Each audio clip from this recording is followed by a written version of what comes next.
Chapter 365. Chu Yang's clothes were as black as ink. He fiercely rushed out of the blazing fire. The whistling sound of the wind made the flames around his body crackle. In this sea of flames, he was like a mad dragon that was overturning the seas and rivers. Wherever he went, the flames would roll outwards. The flames seemed to have a mind of their own, as they didn't even dare to get close to him. Jing-Meng Hun would have been shocked if he had seen this scene. Chu Yang's current cold energy was too overbearing. The 7-yin cold energy, nourished by the mysterious ice jade ointment, was completely absorbed by Chu Yang. Moreover, the mysterious ice jade ointment was also swallowed by Chu Yang. This kind of extreme cold could even freeze a stone to pieces, let alone this little flame beside him. Chu Yang jumped all the way towards the place where Jing-Meng Hun's voice had come from. The flames were almost blazing white. They were making hissing sounds. There was a strange movement in front of him.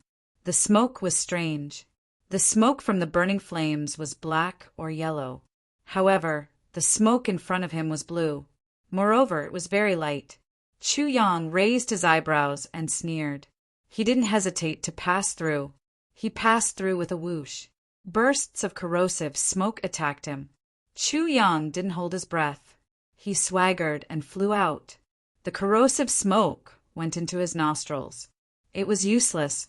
Chu Yang was no longer afraid of the corrosive smoke.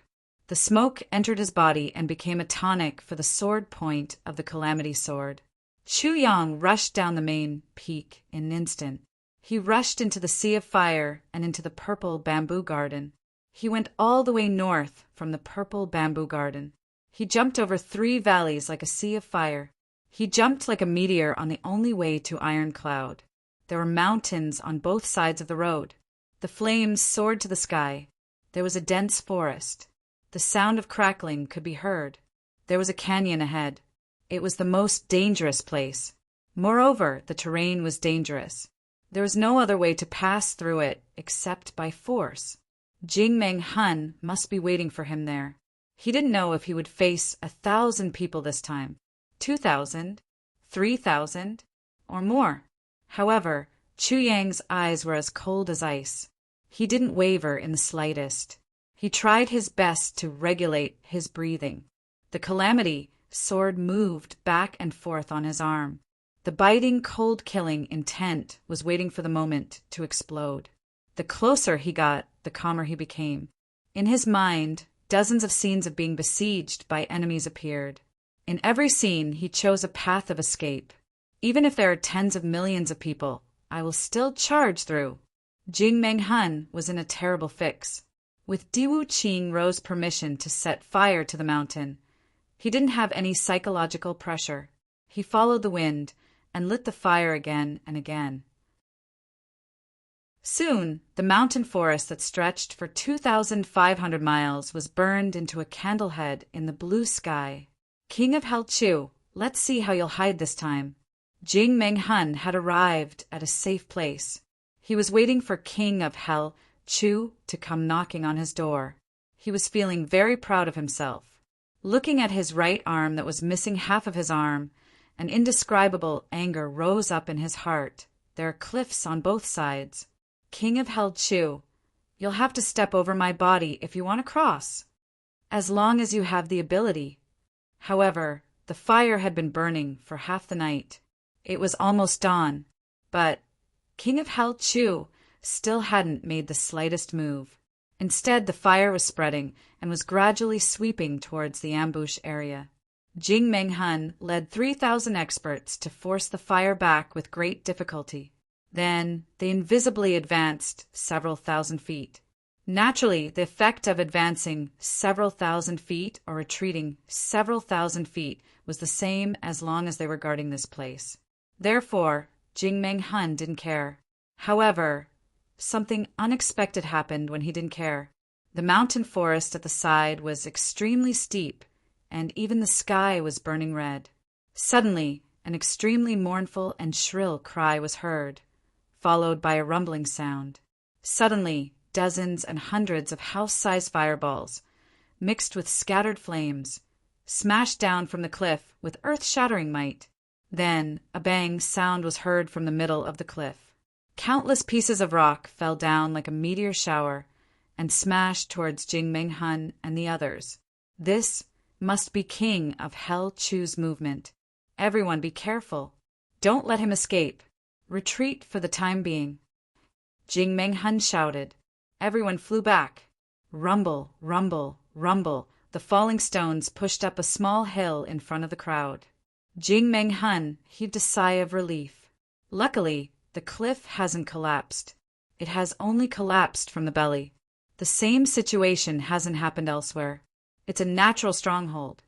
King of Hell Chu doesn't have the ability to fly over it. But why did the belly of the cliff suddenly collapse?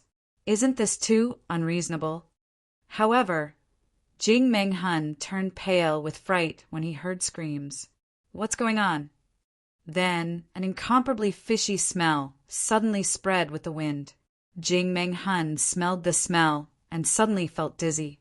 Then he felt a faint burning sensation in his lower abdomen. Jing Meng-hun opened his eyes to look. He was scared out of his wits. His scalp went numb, and his back was covered in cold sweat. My mother! What's going on? He saw that 4 or 5 experts of the Golden Horse Riders Department were floating in the air not far from him. But they hadn't jumped up. There were 2 huge monsters in front of them. They were as thick as half a house and nearly 300 feet long giant snakes. These 2 giant snakes had a shining horn on their heads. Their watermelon-sized eyes were flickering with a faint fluorescence under the illumination of the flames in the dark night. One of the snakes stretched out its body. Its blood-red, forked tongue was more than 10 feet long. Its mouth issued a strange hissing sound. The other snake's entire body was rolled up into 4 fried dough twists. Each of these fried dough twists had a human body that was screaming and struggling. It was sending the highest one into its mouth. The 4 people who had been rolled up screamed loudly. They struggled with all their might, but they couldn't move. They used their swords and hands to stab the big snake's body, but they only created sparks from the collision of metal. They couldn't even cut the snake's skin. Everyone who saw this cried out in alarm. Where did these 2 monsters come from? Everyone stared blankly. They trembled from head to toe as they looked at these 2 monsters. Their complexions were deathly pale. No one dared to move as they watched their companions being swallowed into the belly of the big snake. The giant snake had already started to devour the second person. It rolled the person up and threw him into its mouth. It didn't care if the person was still holding a sharp sword. It just threw the person into its mouth. With a gulp, everyone could only see a slight rise and fall from its neck. Then the rise and fall continued downwards until it reached its abdomen. It was no longer that obvious. Then the 3rd and the 4th. Everyone stared blankly. They were scared out of their wits. These people were experts of Jianghu. But when had they ever seen such a terrifying phenomenon? When had they ever seen such a terrifying monster? Was this a fucking snake? Pay attention. This is a spirit beast. Jing Meng-hun regretted his actions. He had seen that these 2 strange snakes were the result of his burning of the mountain. It seemed that their home was in the precipitous cliff. So they usually wouldn't come out. However, they would need more space in the cave as their bodies grew bigger. His fire had not only burned countless birds and beasts to death, it had also made these 2 huge guys extremely uncomfortable in their cave. Their cave had been exposed to the wind from 8 sides. Now, the smoke had risen from the bottom to the top, and a large part of it had drilled into the snake's cave. How could these 2 snakes endure this? They had been living like princes for many years. How did they suddenly catch fire? The cave was full of smoke, almost choking the 2 snake ancestors to death. Moreover, even the mountain wall was getting hotter and hotter, and slowly the snake skin was burning. If they didn't go out, they would be burned alive into snake meat, and the kind that would be burnt to a crisp. The 2 huge snakes rushed out in desperation. They didn't dare to rush out from the side of the fire. They would have rushed into the raging fire if they had done so. Therefore, they could only rush out from the side of the cliff. They rushed out and fell down with a loud rumble. Their scales were extremely sturdy, but they still felt dizzy from the fall. After all, the cliff was too high. They had fallen down from a height of several thousand feet. So, they should be proud that they hadn't turned into a pile of mud. One of the snakes unconsciously coiled around 4 people. This was a very nutritious food. Therefore, it didn't loosen its grip even though it was temporarily dizzy. It calmed down a little and began to gorge itself. Jing-Meng Hun was about to cry. How can this be? Spirit beast? What's the level of this spirit beast? Someone asked with apprehension. It's too big. Look at its appetite. I wonder if it can finish half of us after eating all 3,000 of us. Ugh, who cares if it's half full or not? Anyway, we can't let it eat us. Another person held a steel saber in his right hand. It's the lowest level. Jing-Meng Hun slowly retreated step by step. His complexion was calm, but he couldn't wait to turn around and run away. Even if I go to the upper 3 heavens and the upper 3 heavens, I won't be able to see such a terrifying beast so easily. How can I encounter such an existence at the top of the food chain in the lower 3 heavens? However, he didn't know that the upper 3 heavens and the lower 3 heavens were in a state of chaos. So, such a thing had become a common occurrence. Everyone was startled and scared. But then they saw that the snake that was more than 100 feet tall had already fallen down. The other snake that was lying on the ground shook its head vigorously and raised its head. For gloomy and cold eyes looked at Jing-Meng Hun and the others. They didn't conceal their desire to devour them. Chapter 366. One of the snakes suddenly arched its body and jumped forward. It flung its head, and its tongue flew out of its mouth with a schwa sound. It flew 100 or 15 feet and stuck to a martial great master's body with a paw sound. It coiled around his body and shook its head again. That martial great master screamed in fear. His feet left the ground, and he flew away like a cloud. He fell into the snake's body. The other snake also jumped up and flung its head, but it had obviously chosen the wrong target. This snake had come for Jing-Meng Hun. Jing-Meng Hun roared loudly. He jumped up and held a shining sword in his hand. He exhausted his entire body strength and fiercely chopped down. With a swoosh, smelly bird black blood with some green color splattered everywhere. A section of that long snake's tongue was actually chopped off by his sword. The severed tongue fell to the ground and actually twisted and rolled around like a living thing. In the blink of an eye, it was covered in dust. That snake had suffered a heavy blow. It issued a hiss sound from its mouth, and its huge body rolled on the ground in pain. The other snake hissed strangely. It opened its big mouth and sprayed a pink smoke into the snake's mouth. Slowly, the bleeding stopped, and the snake stopped writhing. Although it was a little sluggish, it had obviously recovered a lot. This isn't a snake. It's an ancient spirit beast, lust dragon. Jing-Meng Hun saw the pink smoke, saw the strange healing method, and looked at the silver horns on the snake's head. He finally understood what these 2 monsters were. He suddenly covered his nose and retreated at lightning speed. He then shouted, "Quickly retreat. Don't smell that pink smoke." Everyone didn't dare to be negligent. They retreated at full speed for thousands of feet. "King-level expert, what's a lust dragon?" a command horse rider asked. "A lust dragon isn't a thing. It's a strange creature." Jing-Meng Hun's spirit was shaken. It could be seen that he felt relieved after knowing that this creature was a lust dragon. This lust dragon looks scary, but it's not difficult to deal with. That's because it doesn't possess any offensive power. It doesn't have any other means of attack apart from the common engulfment and entanglement. Moreover, its speed isn't very fast, but its defense is frightening. Its scales are harder than iron.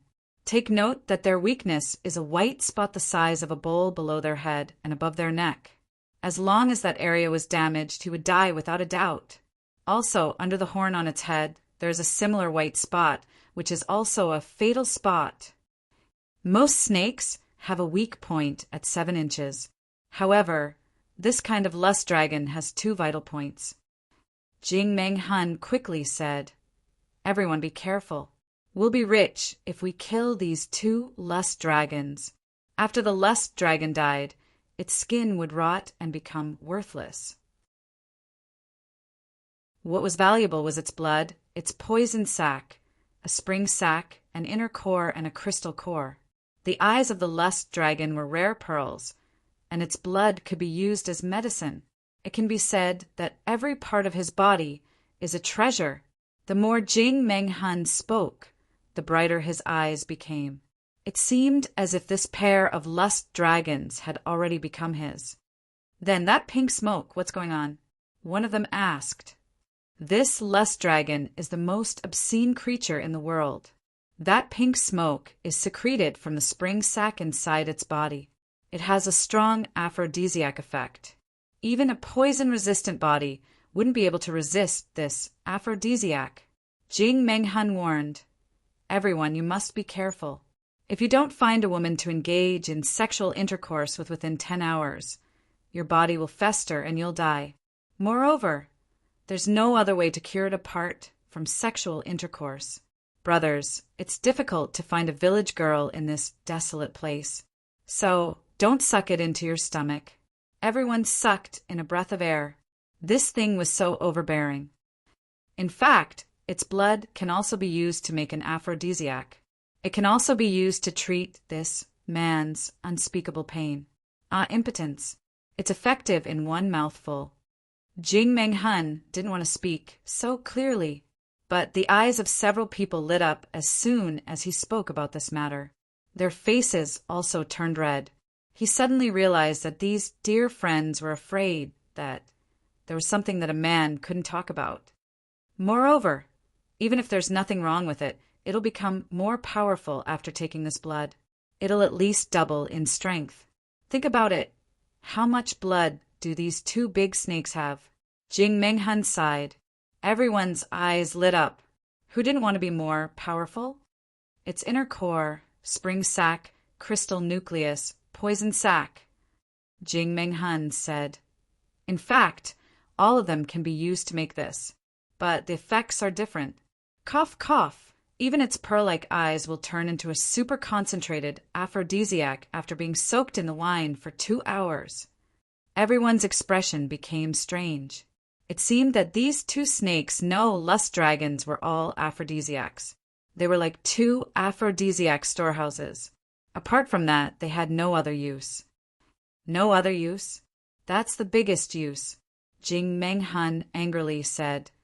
This kind of thing is more important for a man than increasing his martial power. It can be said that as long as you have one, you'll become a hot commodity in the upper 3 heavens, even if you don't have the strength to truss up a chicken. Think about it, brothers. There are so many people in the lower heavens continent. On average, there's 1 in 100 people like this. It's like a moving gold mine. As he spoke, he looked at the group of people around him with gratitude and revealed a smile that no one knew the meaning of. For example, among our 3,000 people, there are 70 to 80 people like this. Suddenly, many people looked at their companions with mocking expressions on their faces.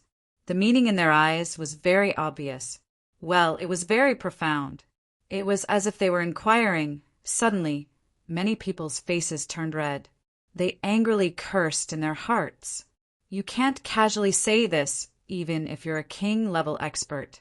How could such a fucking thing be done, so casually? Brothers, you must know that these 2 lust dragons will also leave if we leave. But King of Hell Chu will also pass by. Then all our efforts will go down the drain. So it's better to make a fortune first. Then we'll wait for King of Hell Chu to make a big contribution. Wouldn't that be great? Jing Meng Hun waved his hand and said, "It's settled. Get ready to slaughter these lust dragons." Wah wah wah. The two lust dragons rushed over with hissing sounds. These two guys obviously hadn't eaten their fill yet. They had easily swallowed 5 people. They felt that these strange creatures in front of them were easy to deal with. One of them had lost half of its tongue, but that was only a minor injury. It would recover in a few days. Therefore, the two lust dragons rushed over in an imposing manner. Who would have thought that these strange creatures, which had been like a flock of sheep in front of them, would encounter such a crazy and intensive attack? It seemed as if they had eaten an aphrodisiac. They were attacking their bodies. Moreover, they were jumping up and down. They were using all kinds of tricks one after another. The lust dragons could be considered agile, but they were still far inferior to these people. One of the lust dragons finally received a fatal blow after it had swallowed 7 or 8 people with great difficulty. Jing Meng Hun used a long sword to spin it. The sword carried the king's vital energy and sent it into the white spot on its lower jaw. The king's vital energy suddenly exploded in the vital part of the lust dragon's body. Blood gushed out like a fountain. The lust dragon issued a loud hissing sound. Its entire body stood erect in pain. It was more than 100 feet tall. Then it fell down with a bang. It rolled over with a loud, rumbling sound. Some of the burning trees were uprooted wherever it went. The mountain rocks were sent flying in all directions. It could be said that the rocks were piercing through the clouds. The other lust dragon didn't care about eating people anymore. It only cared about guarding its vital parts. It was already badly battered. However, its 2 vital parts were already dripping with blood as it guarded against the incoming attacks. Suddenly, the dying lust dragon turned around. It opened its big mouth and started to roll backwards at lightning speed. The other lust dragon hissed loudly while covering the rear. Then it followed closely behind. "It's running away. The wind is tight. Retreat." Jing Meng Hun and the others had killed one of them with great difficulty. How could they give up when they saw that the fruits of their labor were about to fall into their hands? They rushed forward to catch up with the lust dragon. They didn't relax at all. The lust dragon issued an angry hissing sound. It turned its head and spurted out a large mass of dense pink fog. Jing Meng Hun and the experts of the Golden Horse Riders Department held their breaths. They hastily dodged behind. "You're running anyway." Jing Meng Hun was full of confidence in the speed of these 2 lust dragons. "These 2 lust dragons are mine today. They can't run away." The lust dragons continued to turn their heads and fled with whooshing sounds. A mountain forest was burning fiercely in front of them. The trees were burning with strange crackling sounds. The whistling sound of the wind and the whistling sound of the flames completely covered the sound of the fight. The 2 lust dragons didn't hesitate to drill into the raging flames. They were afraid of fire. However, they wouldn't die immediately if they drilled into the flames. They would be fine as long as they could pass through the flames quickly. However, they felt that the strange creatures outside were much more terrifying than this fire.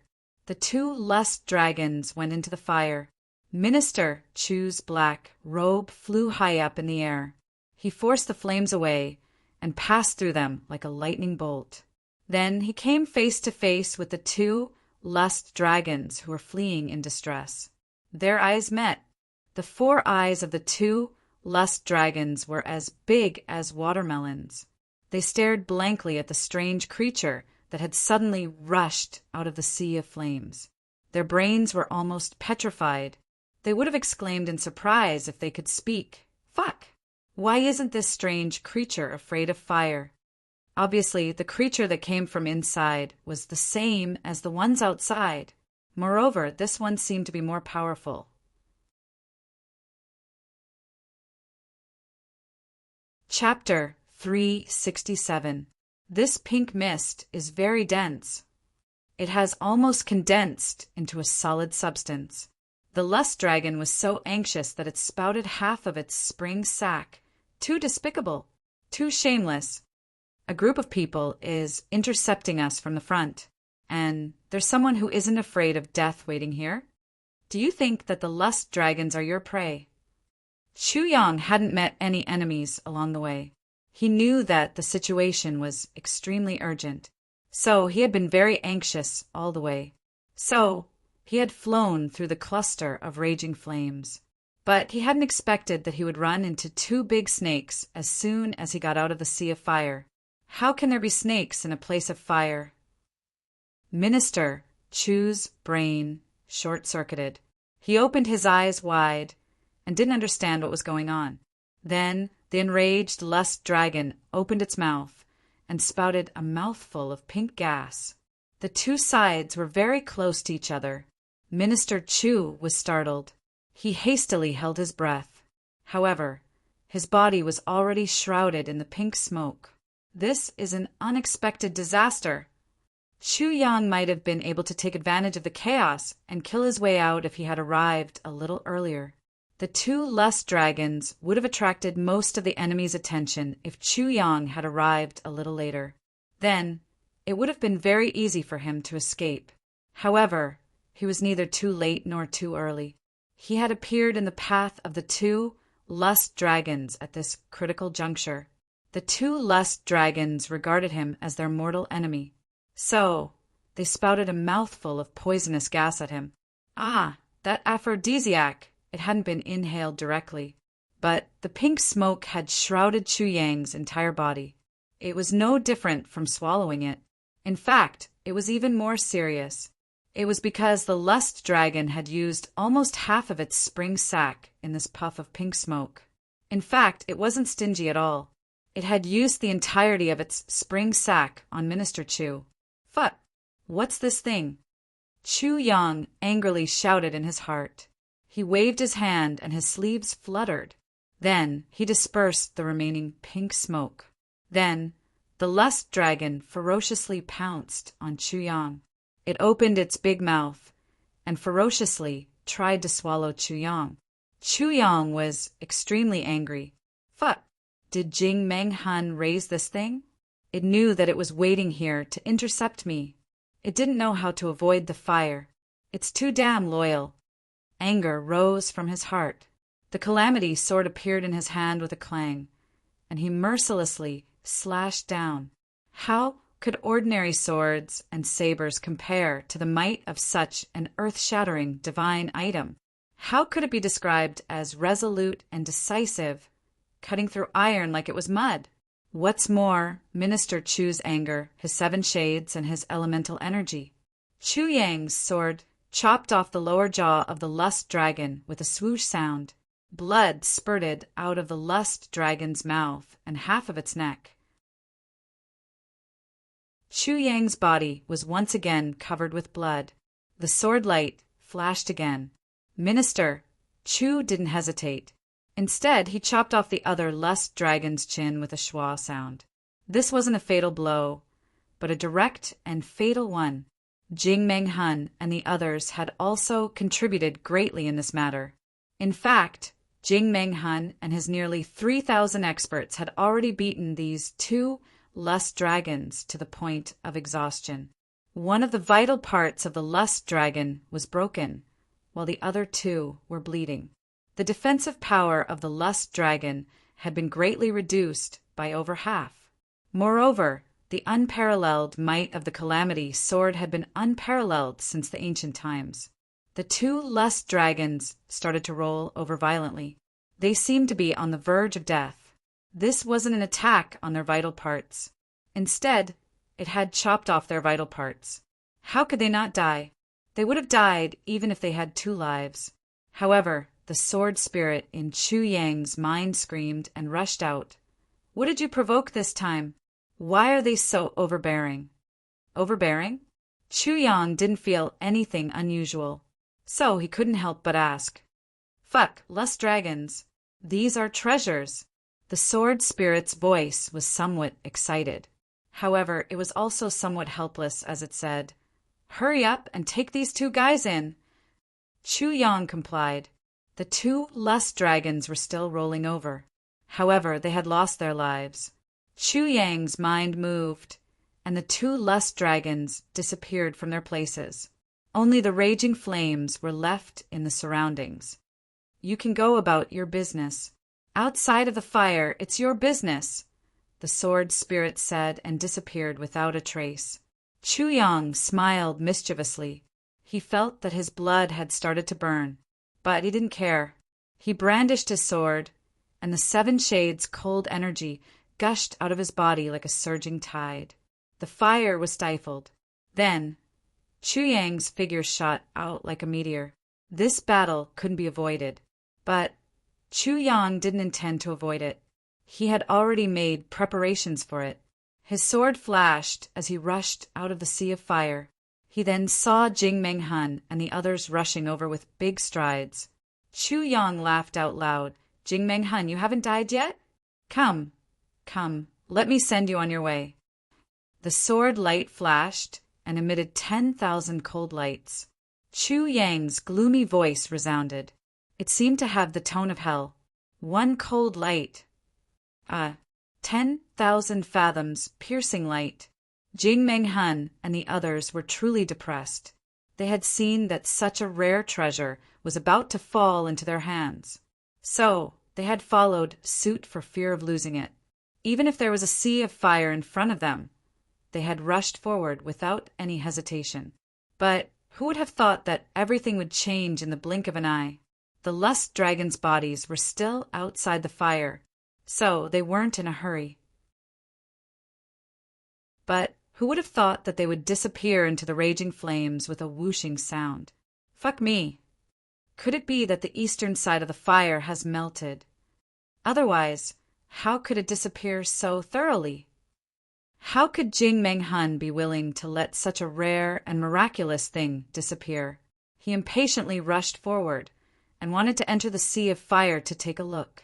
But he hadn't expected that he would be greeted by a shining sword light as soon as he got close to it. And it turned out to be the target he had been chasing for more than 5,000 kilometers. King of Hell Chu. King of Hell Chu had drilled out of the sea of fire in a high-spirited manner. He didn't run away when he saw Jing Menghan.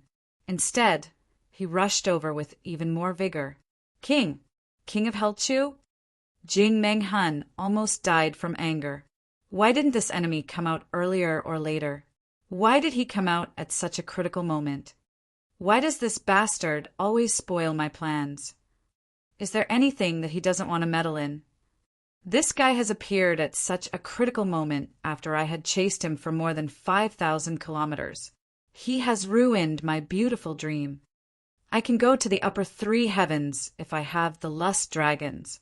Which clan wouldn't want such a treasure that can increase the chances of their clan's reproduction? Wouldn't I become a delicious cake? My grand dream of the upper three heavens has been shattered by King of Hell Chu's sudden appearance. I will have to give up on the lust dragons once he comes out, and I will have to deal with him with all my strength. But how can I give up on the lust dragons that I have already obtained? What can I do if I don't give up? A thunderous voice resounded behind Jing Menghan. The troops of Iron Cloud have arrived to meet King of Hell Chu. It will take them at most half an hour to arrive here. Killing King of Hell Chu has been going on for nearly a month now. The arduous task of traveling a distance of 11,000 kilometers has only been left for a little more than half an hour. So, this task has been going on for nearly half a month. I won't be able to stop King of Hell Chu from returning to Iron Cloud, even if I don't go all out. Not to mention the lust dragons. Diwu Qingro alone can peel off my skin. Jing Menghan became anxious, angry, frustrated, helpless, and sad. Thousands of emotions welled up in his mind. Sour, sweet, bitter, spicy, and salty feelings welled up in his heart. Coupled with the sea of fire that covered the mountains and plains, and King of Hell Chu's sudden appearance, it was as if there were clouds in his mind. Thousands of knots appear in my heart. The sea of fire scissors the wind. King of Hell's sword flashes. King of Hell is furious. King of Hell Chu, you motherfucker, give me your life. Jing Menghan shouted. Kill this bastard at all costs. The sooner the better. King-level expert Jing hadn't forgotten to kill Chu Yang as soon as possible. He wanted to chase after those two lust dragons. Jing Menghun shouted. He held his sword in his left hand and faced Chu Yang's 10,000 fathoms of cold light. Dozens of experts in the surroundings rode their swords and brazenly rushed forward. They turned a blind eye to the formidable lethality of Chu Yang's move. Chu Yang shouted, "What harm is there in slaughtering the entire world?" At the same time, the sword Qi blocked the countless weapons with clanging sounds. At the same time, a murderous aura surged out. Between the heavens and the earth, a stream of light that suppressed all the flames suddenly appeared. It shot through the air with an unstoppable force and rushed towards the countless weapons and enemies that were coming in disorder. Chu Yang's eyes were ice-cold and calm. His lips slightly bent down and presented a cruel arc. His heart was calm and filled with murderous intent. Countless weapons hacked down on that perfectly round beam of light with a loud bang. Even Jing Menghun's sword in his left hand hacked down with all his might. The sword light scattered a little. Chu Yang spat out a mouthful of blood, but the sword light still condensed and rushed into the crowd of the Golden Horse Riders department behind Jing Menghun and the others. It plowed a path of blood and minced flesh like an iron plow. King of Hell Chu left a trail of minced flesh and blood wherever he passed. However, his momentum had been exhausted. He finally fell down after he had rushed for a distance of 15 feet. He was immediately surrounded. Chu Yang looked up to the sky and laughed. He had suddenly unleashed his ferocious nature at the most critical juncture of his escape. He didn't know what was going on. He had completely ignored the fact that he had been injured. The injuries of others were still manageable, but Jing Menghun's all-out attack wasn't easy to deal with. However, he clearly felt that his blood was boiling. He had an inexhaustible strength. He only wanted to kill. He wanted to kill to his heart's content. Chu Yang had never experienced this kind of situation since his rebirth. His mind had been affected by the tribulation sword in his previous life. That was the only time he had experienced this kind of crazed killing. But it was clear that he was controlling the tribulation sword now. It wasn't the tribulation sword controlling him. So, how could this situation occur?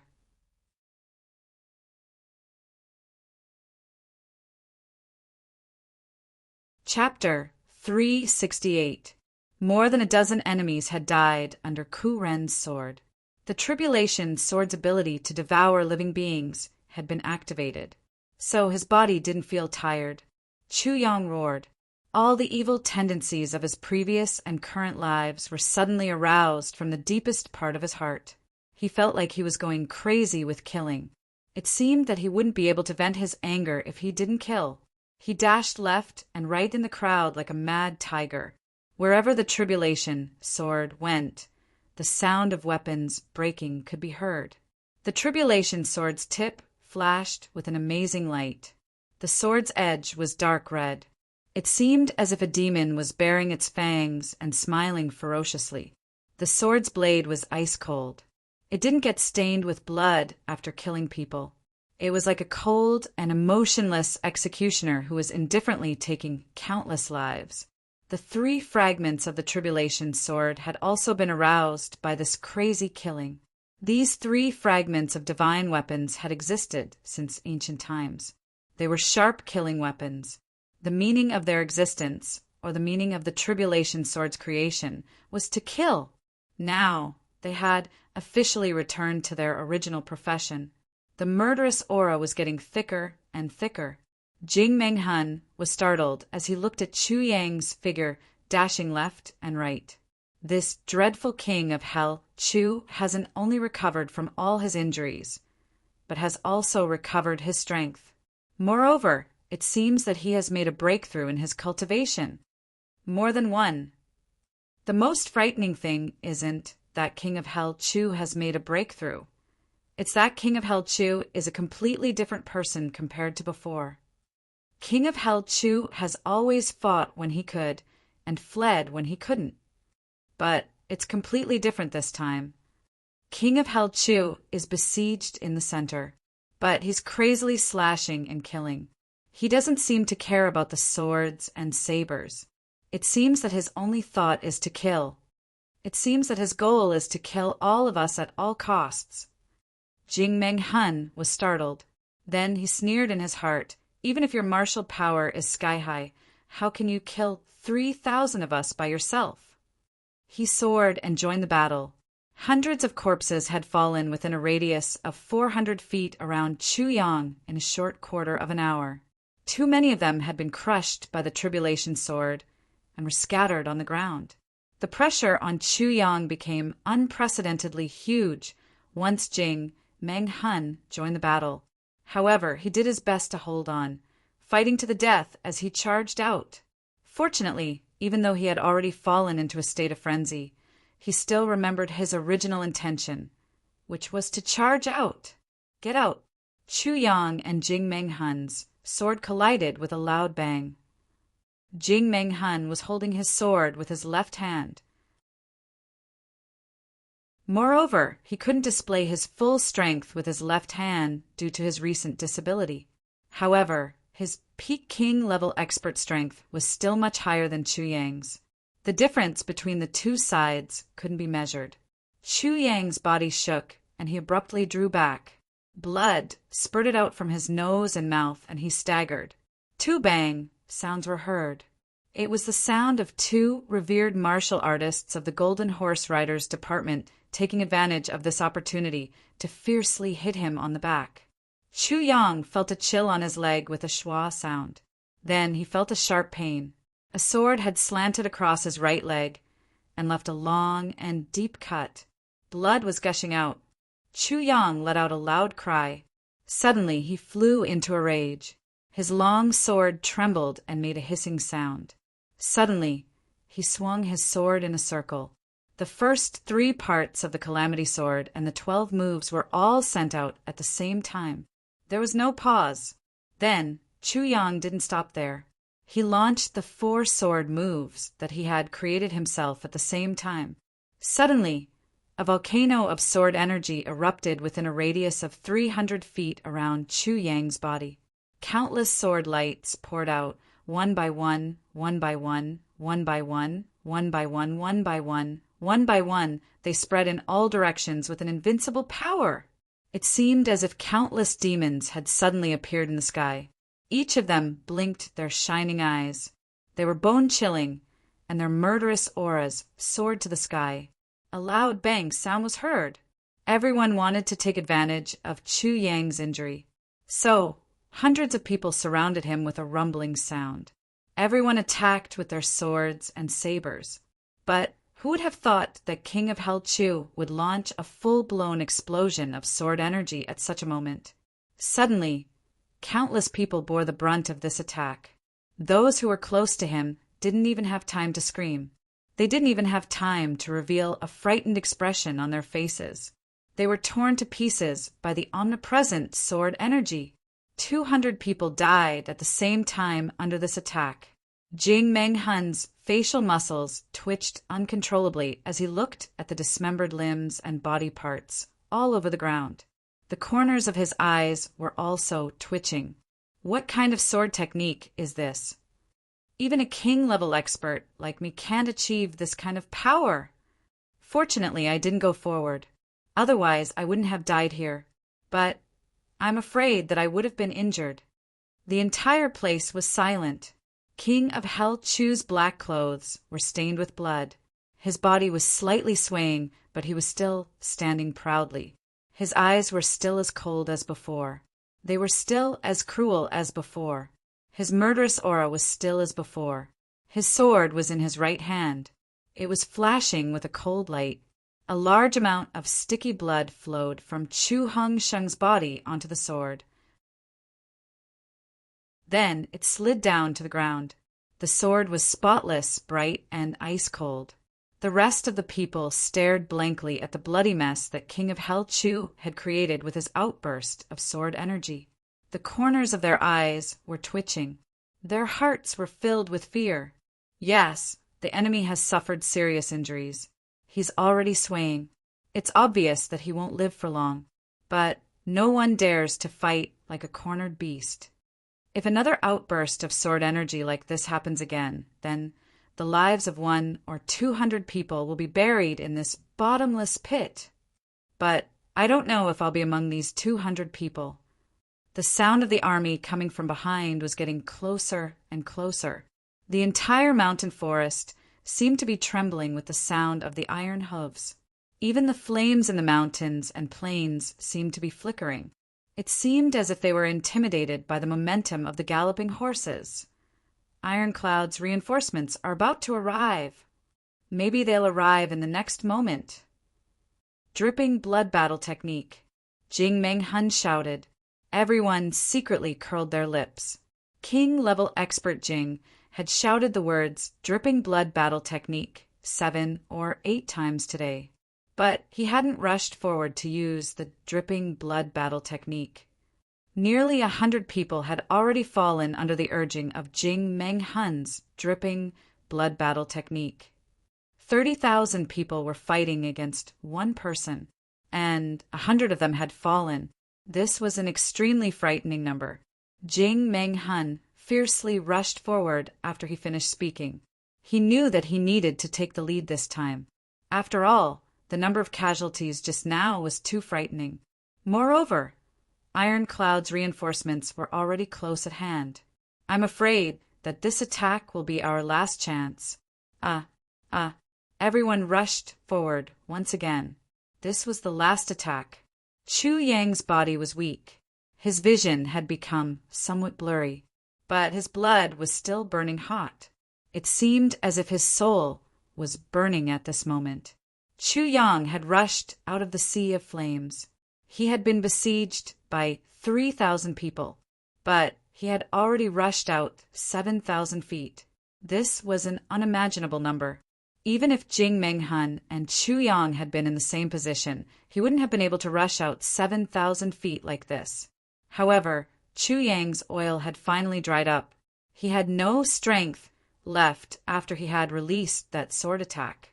Chu Yang would have left some strength to protect himself if this had happened in the past, but he was in a strange state this time. Even Chu Yang didn't know why he had burst out with all his strength. Jing Meng Hun's hideous grin was getting closer and closer. Chu Yang suddenly looked up and roared. At this moment, the tip of Calamity's sword suddenly emitted an ice-cold aura. In an instant, Chu Yang's meridians were filled with this cold energy. It was about to erupt. 7 shades cold energy. Chu Yang woke up with a start. He waved his hand, and a vast expanse of white cold energy spread out. Frost covered the ground wherever it passed. It was freezing cold. Jing Meng Hun and the other experts who had surrounded him suddenly felt their bodies freeze. A fast horse rushed out of the bend in the distance. It shouted like a clap of thunder, "Stop!" Its voice was shrill and anxious. It even had a hint of a female voice. 2 people's silhouettes jumped up from their horses. They rushed out like lightning. It seemed as if they were walking in the air. They crossed hundreds of feet in a flash. Then they flashed again and got a lot closer. They floated in the air like shadows. It seemed as if they were in a dream. Jing Meng Hun finally launched an attack. Countless experts of the Golden Horse Riders Department launched a frenzied bombardment at the last moment. Chu Yang was in the middle of the attack. He didn't hold back any of his strength. He transferred all of his strength to his sword. The 12 moves of the tribulation sword suddenly burst out. A storm was set off again. However, it was so cold that it could freeze 1,000 miles this time. It was completely different from the previous attack. Countless screams resounded at the same time. Many experts of the Golden Horse Riders Department lost their lives under this move. They were frozen stiff. Then they turned into chunks of frozen meat and danced in the air. At the same time, Close to 300 people lost their lives in this explosion. The surroundings looked like an Azura hell. It was too horrible to look at. Jing Meng Hun screamed hoarsely. His shoulder, thigh, and chest were stabbed. He flew up with blood dripping from his body. He roared in the air, "It's over. Retreat." He hadn't expected that he would suffer such injuries under such a dense siege. He had to leave first. The two people who were rushing over were clearly Tai Butian's shadow bodyguards. He would lose his life if he didn't leave under the siege of these two people. Chu Yang groaned miserably. The enemy had attacked him with all their might. He had been hit by 7 swords, 3 sabers, and 1 kick from Jing Meng Hun. Chu Yang felt as if his internal organs were about to rupture. He was thrown high up in the air and tumbled down. He lost consciousness the moment he was thrown up. 2 silhouettes rushed over at lightning speed and caught Chu Yang in their arms as he fell from the sky.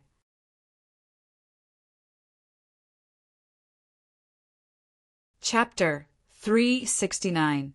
The Iron Cloud's army rushed in like a tide.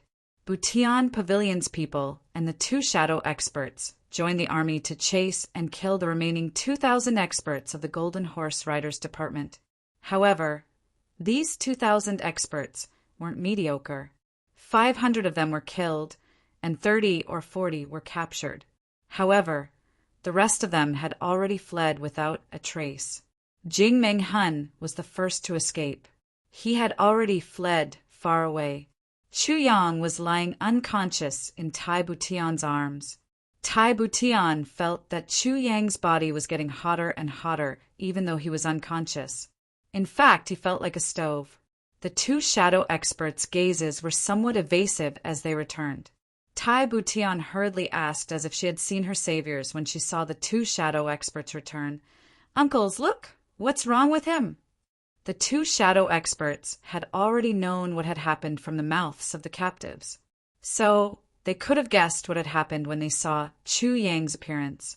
They couldn't help but sigh and say, "I'm afraid this man can't be saved." Can't be saved? Tai Butian felt as if she had been struck by lightning. Her body swayed, and her vision went dark. She asked, "He's still breathing. Moreover, his pulse is very strong. How can he be saved?" "He's poisoned," the shadow said. He then sighed. "Moreover, there's no antidote for this poison." No antidote. Tai Butian was on the verge of collapse. She weakly asked, "What kind of poison is so overbearing?" How? This is the lust poison of a lust dragon. We are in the wilderness. There are no women in the army. It's difficult to even find a village girl here. One of the shadow experts suddenly stopped talking and grimaced in pain. It was another shadow who pinched him fiercely. Lust dragon? Lust poison? However, Tai Butian had already heard it. Her eyes lit up. She thought for a while and said, "Is it the lust dragon whose body will fester and die if it's not detoxified within 5 hours?" One of the 2 shadows lowered his head, and the other one looked around as if he hadn't heard anything. "Is it?" Tai Butian asked angrily. "It's hard to say." One of the shadow experts stammered. Then he said, "But you don't have to do anything for him, even if it's true. After all, you—" As he spoke, he was pinched again. So he took a step back and didn't say anything else. Tai Butian looked at the other figure with a questioning gaze. "What's going on?" Her expression gradually darkened. "It's his fate that he's in this state." That shadow said, "Moreover, our Iron Cloud already has King of Hell Chu. We don't need to have 2. Besides, this person has always been arrogant and unruly. Besides, the war is imminent. It's really not a good idea to." Tai Butian's gaze was like water as he looked at Chu Yang's face. The expression on his face was constantly changing. One could tell that he was struggling intensely in his heart. After a long time, he finally gritted his teeth, turned his head, and said in a hoarse voice, "Prepare a carriage to send him back." His voice was weak, and he seemed to be on the verge of collapse. The two shadows heaved a sigh of relief at the same time as if a heavy burden had been lifted from their shoulders. After exchanging glances, they hurriedly went to carry out the orders. At this time, Wu Kuang-yin strolled over and stretched his neck to take a look. He couldn't help but shrug his shoulders and laugh. So it's this little bastard. This guy still owes me a huge debt that he hasn't paid back yet. Tai Butian looked at the dark night with a stupefied expression. His face was expressionless. He stood there motionless. It seemed as if the ruler of Iron Cloud had suddenly turned into a wooden sculpture. The carriage arrived and Chu Yang was placed on it. The army then began to move back. Tai Butian followed beside the carriage from beginning to end. He didn't say a word. His expression was one of pain. His teeth were tightly biting his lips until his lower lip turned into T. The two shadows looked at him worriedly. They didn't leave his side even for an inch. Your Majesty, there's news. Wu Kuang-yin held a messenger falcon in his hand. He was sweating profusely as he ran over. There are 3 cavalry troops rushing in our direction at top speed. They're less than 700 miles away from here. How far do we have to go back? Tai Butian asked in a stupefied manner. There's still 350 li left. Wu Kuang-yin bluntly said, but most of us are infantry. The enemy is cavalry. Moreover, they've already unleashed their speed. Even if we can go back, we'll still have to organize people to withdraw. Tai Butian understood the underlying meaning of these words. It's not optimistic. The army is under your command.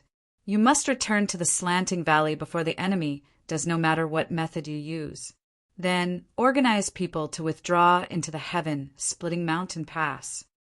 Tai Butian made a prompt decision and gave the order. Then what about you, Your Majesty? Wu Kuang-yin was startled. He was startled. Uncle Xing and I will find a way to go back, Tai Butian said. He then stretched out his hand and pointed. Leave this man and the carriage behind. You go first. You won't be able to move quickly if you take him with you.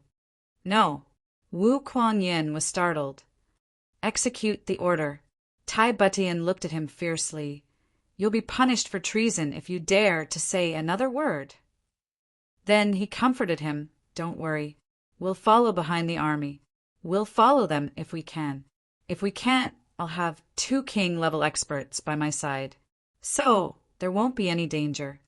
He paused and said, I'll personally explain to Supreme Commander Tai no matter what the situation is this time. You don't need to show up. Wu Kuang-yin didn't listen to him no matter what he said. Wu Kuang-yin didn't have the guts to leave the emperor behind in the middle of a burning wilderness at such a critical time. You won't go. Tai Butian's eyes suddenly sharpened. He unsheathed his sword with a schwa sound. The next moment he placed it on his own neck. I'll die here if you don't go. Wu Kuang-yin was sweating profusely. His eyes were at a loss. You still won't go? Tai Butian shouted. There was already a bloody mark on his neck. Wu Kuang-yin shouted. He was filled with endless grief. Your Majesty, take care! Old Wu is going. He jumped up and mounted his horse. Then he crazily issued orders. The rear army changed to the front army. The entire army sped up. Wu Kuang-yin led the cavalry to the front of the army. Hurry back and guard the mountain pass as soon as possible. Then, I'll personally come out to meet Your Majesty. Then I have no choice but to risk my life. Wu Kuang-yin, Iron Cloud Nation is in your hands from this moment on. As long as you guard the heaven-splitting mountain pass, there's still hope. If you can't guard it, then this will be the only time in my life that I, the Emperor of Iron Cloud Nation, will have to pay a high price. Tai Butian muttered in his heart. He recalled that he had acted impulsively for the sake of that person in the carriage. But now his life was hanging by a thread. His body was poisoned. But Tai Butian couldn't help but feel confused as he thought of this. Tai Butian followed the carriage. She wasn't at the rear of the army. Let Wu Kuang-yin take the lead in this situation. This is the best choice. Of course I can lead the team. But what about Chu Yang? He can't withstand any more bumps. Moreover, he can't hold on for such a long time. Tai Butian bit his lip. He still had a glimmer of hope in his heart. His eyes were constantly darting back and forth. This place is too desolate. Moreover, we just passed through a big fire. What should I do? What should I do? Time passed little by little.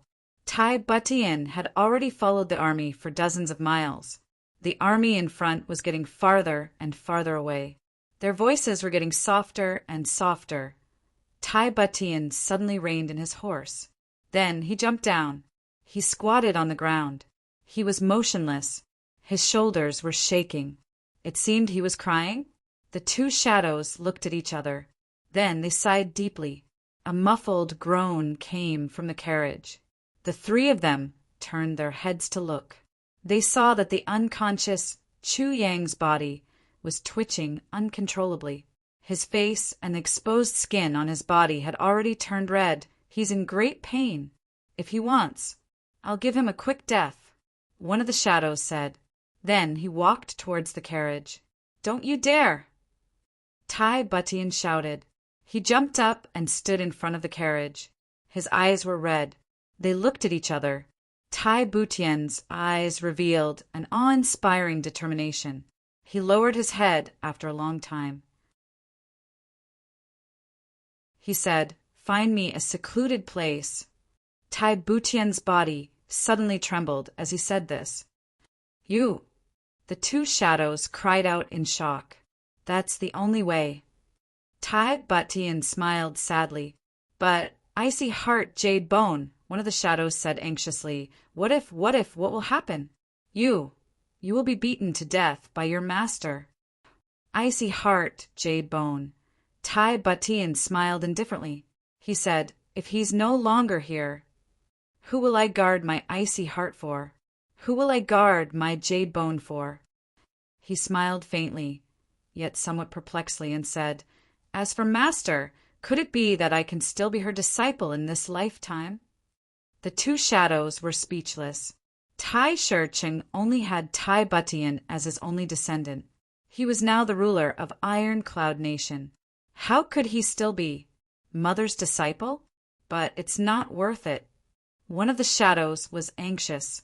"He doesn't even know about your life, and what does it have to do with whether he knows or not?" Tai Butian smiled. "This has nothing to do with him." "Can you?" The two shadows were tongue-tied. "Can I still have a child with him?" Tai Butian smiled sadly. "It's because he doesn't know anything that there's less entanglement." Over. The shadows were speechless. With Tai Butian's status, it was impossible. Since that's the case, what does it matter? Tai Butian said indifferently, "This is my business. It has nothing to do with him, and it has nothing to do with you, and it has nothing to do with my master." There was a resolute look on his face. "It's my business. It's my business alone."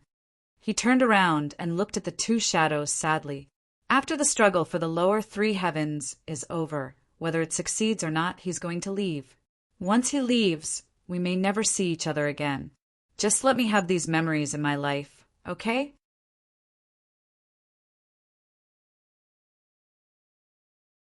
Chapter 370. Tai Butian turned around and looked at the flames that were still burning around her. She said slowly, "In my entire life, when I was a baby, perhaps I had experienced joy before, but I have no memories of it. Ever since Father was injured, I've had a heavy burden on my shoulders. I've never experienced any joy, nor have I had any friends. I've also never had anyone that I liked, much less any vows of unconditional love, the kind of deep love, the kind of feeling of deep love. Ever since I was born, I've been alone. Other girls can still admire flowers, plant grass, and mourn over the pain of spring as the joy of their boudoir. As for me, I can't even think about it. What has accompanied me from the beginning to the end has been a ruthless and merciless path, the path of an emperor, as Father's only flesh and blood. This is my responsibility, and I can't shirk it. But who would have thought that even if I were to rule the world, I would still be an ordinary girl? I have my own dreams too. But other people's dreams have a chance to come true, but mine has never. It's simply impossible. When I'm under pressure, I also want a shoulder to lean on and an embrace to make me cry. But I can only persevere and face all the cruelty and coldness with a fearless attitude. Yes, this is my responsibility. But unknowingly, Tai Butian's face was already filled with tears. But to put all of this on me, to make me a weak girl, face the hardships of life, to control the secret so tightly. Moreover, it's a secret that has no end, facing a hopeless future, to hide all of my youth behind a mask until I grow old. Don't you think this is too cruel? Don't you think this is too cruel? Tai Butian said hoarsely. The two figures sighed sadly and looked at each other speechlessly. But today I want to save him. Even if I have to give up everything, I have to save him. And even if I don't get anything in return after giving up all this, I'm willing to let this dream disappear without a trace. I'll only be willful this once. I'll just be willful this once. Tai Butian murmured. But I only hope that you will never tell him. We can never let him know. So this is my matter alone. Under the illumination of the firelight, 2 clear streaks of tears streamed down his face. It's just a pity that your icy heart, jade bone divine art is about to advance further. Shadow looked up at the sky and sighed. That's what your master said. She'll come to pick you up. Perhaps by the time she came. Tai Butian looked at the mountain full of fire in the dark night and said, The world has already changed. Then he smiled. Isn't this mountain of fire more beautiful than the most beautiful candlelight in the world? His eyes flashed with a trace of shyness and a trace of sweetness. Perhaps this time he thought of something he would never get, the pair of red candles on the beautiful wedding night.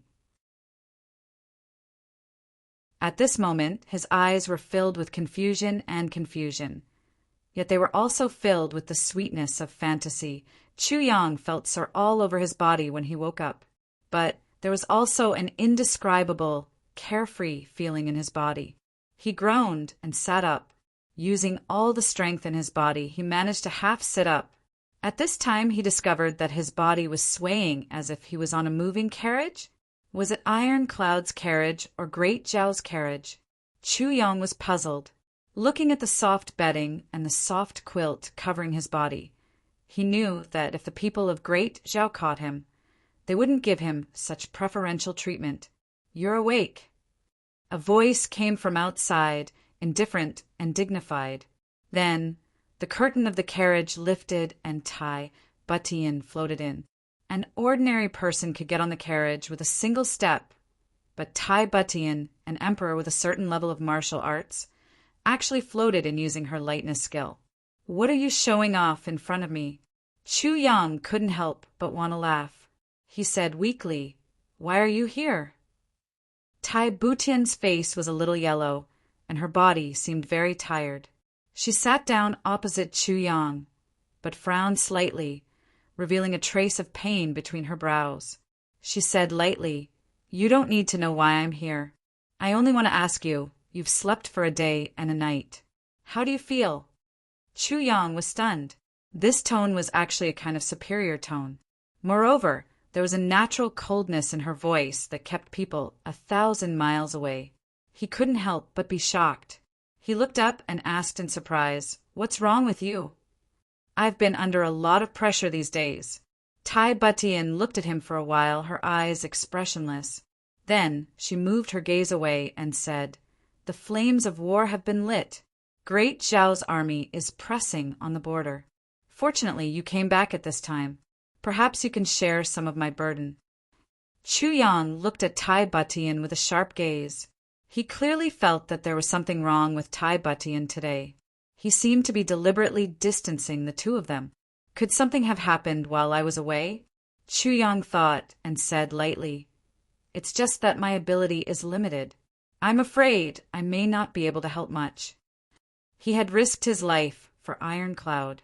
Now, The Emperor of Iron Cloud was actually so cold to him.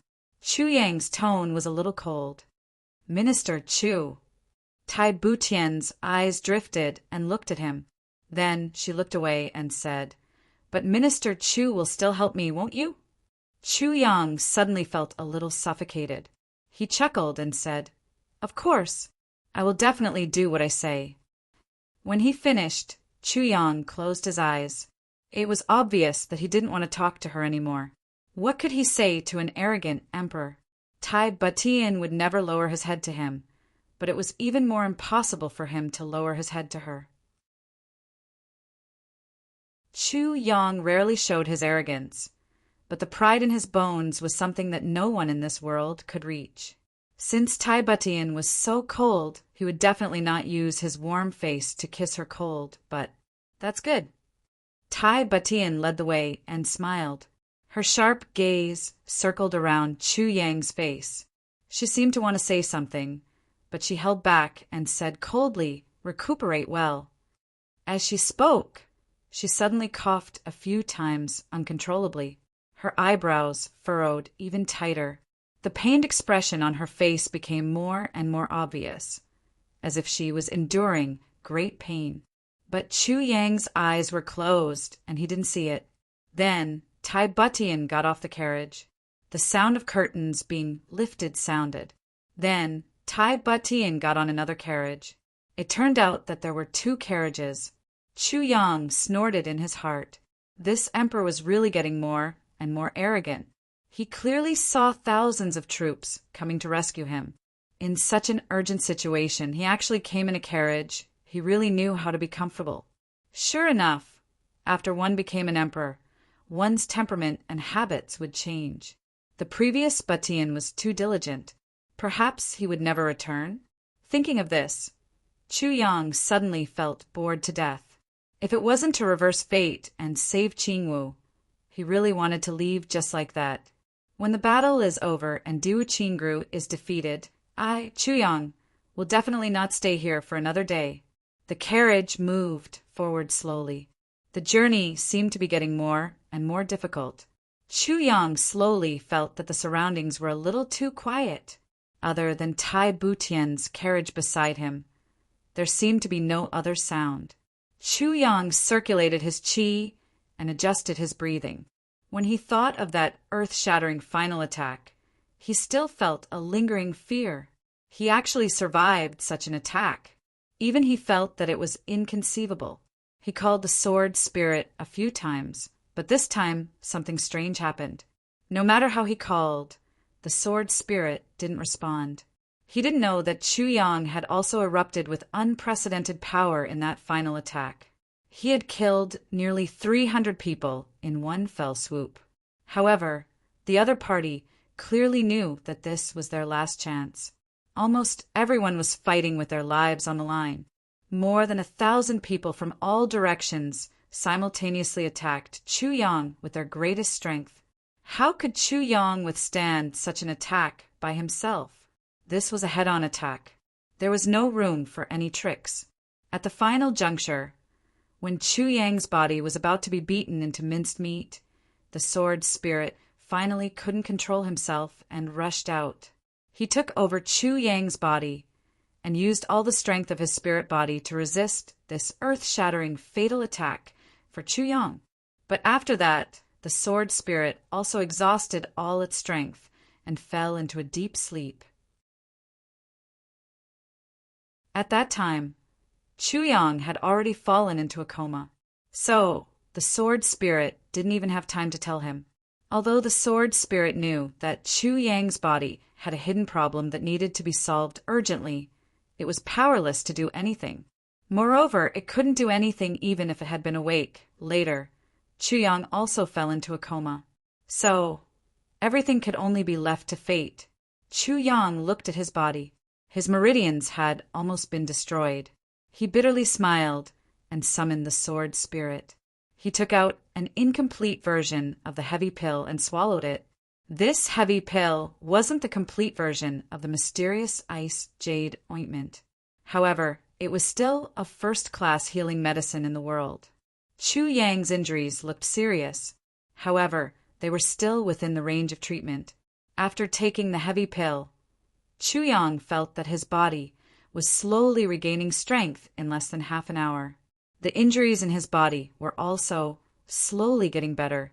Another 2 hours passed. He finally felt that he could move. He sat up and breathed in and out a few times. Then he felt that his whole body was relaxed. Moreover, it seemed as if some kind of shackle that had been binding him had suddenly broken. He felt as if his body was floating. Chuyang tried to raise his energy. Then he suddenly opened his eyes wide in shock. He didn't know when his spiritual power had broken through the bottleneck. It had reached the 1st grade of king level. 1st grade of Sword King. What's going on? How did I break through when I was injured?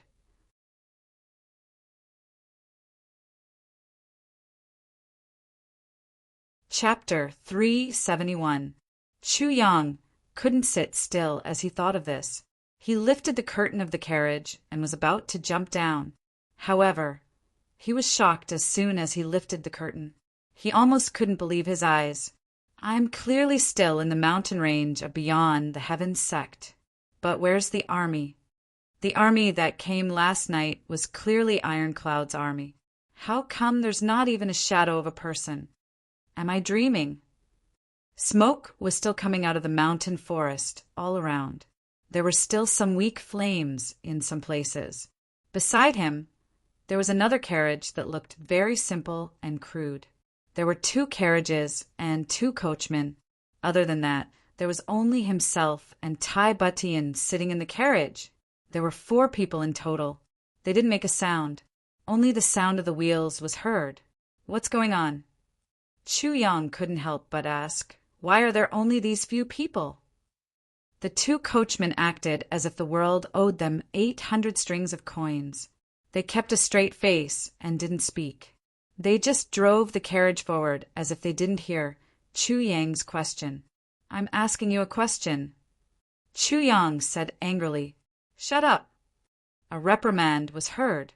King of Hell Chu was a little dumbfounded because this was what his coachman had said. Since when are coachmen so awesome? Chuyang's body floated out of the carriage and landed on the roof of the carriage. He looked down from above and became even more certain of his guess. Big tree is gone. Chuyang shrank back and stuck out his tongue as he looked at the 2 coachmen. If I'm not wrong, these 2 should be the 2 shadow experts who are always by Tai Butian's side. They're like shadows. Damn, no wonder they're so stupid.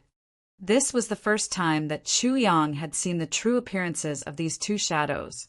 He saw that these 2 people looked as if they had been cast from the same mold. They were tall and thin and wore gray robes. In fact, it seemed as if a piece of cloth had been hung from a bamboo pole. Their cheekbones were high and their eye sockets were deep. They didn't have a single ounce of meat on their bodies. They were about 50 years old. He didn't speak, but this shadow didn't let him go. You're fine? You can jump? You're recovering very fast. You're really lucky. No matter how Chuyang listened to these words, it sounded a little strange. It seemed that they had a lot of complaints. He could not help but ask, What's wrong? What happened?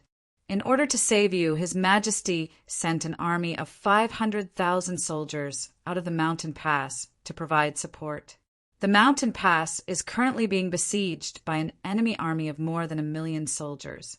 Everyone has gone back to provide support. Only the few of us are left. Do you understand now? What? Chuyang was shocked. He didn't expect that Tai Butian would actually take such a huge risk for him. This was practically putting the fate of the entire country on the same scale as his, and his weight was obviously heavier. This was a huge risk. Thinking of this, he suddenly felt a little touched. He thought to himself, no wonder Tai Butian's expression is so foul. So that's why, because of one person, the entire Ironcloud nation was in danger. No matter who it was, they would not be in a good mood. The 2 Ingzins were also very surprised. Although Chuyang's aphrodisiac had been removed, it was impossible for him to be alive and kicking right now. When he was unconscious, both of them had checked his pulse. His injuries were so serious that they couldn't be any worse. How could he be able to walk and jump now? Moreover, he didn't seem to have any major problems. His vitality was too strong, wasn't it? On the other side, Tai Butian didn't move at all. She seemed to have fallen asleep. The three of them didn't know that Tai Butian was lying in the carriage. She was in so much pain that she was sweating all over.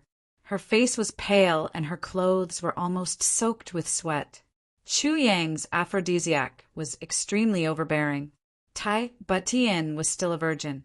How could she withstand such a high intensity and almost cruel ravaging? When the aphrodisiac was removed, Tai Butian died countless times. In the end, she was almost on her last breath. It was also thanks to Chu Yang's lack of consciousness that his actions were only subconscious.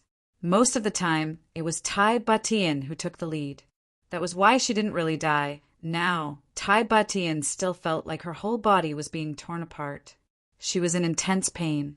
It was already not easy for her to be able to resist the urge to look at Chu Yang. Minister Chu, this old man is much older than you. There's something I don't know if I should say. Ing said. Elder, please speak. There's no harm in it, Chu Yang said with a smile. Minister Chu is so young. I don't think you have a wife yet. Although it was a question, Ying's tone was certain. I don't have a wife yet, Chu Yang said frankly. Yes, if there's a woman who loves Minister Chu wholeheartedly and is willing to give up everything for him, would Minister Chu be moved? There was a hint of grievance in Ying's voice. He said, I'll be the matchmaker, Ing. Tai Butian's somewhat angry voice came from the carriage beside them. How can Minister Chu's marriage be forced by others? Ing touched his beard embarrassedly and didn't say anything. I already have someone I love. Chu Yang knew what he was getting at. He rejected him cleanly. I'm very fond of her, and I love her very much. I don't want to be a second person in my life. Ing had already been stopped by Tai Butian. He didn't want to say anything else. But when he heard this, he flew into a rage. He couldn't control his temper anymore. He said sternly, Are you indifferent when others have sacrificed so much for you? No matter how much others have sacrificed for me, it's not a reason for me to have a change of heart, right? Chu Yang looked at this somewhat angry old man with amusement. He asked with interest, I just don't know. Who is this person you're talking about? Humph! Ing snorted angrily. He turned his head and ignored Chu Yang. Chu Yang's mind turned at lightning speed. He had an idea. This old man was probably talking about Wu Qianqian. After all, Wu Qianqian had been in contact with these two old men since C wasn't an iron cloud. It seemed that these two old men were matchmaking for Wu Qianqian today. Thinking of Wu Qianqian, Chu Yang couldn't help but sigh deeply. Wu Qianqian was deeply in love with him. How could he not know? However, his entire life was for Qingwu. No matter what others did, the person he couldn't let down was Mo Qingwu. Wu Qianqian was naturally a peerless beauty. Moreover, she had an orchid heart, outstanding talent, and resourceful mind. Therefore, she was one of the top choices at this time. However, Chu Yang only had Mo Qingwu in his heart. The huge regret from his previous life had tied Chu Yang's heart into a dead knot. Other than Mo Qingwu, there was probably no one else in this world who could undo Chu Yang's love knot. From the beginning to the end, Chu Yang had never thought about what kind of ending he would have with Wu Qianqian. He didn't even have such thoughts. As for other people, they probably wouldn't. In the other carriage, Tai Butian's expression was dim. She sighed deeply with self-pity. Sure enough, Chu Yang had someone in his heart. Since that was the case, wouldn't it be best to bury this matter? Besides, even if Chu Yang didn't have anyone in his heart, what could she do? With her identity as the ruler of a country, could she still marry him? Tai Butian comforted herself. She seemed to have thought it through and made up her mind. However, 2 strings of tears quietly dripped down from her eyes, soaking the pillow. She gently reached out and wiped the tears away. However, the tears quickly gushed out again, as if they would never stop. Let me cry just once. Well, he's still beside me. Although he didn't know, there was another indescribable silence. In this place of silence, Chu Yang clearly felt that it was full of oppression, as if it would explode at any moment. After a long time, Tai Butian's somewhat tired voice came from the side. Minister Chu's body recovers really quickly. Chu Yang chuckled and said, "It's just that my skin is rough and my flesh is thick." Since the misunderstanding between him and Tai Butian had been cleared, Chu Yang naturally wouldn't continue to treat her coldly. Last night, I threw Minister Chu's black clothes into the fire and burned them," Tai Butian said slowly. "However, after burning them, I felt that something was wrong." "Minister Chu, could there be something in your clothes that you can't let go of? Or a very important secret?" "Something that I can't let go of? A very important secret?" Chu Yang was startled. He scratched his head in confusion and asked, "What does your Majesty mean?" "Oh, since there's nothing, I can rest assured." Tai Butian smiled and said, "Because when the clothes were burned, there was clearly a smell of roasted hair. If it was only from Minister Chu's body, there wouldn't be so much smell." "Haha," Yuan Cheng worried too much. Chu Yang smiled and said, "Your Majesty may not know, but my clothes were stained with too much blood, or perhaps there were pieces of flesh and blood from the enemy's corpse. Naturally, there would be that smell after burning them." Tai Butian smiled and said, or maybe I haven't experienced it before." She was puzzled. The smell of burning flesh and blood was not the same as that. However, she didn't continue the discussion on this topic. "Minister Chu, you and I are not monarch and minister, nor are we colleagues." Tai Butian said carefully, "Minister Chu has a great future, and will definitely not be limited to this small lower three heavens." "Then dare I ask, in Minister Chu's heart, what kind of position am I, the Emperor of Iron Cloud?" Tai Butian spoke slowly, but there was a faint sense of urgency in his tone. Chu Yang touched his nose awkwardly and smiled. He felt that this question was really not easy to answer.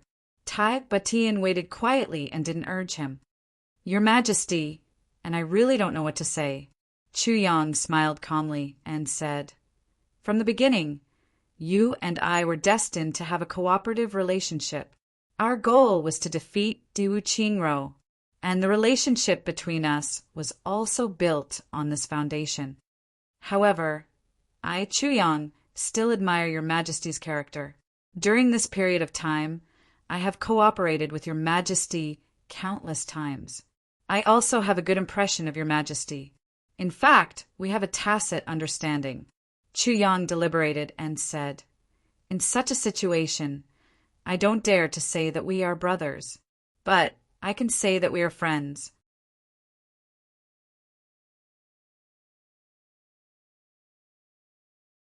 Chapter 372. Friend.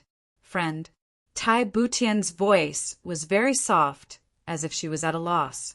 Then she smiled and said, "To have a friend like Minister Chu in this life, it is indeed unforgettable.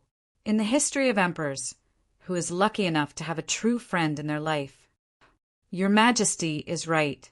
Chu Yang laughed and said, "Actually, not only emperors, even ordinary people will not have many true friends in their life. Some people will not treat them with sincerity in their life, and they will not treat anyone with sincerity in their life. Such people are more suitable than emperors." Tai Butian laughed sincerely and said, "From what Minister Chu means, Yuan Cheng is very pitiful." "Very pitiful indeed." Chu Yang said seriously, "It is lonely at the top. Emperors are like this. When they sit on the throne and accept the glory of being the supreme ruler of the world, they are also destined to be lonely for the rest of their lives." As soon as these words were spoken, Tai Butian suddenly fell silent. After a long time, a long sigh could be heard coming from the carriage. A soft, almost inaudible voice said faintly, "The Emperor is lonely." G family, friend, haha. The two figures also sighed, respectively. It was not clear whether they were sighing for themselves or for others. In short, the meaning was complicated and difficult to understand. In the other carriage, Tai Batian looked at the roof of the carriage with lifeless eyes. For a long time, her eyes did not move. "Friend. Haha, friend. Not bad. You fought hundreds of battles for me. You came up with hundreds of plans for me.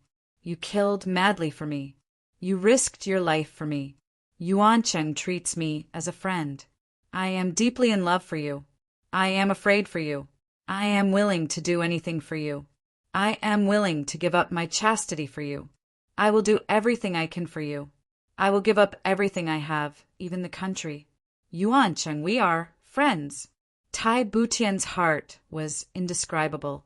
At this moment, she actually had the urge to cry out loud. The bitterness and despair in her heart made her want to pull out her sword immediately and kill herself in front of Chu Yang. But she still controlled her almost uncontrollable emotions. She took deep breaths, deep breaths. Tears flowed down quietly like broken pearls. Sigh. Why is she crying again? Didn't I say not to cry again? Why are you crying now? Tai Batian, you're so useless. Friends. Just friends. Chu Yang's words had set the tone between the two of them. Finally, Tai Batian smiled. Friends aren't bad either. Just as he had said, how many emperors from ancient times to the present had friends? As Chu Yang had said, how many true friends could there be among ordinary people? Haha, we'll probably have to wait until the battle at the mountain pass is over before we can return to the mountain pass. There's still a long way to go. Tai Butian smiled and said, Minister Chu, why don't you tell me about yourself? Take it as a way to relieve the loneliness of this journey. How about it? Journey? Chu Yang didn't know whether to laugh or cry. Your Majesty is really relaxed. Don't tell me that Your Majesty doesn't care about this war that concerns the fate of the two nations at all? Even if I do, what can I do? Tai Butian smiled and said, I've already done what I should. As for the rest, whether I win or lose, I can accept it. When I was anxious, it was the same. When I wasn't anxious, it was still the same. Why do I have to take it to heart? Your Majesty is really open-minded. Chu Yang was in awe. As an emperor, it was really commendable to have such a breadth of mind. Ha ha ha. Tai Butian laughed very happily. Your Majesty, what do you want to hear? Chu Yang asked. Since we're friends, it's not very appropriate for Minister Chu to keep calling me Your Majesty. Tai Butian smiled and said. Both of them didn't notice that a strange expression would appear on the faces of the two shadows every time Tai Butian and Chu Yang would say the word friend. In fact, they would have a very complicated and indescribable look in their eyes. But Your Majesty still keeps calling me Minister Chu. Chu Yang laughed and said, Since we're friends, what does it matter what I call you? What does Your Majesty want me to call you? Tai Butian was speechless. Yes, what does Your Majesty want me to call you? Butian? Iron Brother? Isn't this rubbing salt on my wound? Does Your Majesty want Chu Yang to call me Little Tian Tian, the special name used by my father before I was 3 years old? That's even more impossible. Then what should I call him? Brother Chu? Taiyuan Yang Yang? He probably won't agree to it either. Chu Yang? That's even more impossible. Let's just call it that. Haha, Minister Chu is right. Between friends, there's no need to care about the name. Tai Butian laughed heartily. I'm very interested in the person that Minister Chu can't forget. Minister Chu, why don't you tell me about it? Huh. Chu Yang was a little dumbfounded. To be able to make someone like Minister Chu fall in love with her wholeheartedly, Minister Chu would only take one out of the 3,000 beauties in the world of mortals. In fact, he usually keeps himself clean and never gets involved with women. He doesn't even dare to provoke any feelings. Tai Butian's voice was very strange. It was hard to tell what it meant. He would rather hide his handsome looks with a ferocious mask. In this life, he's only for one person. I'm really curious. What kind of amazing woman can make Minister Chu fall in love with her so deeply? Tai Butian asked. Her. Chu Yang thought of Mo Qingwu and couldn't help but be fascinated. The corners of his mouth also revealed a smile that was either bitter or sweet. It's hard to say, Chu Yang said softly. Tell me about it. Tai Butian was full of interest. She added in her heart, I want to know where I'm lacking in comparison to her. She's a very silly girl. Chu Yang thought for a while and finally said, and she's also very naive. She always gives to me without any complaints or regrets. She's never asked for anything. This sentence made Tai Butian's heart tremble. When I have to be with her, I can do whatever I want. I don't consider what she'll think at all, but she's never stopped me either. She only silently supported and encouraged me. There was even one time when I got bored and asked her to leave. She didn't say anything either. She just stood in a corner and watched me quietly, waiting for me. There's still such a silly girl nowadays. Tai Butian couldn't help but sigh in her heart. Her health wasn't good. She was injured when she was young. She was destined to not have much success in this life. So she always felt inferior when she was with me. Chu Yang subconsciously checked the heavy pill carved on the hilt of the tribulation sword. He said, and I was just so muddle-headed. I didn't know regret. Finally, one day she left me. Only then did I know how important she was. Without her, my life was completely bleak. At that time, I was obsessed with the sword. But when she was about to leave me, she summoned all her courage and told me with all the grievances and anger she felt when she was with me. Chu Yang, I'm prettier than the sword. Speaking till here, Chu Yang's heart ached. He thought of that heart-wrenching afternoon in his previous life. The setting sun was like blood, the purple bamboo was like the sea. Mo Qingwu was dressed in red, lying in his arms, bathed in blood. She said, Chu Yang, I'm prettier than the sword, with her dying breath. His heart suddenly convulsed in pain. Every time he thought of this sentence, he always felt that it was filled with a different kind of sadness. It was as if it could give him a different feeling every time. Tai Butian was silent, as if she could feel the pain in Chu Yang's heart. She sighed in her heart. Recently, I finally found her again. This time, I swear that I'll treat her well. I'll do everything I can and let her be the most blessed woman in the whole heaven. Chu Yang said softly, She's really lucky to have met someone as determined as you. Tai Butian said softly. Her heart ached endlessly. She was very envious of this girl who was lucky enough to have all of Chu Yang's love. She was also very jealous. It should be said that meeting her is also my luck, the greatest blessing. Chu Yang smiled happily, thinking of how he healed Qingwu's injuries and let her live a happy and worry-free life. He was full of blessings. Yes, you're all lucky. How does she look? She must be very beautiful, right? Tai Butian asked. Outstanding beauty, peerless in her generation, devastatingly beautiful.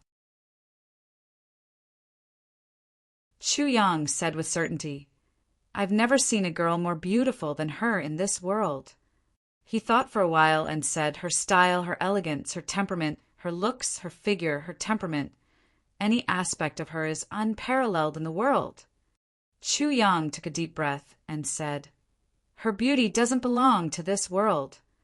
This time, Tai Butian was even more silent. In the carriage, Tai Butian looked at her lower body with a somewhat helpless gaze. The wound, there seemed to be fresh blood flowing out again. But the pain now was far from being comparable to the pain in her heart. While Chu Yang was praising his sweetheart nonstop, he was completely unaware that Tai Butian's heart had already broken into pieces in despair. Chu Yang's face was smiling, and his heart was filled with happiness. The battle has already begun. After defeating Diwu Qingru, I'll go to the third heaven to meet Chingu. Suddenly, he felt something strange beside him. His gaze turned sideways, and he suddenly realized that on the two carriages, there were two shadows looking at him furiously. The anger in their eyes seemed to want to swallow Chu Yang whole. In that case, I'm even more curious. Tai Butian forced a smile and said, when can Minister Chu bring her along and let me see this unparalleled beauty in this world? She smiled and said, Qian is already an unparalleled beauty. I really want to see what a girl more beautiful than Qian looks like.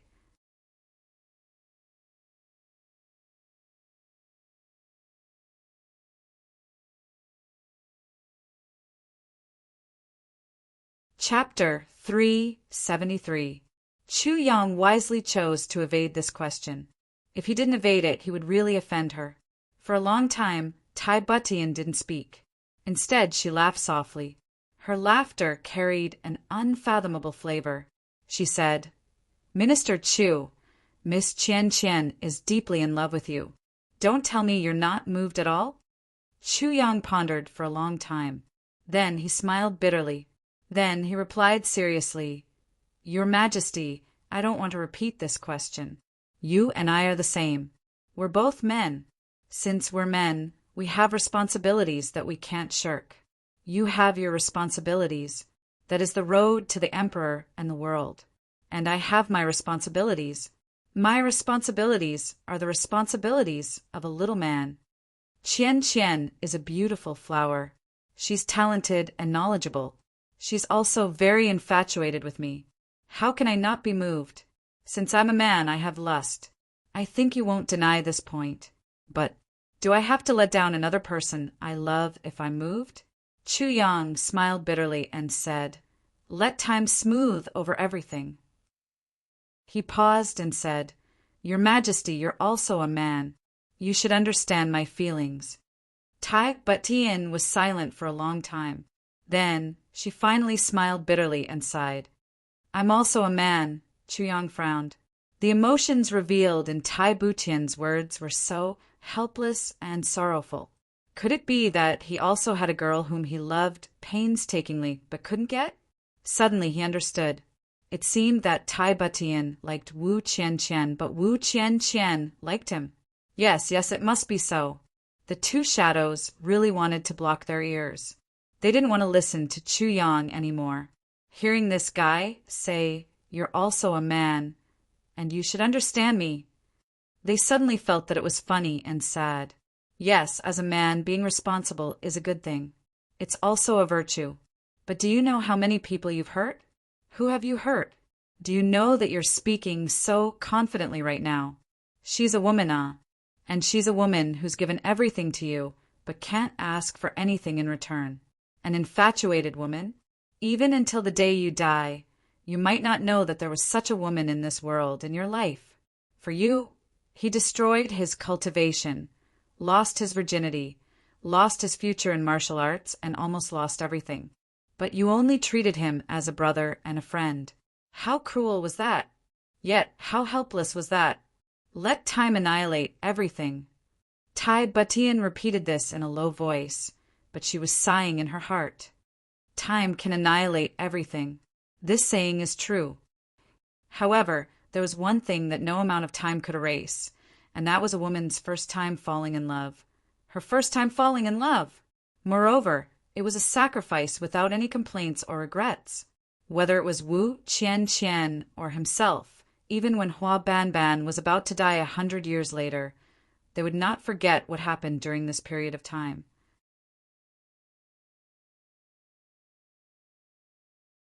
Naturally, he wouldn't forget about a certain talented person who had appeared out of nowhere like a shooting star and changed the situation of the world. They were in love, but they were destined to never be together. The autumn wind sets the sun, and the sky is about to faint. After the vicissitudes of life, I'm alone in my thoughts. I sigh that heroes have failed me, and my daughter's heart is full of twists and turns.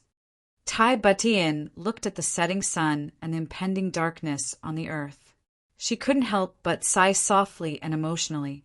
Then, she couldn't help but sigh softly again. She was extremely disappointed. Chu Yang thought that she was talking about Wu Qianqian and was speechless for a moment. Then they fell silent. Only the two figures sighed as they drove the carriage. Their sighs were filled with sorrow and helplessness. They lamented her misfortune and were angry at her failure to fight. The two of them could be said to have watched this girl grow up since she was a child, and both of them were extremely heartbroken. Oh heavens, please open your eyes. Even if you just give this poor girl a little bit of happiness, a little bit of comfort, that's fine too. I don't ask for much, just a little bit of comfort. Can I get it? In her life, she seemed to be in a high position and had a noble background. But in reality, she had never received any happiness, not even a truly happy smile, not even once. Tai Batian curled up in the carriage. As they got down the carriage in silence, she felt more and more unbearable pain. The pain in her lower abdomen was so painful that she clenched her teeth and trembled. But she couldn't make a single sound. Beads of sweat the size of soybeans dripped from her forehead. The shadow who was driving the carriage sighed and said, "Minister Chu, I can't say that your injuries were fatal, but they were extremely difficult to heal. But you've recovered to this extent in such a short time after you woke up. So, you must have some miraculous medicine on you, right?" He didn't want to ask Chu Yang, but the elixirs on them weren't very useful for Tai Batian. Seeing Tai Batian in so much pain, he really couldn't bear it. With Chu Yang's recovery rate, he should have some miraculous elixirs. Yes, there are some miraculous elixirs. Although there aren't many, the effects are just passable. Chu Yang didn't know the meaning behind his question, but he still answered patiently. His Majesty was seriously injured in order to save you this time, and our elixirs are all used up. Shadow was silent for a while before he said. When he heard this, Chu Yang immediately recalled Tai Butian's unnatural posture and deathly pale complexion. He thought about how this iron-cloud monarch had almost given up the entire country's advance rescue for him. How could he not be moved? He asked, what kind of injuries did His Majesty suffer? Internal injuries. Shadow said, internal injuries are easier to treat.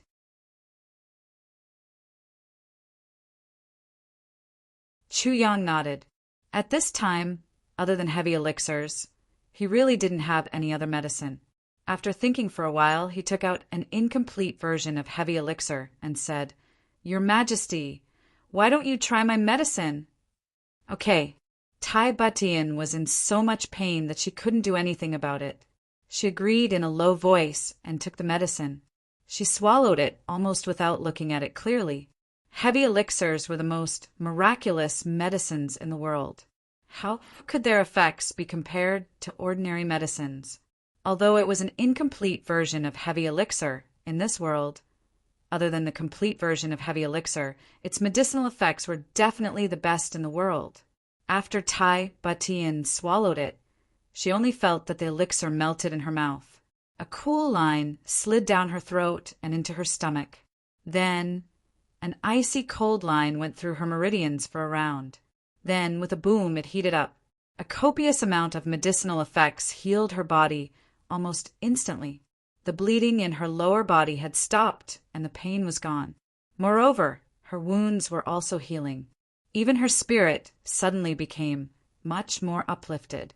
The remaining medicinal effects slowly melted into her meridians and actually nourished her body bit by bit. So many years of exhausting exhaustion actually seemed to be completely healed by this elixir. In fact, it was even better. The state of her body and spirit suddenly climbed to the peak at this moment and then maintained it. What kind of medicine is this? It's so miraculous. Tai Batian was shocked. She couldn't believe the effects of this miraculous medicine, as if she was dreaming. Then she sat up and tidied up her body. She felt that her whole body was very relaxed. She couldn't help but be surprised and happy. This was given to me by a strange person. I don't know his name either, Chu Yang said softly. He thought for a while. Tai Butian's body didn't seem to be in good condition. Moreover, it was chaos now. Almost all of Diwu Qingrou's Golden Horse Riders department had gone to the front line. There were many experts. Tai Butian was the main target. There would be assassins almost any time and anywhere. It was really impossible to guard against. If something happened and he wasn't around, that would be terrible. So he took out a piece of purple crystal from the tribulation space and used the tribulation sword to make a jade bottle. After hesitating for a while, he finally took out a complete version of heavy elixir and put it in the jade bottle. There were a total of 3 complete versions of heavy elixir. He gave one to Tai Butian, and there were 2 more left. It was enough. Chu Yang thought to himself, when your father was around, I didn't have one. Even if I had 2, I couldn't take it out. Now I'll compensate you. Then he raised his voice and said, Your Majesty, I have a gift for you. I'm going over now. Without waiting for Tai Butian's reply, he jumped out of his carriage and climbed into Tai Butian's carriage. The 2 shadows didn't have any intention of stopping him this time. They let Chu Yang go up.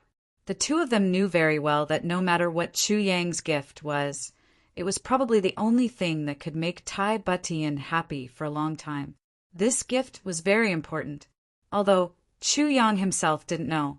Tai Butian was obviously surprised. She looked at him with her eyes wide open. She said stutteringly, What gift? The moment Chu Yang boarded the carriage, he smelled a strange fragrance. It smelled like orchids and fans. He laughed in his heart. This young king is really young. To think that in this kind of environment he would still bring perfume. It's this. Chu Yang turned his wrist, and a purple crystal bottle the size of a finger appeared in his palm. A soybean-sized elixir lay quietly in the bottle. Even if one looked through the purple crystal bottle, it was shrouded in a mysterious mist. It shone like starlight, as if there was a universe in this purple crystal bottle. What is this? Tai Butian was a little restrained. Then she calmed herself down and asked. Chu Yang lowered his voice and said seriously, This is a magical elixir. No matter what the situation is in the future, it can save your life. If you're injured, as long as your body isn't separated on the spot, as long as you still have a breath, this elixir can make you recover in an instant. Tai Butian's mouth opened wide. Even if you don't have a breath, as long as your body is warm, this elixir can make you live. Even if your life is at its end, this elixir can extend your life by at least 30 years.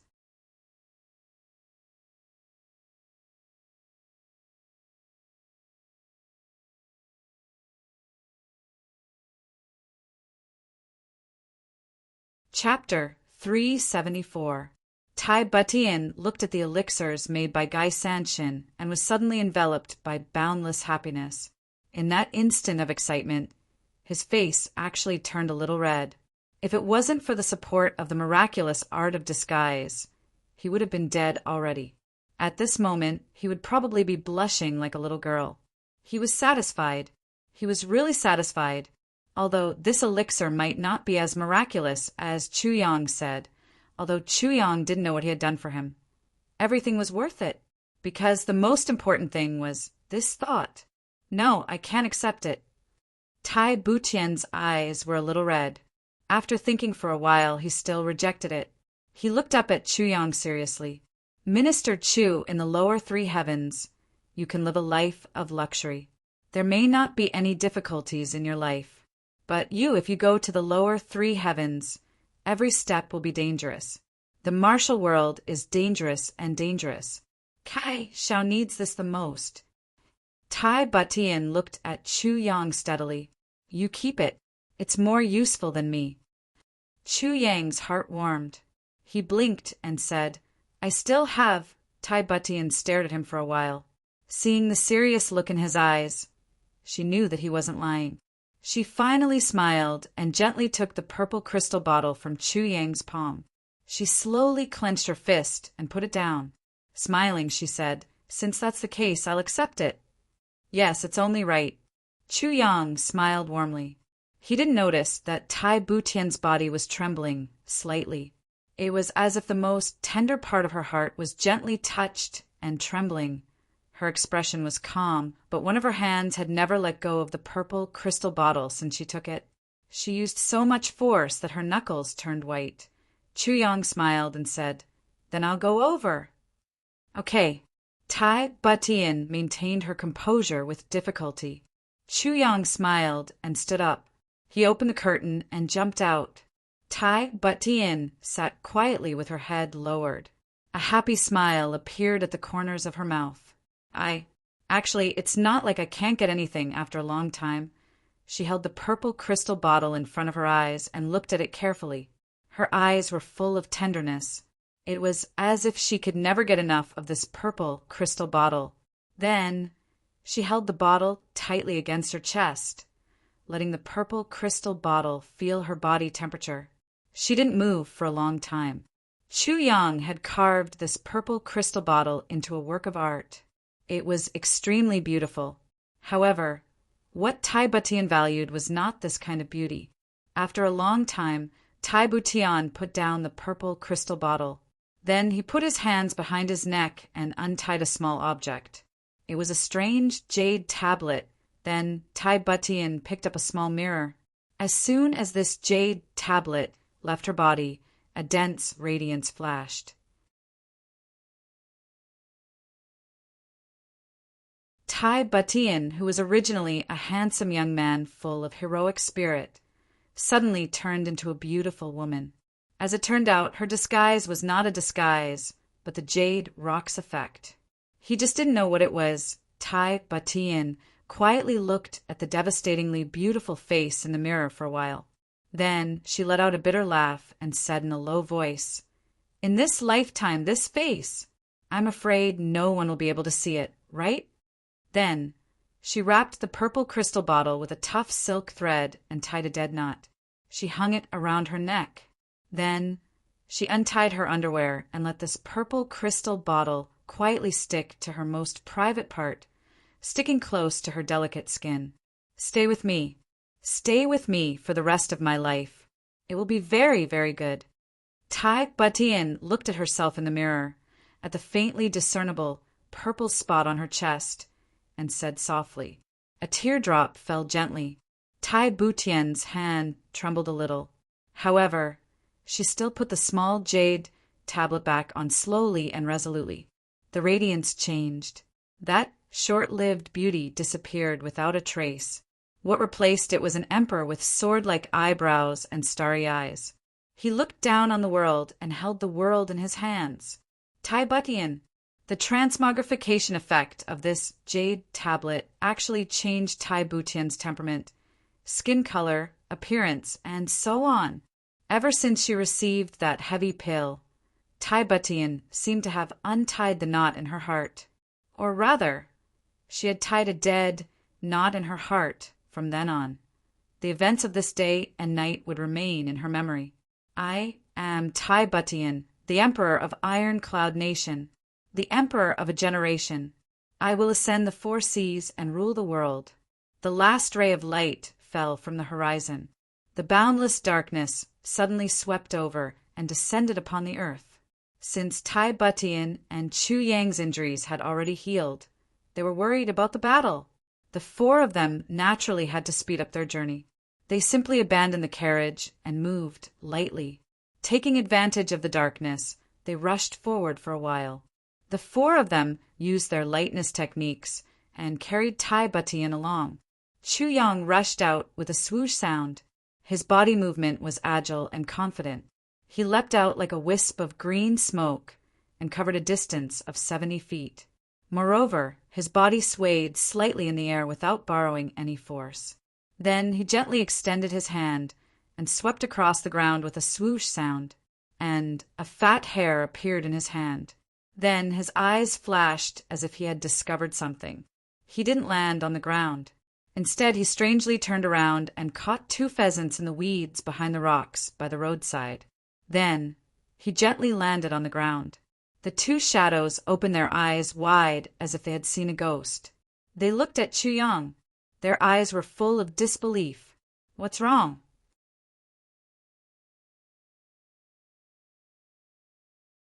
Chu Yang carried the hare and the 2 pheasants.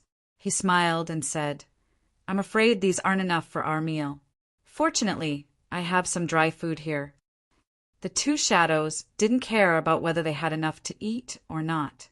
They only opened their eyes wide and asked, You're a king-level expert now? When these words came out, even Tai Butian opened her eyes wide and looked at Chu Yang. King-level expert. Qing Xian was 17 years old when she met Chu Yang and Lu Dan. She had repeated her grade. Chu Yang has already become a king-level expert in just 1 year's time. This is too fake? I'm ashamed. I'm only a first-grade king-level expert, Chu Yang said modestly. The 2 shadows looked at each other. They were speechless. Martial warrior level, martial artist level, martial teacher level, martial great master level, martial honored sect. King-level expert. This bastard had crossed more than 40 levels in 1 year. And he still shyly said, I'm ashamed. I'm only a first-grade king-level expert. Only. Ashamed your ass. Only your ass. You can't hit us like this. The 2 shadows were somewhat sad. The king level was their real cultivation, but they also knew that this was the highest level of cultivation in their lives. They were already 10 years old, so they wouldn't be able to make any progress in their lives. Now, Chu Yang had reached king-level expert at the age of 18. Then, how big would his future development be? County level? Definitely more than that.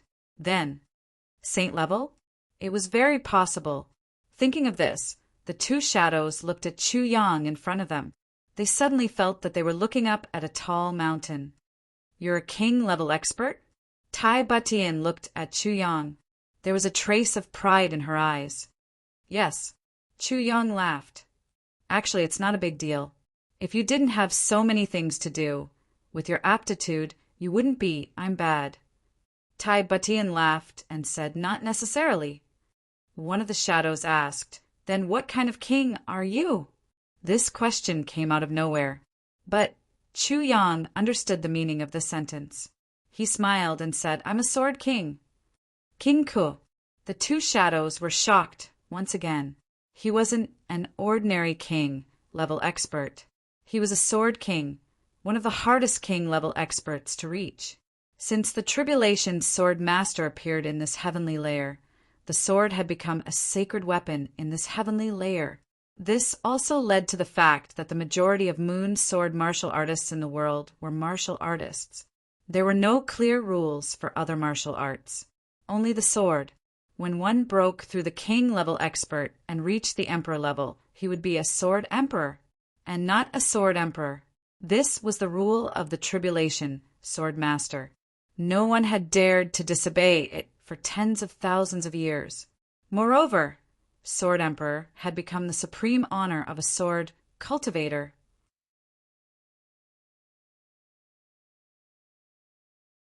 It could be said that a first-grade sword emperor could easily kill a saber emperor of the same grade.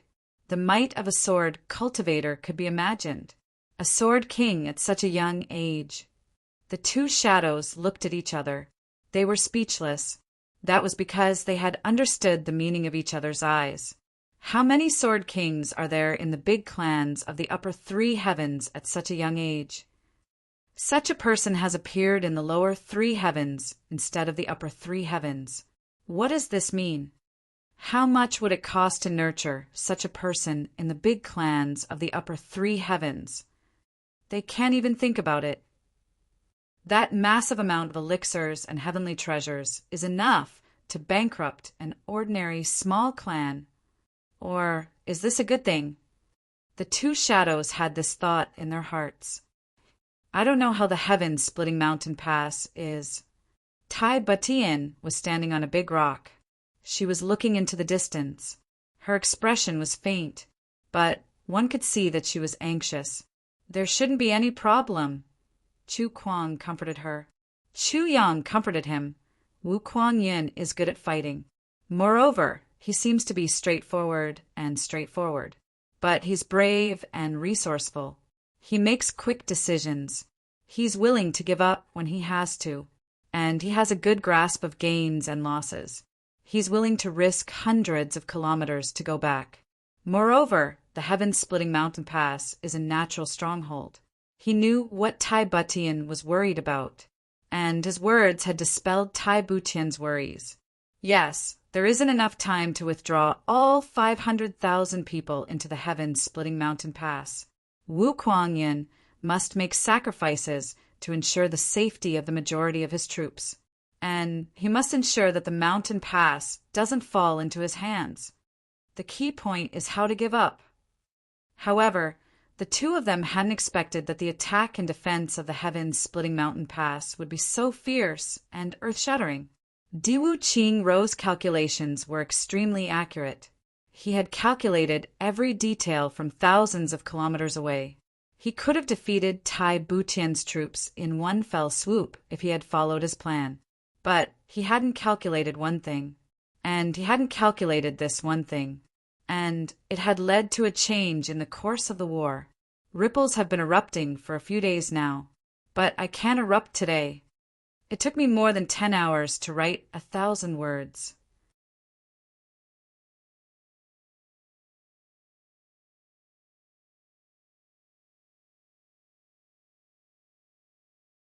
Chapter 375.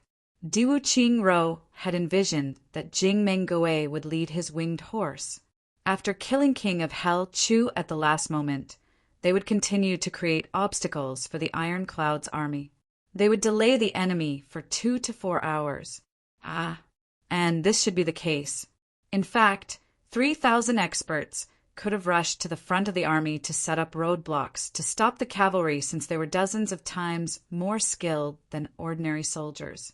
It would have been very easy to do these things in this mountainous forest. They could have casually cut down a few big trees. Moreover, Diwu Qingro had ordered the entire mountainous forest to be set ablaze. This had created a terrifying atmosphere. Jing Menghun would have been able to delay the enemy for 2 to 4 hours under such circumstances. Moreover, Diwu Qingro had envisioned that Tai Butian would have needed to find King of Helchu's whereabouts. This would have required time and energy. In general, Tai Butian's return journey would have been delayed by no less than 4 hours. She might have been unable to complete the task in 8 hours or even 16 hours. But Diwu Qingro only needed 4 hours. This requirement wasn't high. The delay of 4 hours would have been more than enough even if someone had planned this journey.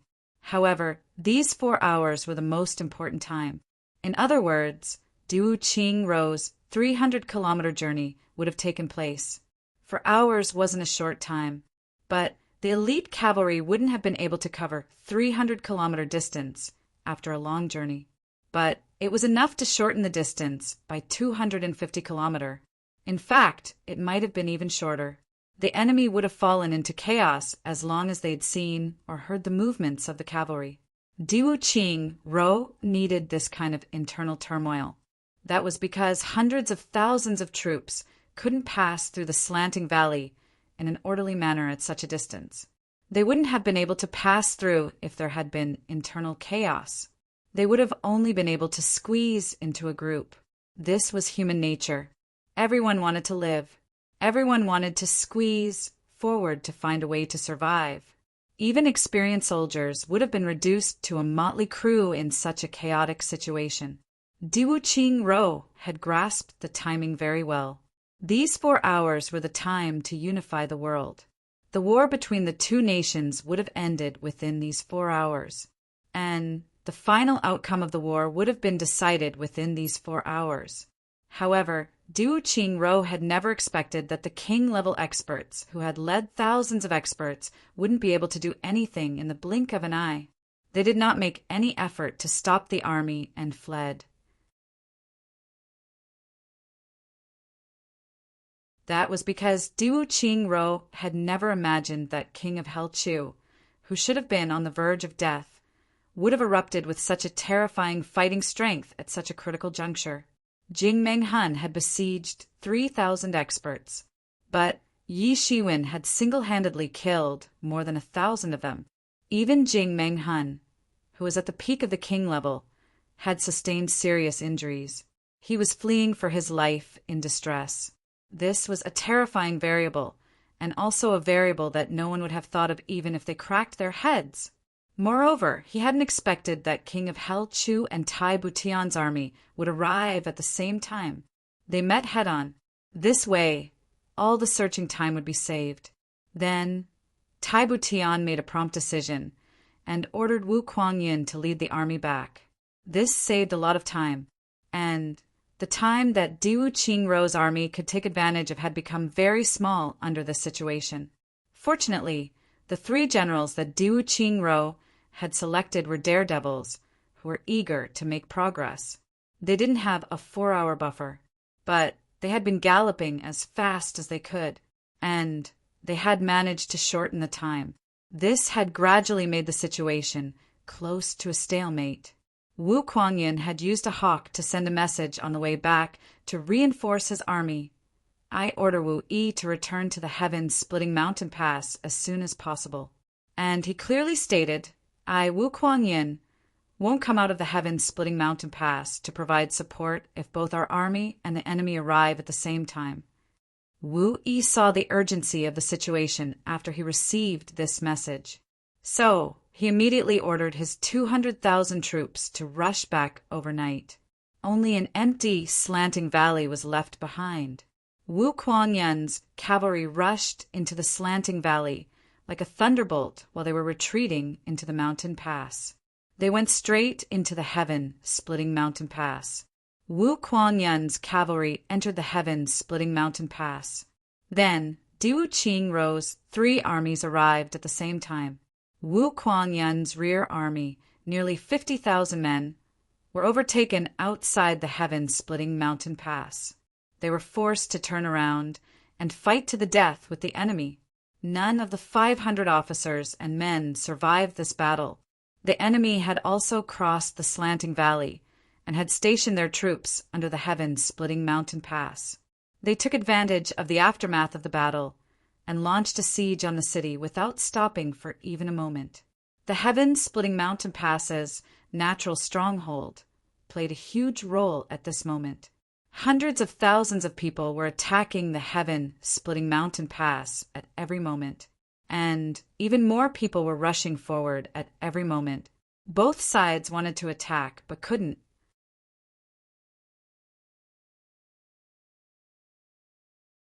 Wu Kuangyin wanted to attack, but couldn't because he had to defend the heaven-splitting mountain pass.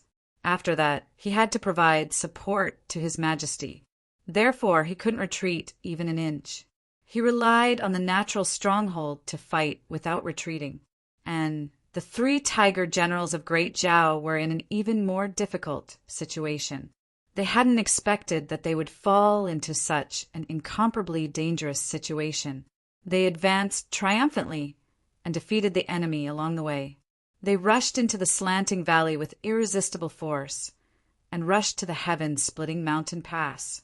Then they found out, what the fuck is this place? The slanting valley stretched for hundreds of kilometers. It was surrounded by cliffs on both sides, but they found themselves in such a large, open space after entering the valley. It was hundreds of kilometers in radius. In fact, it looked like a huge gourd with an incomparably long stem. It would be very difficult to get out after entering this place. Their front and back had entered this open space, and their rear and back were still in the slanting valley. This kind of situation was simply unbearable to the extreme. The heaven-splitting mountain pass was a natural stronghold in front of them, but how could they retreat? Wu Kuangyin of the heaven-splitting mountain pass would certainly come out and chase after them if they retreated to a certain extent. Then they wouldn't be able to advance or retreat in this narrow, slanting valley. In fact, they would be bound to be annihilated by the enemy if they retreated to a certain extent. And that would be a huge sacrifice. Moreover, they were reluctant to give up this great opportunity. So, the 3 of them were riding a tiger and couldn't get off. Moreover, these 3 people were the Golden Tiger General Jin Ningkai, the Silver Tiger General Long Ao, and the Jade Tiger General Yu Qinglong. These three were aggressive generals. To put it nicely, they were brave and good at fighting. And to put it bluntly, they were the king's disciples. These three people were the king's disciples, and they were staunch supporters of the king's disciples. And they had been selected by Diwu Qingro to carry out this 1,000-mile mission because of their special characteristics. However, Diwu Qingro had been cautious all his life, but he had made a huge mistake here. That was because he hadn't said what to do in case such a situation occurred. And that was because he hadn't thought that such a situation would occur. At the very least, they would have severely injured the enemy, and they would have won a glorious victory. However, this glorious victory had turned into a situation where they couldn't get off the tiger because of King of Hell Chu. And this was something that Diwu Qingro hadn't thought of even if he had heaven-defying wisdom.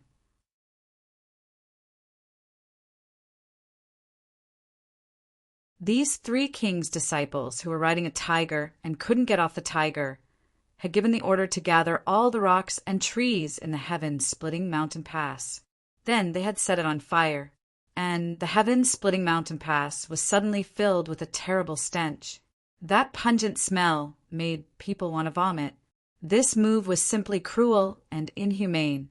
Both the enemy and the king's disciples felt a chill down their spines. There were more than 100,000 corpses in the slanting valley. They hadn't had enough time to clean up the corpses from the previous battle. So, there were more than 300,000 corpses this time. There were some corpses of iron-cloud soldiers, but most of them belonged to Great Zhao. How could a mountain of incense be set on fire? Who wouldn't feel sorry for the rabbit and the fox? We've fought for Great Zhao. We've fought for Great Zhao. We've fought for Great Zhao. We've fought for Great Zhao. We've fought for Great Zhao. That's what we should do, because we're Great Zhao's people. But even our corpses have become weapons against the enemy after we fought.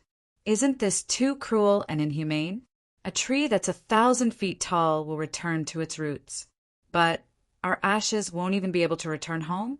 What if I'm the next one to die? Won't my corpses also be thrown into this fire? Will they become a pile of skeletons after being set on fire? The fire was burning fiercely. Countless soldiers on and below the city walls were deep in thought. Each of them was thinking about their own matters, and this noisy battlefield suddenly became silent. The three tiger generals were helpless. What do you want us to do? Don't burn? Do we want to burn? But this is summer. The weather is hot. If we don't deal with the corpses, it'll lead to a plague. Once the plague was unleashed, all of the 1 million Gui present would die here. Digging holes to bury them is unrealistic. This is a mountainous area. Brothers, you can chop down with your axe and leave a white mark on the ground. Stone fragments will fly everywhere. Well, these three teams don't need to bury hundreds of thousands of corpses, so they don't need to do anything else. However, the three tiger generals didn't have much of an effect, even though they had tried to explain. The implementation was like this, but understanding it or not was another matter. Even if we burn them, we can't burn them like weapons, right? The battle was at a stalemate. They attacked the city every day. The results weren't great, but the three tiger generals were helpless. They couldn't think of any other way, so they could only suffer day after day. Wu Kuangyin was burning with impatience inside the heaven-splitting mountain pass. Motherfucker, if you can attack, then retreat. This old he promises that he won't pursue you. Once you leave, this old he will send you off with a Yonga song.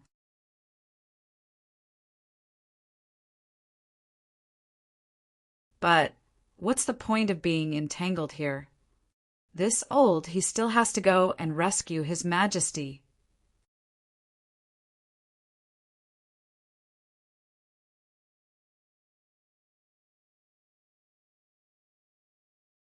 Chapter 376. However, the enemy didn't retreat after Wu Kuangyun's words. Instead, they became even more vigilant. Their attacks became even more intensive. Long Ao urged his horse forward and scolded Wu Kuangyin. "Motherfucker! Do you think you still have any credibility? You've already turned into a pile of fucking ashes. You still want to swear on it? Who are you trying to deceive? You think that everyone is as stupid as your Wu clan?" Wu Kuangyin was furious. He scolded, "You're old. You dare to scold me? You're disobedient and unfilial. You're wicked beyond redemption. You're deceiving your master and destroying your ancestors. You're treacherous. Long Ao, you motherfucking be asterisk starred. You're a be asterisk starred born of a black turtle." This persuasion eventually developed into a quarrel between the two armies. The two of them weren't satisfied with the quarrel, so they gathered their subordinates and lined them up. Then they shouted and cursed together. Wu Kuangyin didn't want to be outdone. He divided the defenders into several groups. Then they took turns to go into battle. He was shirtless as he shouted. That atmosphere was truly earth-shattering. They cursed until the sky turned dark. They cursed until the sun and moon lost their light. Each of these soldiers is a boorish man. Each of them is an expert in cursing. So they used all kinds of vulgar language to curse people. There were hundreds of thousands of people on the city wall. They cursed until their female relatives could be traced back to 17 or 18 generations of ancestors. Meanwhile, Chu Yang, Tai Butian, and the others were taking a detour to this place. Tai Butian and the Shadows didn't know that there was another way to the heaven-splitting mountain pass. However, Minister Chu led the way. Not only did they find a winding path, but Minister Chu also had time to find a rare wild ginseng and 100-year-old red spirit mushroom on both sides of the path. He also collected a pile of Solomon's seal flower and other things. The two experienced and knowledgeable shadows were flabbergasted by this ability. How did this guy find these things? Chu Yang would often make an "oh" sound while he was walking. Then he would sniff and squat down to take a look. Then he would dig through the grass and find a medicinal herb. Moreover, each of them could be regarded as a top-quality item. This ability is heaven-defying. With this ability, even if his aptitude was poor, he would still be able to improve his cultivation. The two shadow hearts thought to themselves. This was a road, a veritable narrow path. The narrowest part was so narrow that a thin person could barely squeeze through. Moreover, there were many such narrow places. Fortunately, the four of them were not fat, so they were able to squeeze through. Along the way, Minister Chu discovered that when other people passed through such places, they generally had an easy time.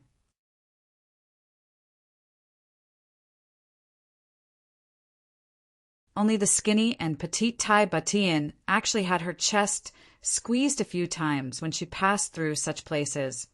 This made Minister Chu very puzzled. This guy's chest is flat. He's so thin. His chest muscles aren't developed either. Why did he have to squeeze in? This is really weird. The mountain path was getting more and more difficult to walk. It was unknown how many years ago this was a small path. Now there was basically no road. The path was densely covered with thistles and thorns. They had not even climbed half of the peak when they reached the point where it was almost impossible to move an inch. If not for the fact that the four of them had high cultivation bases, it would have been very difficult for them to make it here. In the end, when Tai Butian's strength was insufficient, one of them had to carry her. Chu Yang felt a little apologetic. After all, this shadow looked like an old man with wrinkled skin and white hair. Chu Yang was young and strong. Moreover, he was a martial king. Therefore, he suggested that he carry her for a while. He did not expect that as soon as he said this, he would be strongly opposed by the two shadows and Tai Batian. The intensity of these three people's reactions gave Chu Yang a fright. He had no choice but to continue to let the old man carry Tai Batian. He secretly cursed in his heart. "Are you guys afraid that I'll throw this emperor down the cliff?" Therefore, he was a little depressed. At the same time, he was also a little puzzled. It's true that Tai Batian wants the shadows to carry her. But why is she the only one carrying her? The other one doesn't even know to suggest that she should switch hands, seeing her own brother so tired that he's breathing white smoke. Tai Batian was also helpless. The illusion effect of the jade pendant could only deceive one's vision, but not one's feelings. If Chu Yang were to carry her, he would definitely feel that something was wrong. As for herself, she only wanted one to carry her, because of these two shadows, although she had always called them uncles, in fact they were a couple. They finally arrived at the top of the mountain after passing over one cliff after another. The biting cold wind was whistling at the top of the mountain. The four of them had to circulate their martial power to stand still. It was midsummer, but the top of the mountain was still very cold. We'll reach the heaven-splitting mountain pass if we go down that side of the mountain. However, there's a concave cliff that we can't descend if we want to enter the heaven-splitting mountain pass. That section is 70 or 80 feet high. Chu Yang pointed his finger and said, "Below this protruding cliff is the slanting valley." Tai Batian nodded. She thoughtfully looked down below. "Your Majesty, you don't need to worry. The road we've taken is an extremely hidden path. Only revered martial artists and above can climb up here."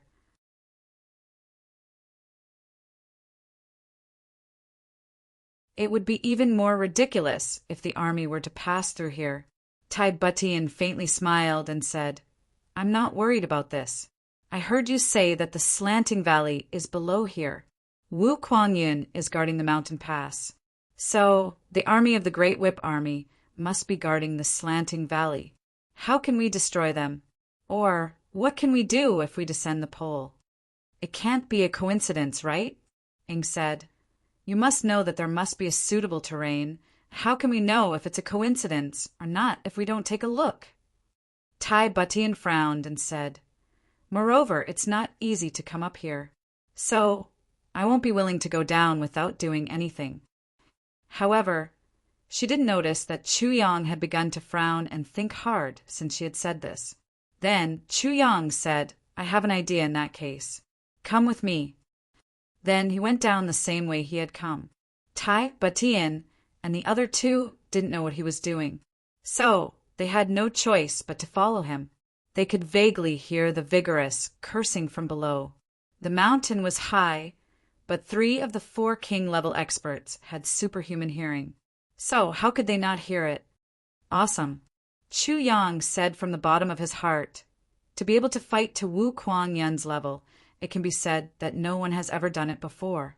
Tai Batian almost burst into laughter and said, "It seems that General Wu is also very anxious."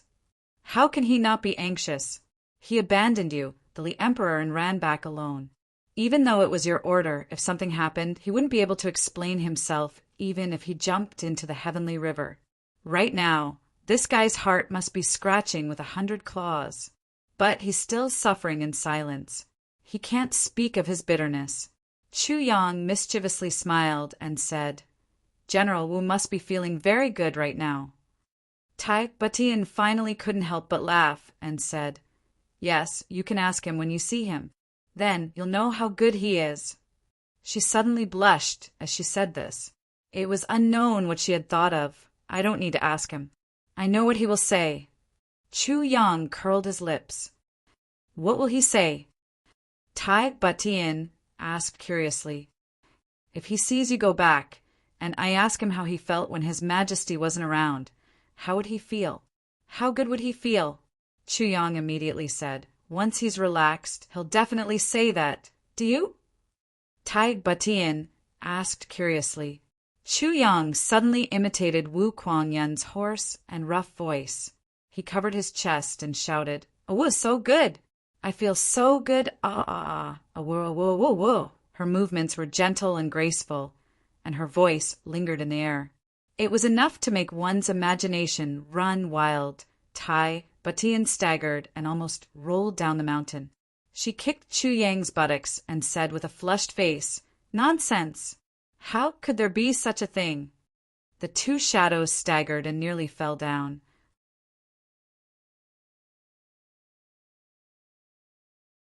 They stood up and didn't know whether to laugh or cry as they looked at Minister Chu.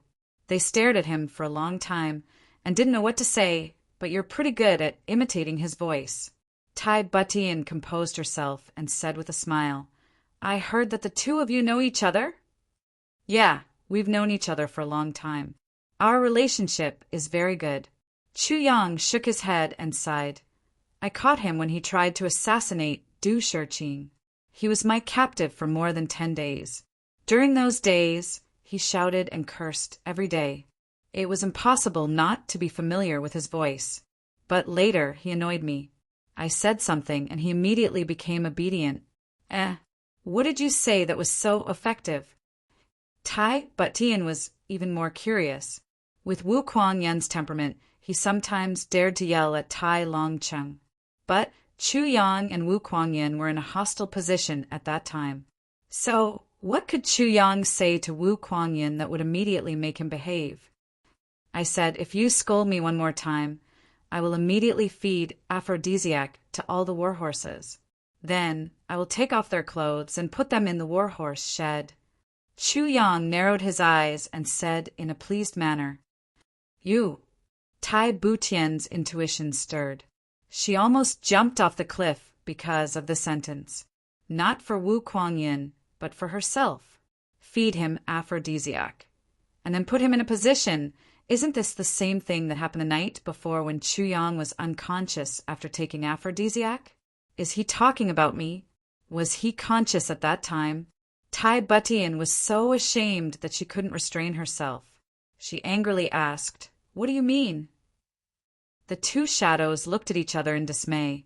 This minister is very sad. Ah? Minister Chu was startled. He looked at her innocently, scratched his head, and said, What's wrong? Humph. Tai Butian suddenly realized that she had misunderstood. She looked at this guy's expression. How could he have disguised himself when he was caught off guard? He must have threatened Wu Kuangyan. However, she was still angry when she thought about it. She clasped her hands behind her back and walked away angrily.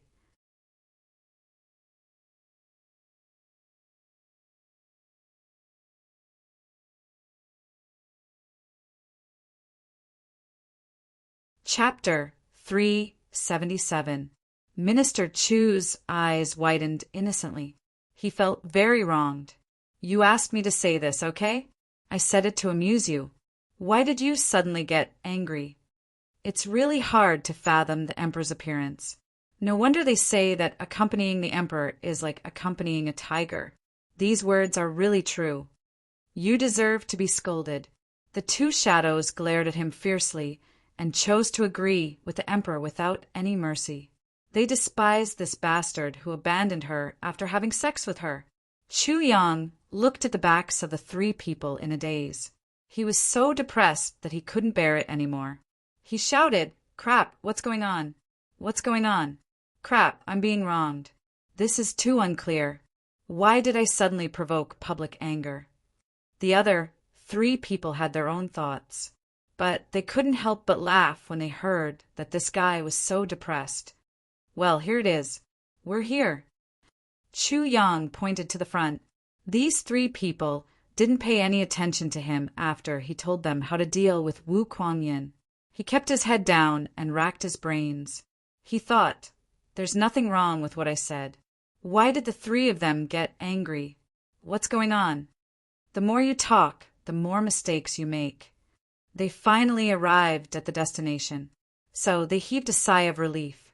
It must be said that it wasn't a good feeling to leave people hanging like that, especially when they were still in a heated discussion just a moment ago, and the next moment they were all angry because of what he said.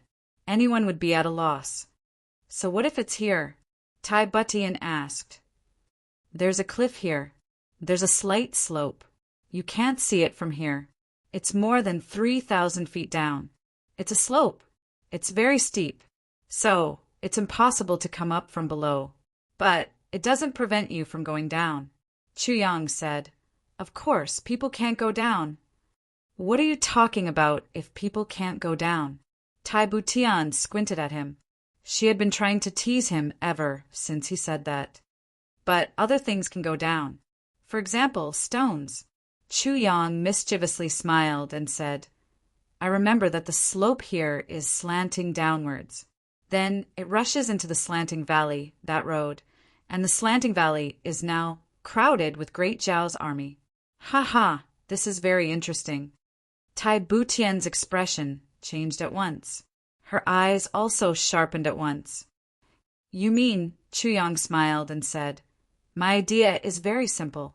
Since a part of Great Zhao's army is crowded in this narrow, slanting valley, then we might as well open up a bloody path for them. Moreover, we can cut off their supplies to a certain extent. In Chu Yang's smile there was something called cruelty faintly shining.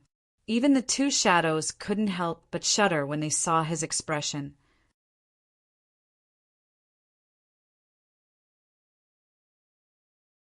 Tai Butian pondered for a moment before saying, You're right, but with just the strength of the three of us, we're overestimating ourselves. She lowered her head and thought for a while. Then she said, Even if we use rolling logs and rocks, with our strength, we won't be able to do much damage. At most, we'll just be a distraction. It won't be of much use. That's why I said I had to find suitable terrain. Otherwise, why do you think I brought you all around? Chu Yang was very surprised at Tai Butian's stupidity. Why didn't she use her brain at all? However, he did know that most women had a special characteristic. As long as there was a reliable man by their side, they would be used to letting their man solve any problem. They would never consider that they could solve any problem easily. Tell us your plan. Tai Butian also realized that she was acting strangely. She coughed twice to cover it up and said, Do you see that mountain? Chu Yang pointed at a mountain peak in front of them that was hidden in the clouds and said excitedly. The three of them looked at it and were shocked. They saw that a few thousand feet in front of them, there was a mountain peak that protruded out. It was like a huge arm that pierced straight into the sky. They didn't know how high it was above the clouds. The top of the mountain was smooth and there weren't any weeds or trees. It was like a rock that stood between the heavens and the earth. Do you see it? That mountain peak is just right. We only need to push it down, and it will rush down the slope by itself. When it rushes down, it should be right in the middle of the slanting valley. I reckon that with such a huge momentum, it should be able to rush forward for another few dozen li, like crushing dry weeds and smashing rotten wood. Moreover, there should be at least 100,000 Great Zhao's army in between these few dozen li, and all of them should be turned into minced meat by then. Chu Yang pointed at the mountains and rivers in a very imposing manner. He didn't notice that the three people beside him were dumbstruck. They were looking at him as if they were looking at a monster. Push it down? Tai Butian looked at Chu Yang as if she was looking at a prehistoric creature. Then she said after a long while, Minister Chu, I have to say that your idea is very good. Moreover, if this mountain peak is pushed down, it will cause more than 100,000 casualties. But the problem is, how are you going to push it down? Let's not talk about the weight. Let's talk about the size of this mountain peak. Even if we look at it now, it will still be several hundred feet tall, and its diameter will also be several hundred feet. Let's not talk about pushing it down with the strength of the four of us. We won't even be able to make it sway a little with our strength. Chu Yang immediately smiled and said, I didn't say that I would push it down at once.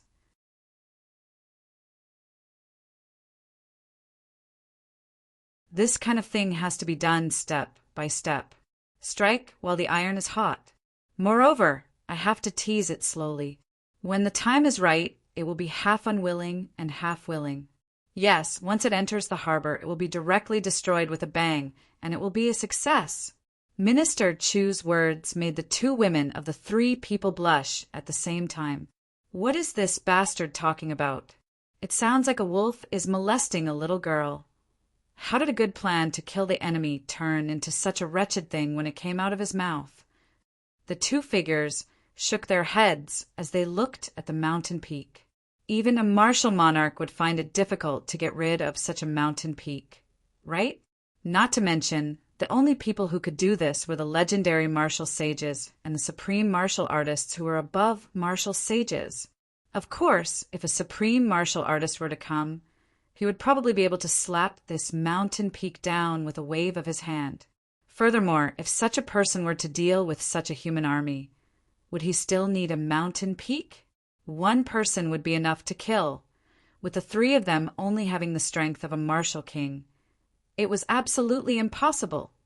I have an idea, Chu Yang said confidently. It's just that it will take some time. We can't do it in a short time. Tai Batian curled her lips and said, if we only push it down next year, then we don't need to push it anymore. How is that possible? Chu Yang said angrily, we only need 2 days. It won't even take 2 days. He waved his hand arrogantly and said, if you want to win this battle, then listen to me and follow me. As he said that, he took the lead and walked towards the mountain peak. The three of them had no choice but to follow behind him. They also had the thought of watching him make a fool of himself. The closer they got, the more they felt that Chu Yang's idea was completely unreasonable. It was too big. However, it was also very strange. The entire mountain was made up of rocks. We can't rule out the possibility that there were some bigger rocks here. In fact, there were even huge rocks that weighed millions of kilograms. However, it was somewhat unimaginable that such a huge rock was standing at the highest point of the mountain peak. It could only be said that this was a big site between heaven and earth. I don't know the name of this mountain, but this mountain peak is called Chunyang Peak. It was very famous in the vicinity. This Chunyang Peak was formed by a single piece of rock. Regarding this rock of the Chunyang Peak, there's also an allusion to it. Chu Yang said in a deep voice while walking, do you know? What allusion? The three asked. What Chunyang Peak? The three of them had come here for the first time, so they didn't know anything about it. This allusion, haha, it's really difficult to talk about it. Fortunately, there are no women here.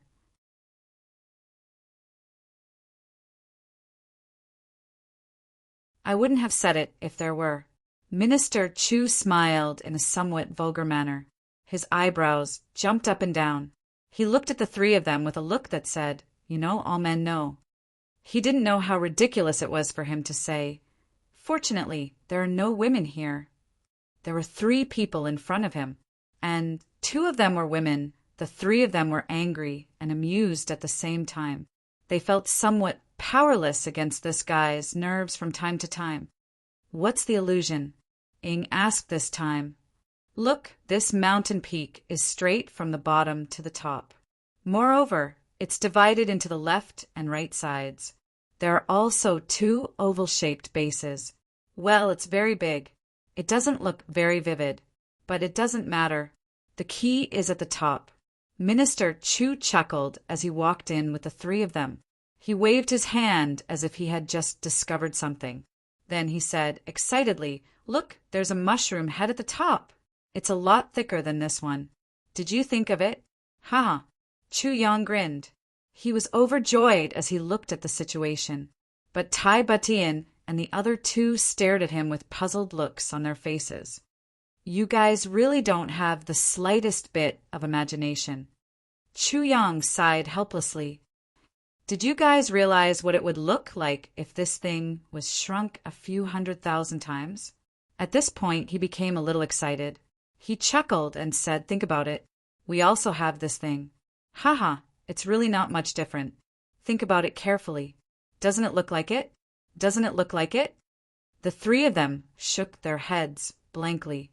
However, among the 3 of them, 2 of them really didn't think of it. As for the other one, he was trying so hard to hold back his laughter that he was about to suffer internal injuries. He couldn't laugh. He would be in trouble if he laughed. What should have been Minister Chu's misfortune would immediately be transferred to him.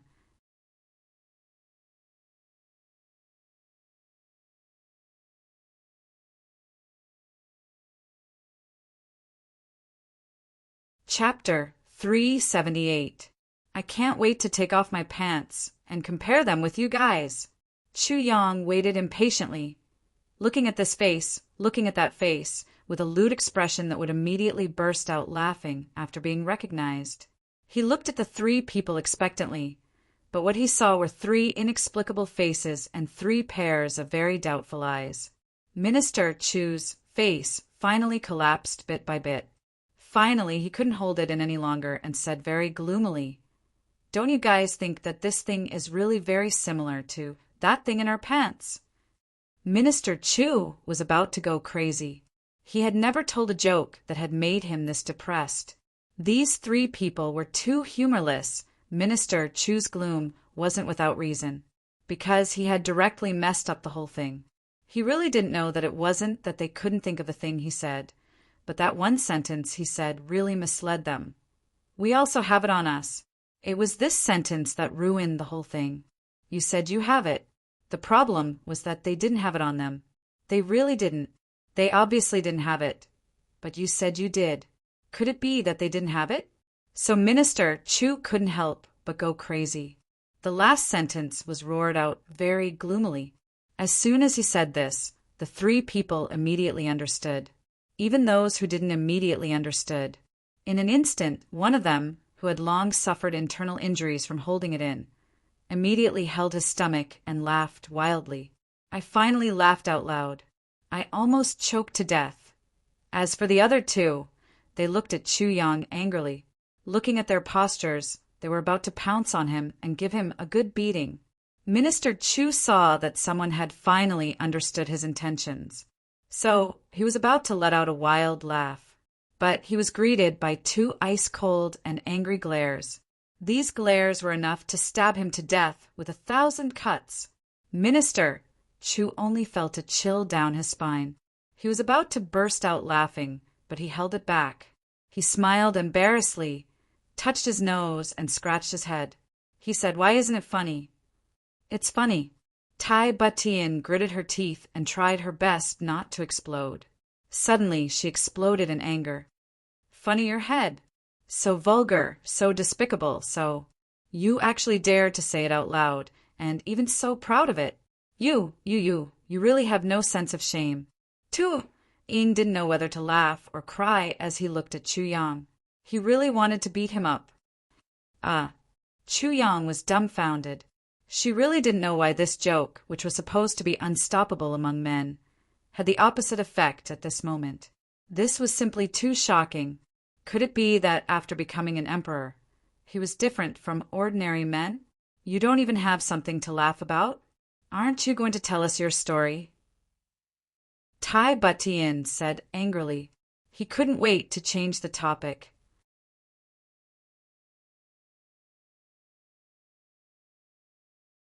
This joke was really embarrassing. Tai Butian's face was already flushed red. Saying this in front of me is simply hateful. How hateful! What a bastard! I don't dare to say it. Chu Yang drooped his head and said weakly. He thought to himself, I've only said a few words, and there's already such an intense reaction. If I wait until the story is told, won't I be hacked to pieces? Go on, it's all right, the male figure encouraged, his eyes full of schadenfreude. Say it. Tai Butian's face was cold, but there was also a hint of a smile that she was trying hard to suppress in her eyes. It really wasn't good to smile. This bastard. Yes, it's like this. Legend has it that there was once a man who was quite good-looking and very rich, but he couldn't find a wife no matter what. He lived until he was over 80 years old, but still couldn't find a wife.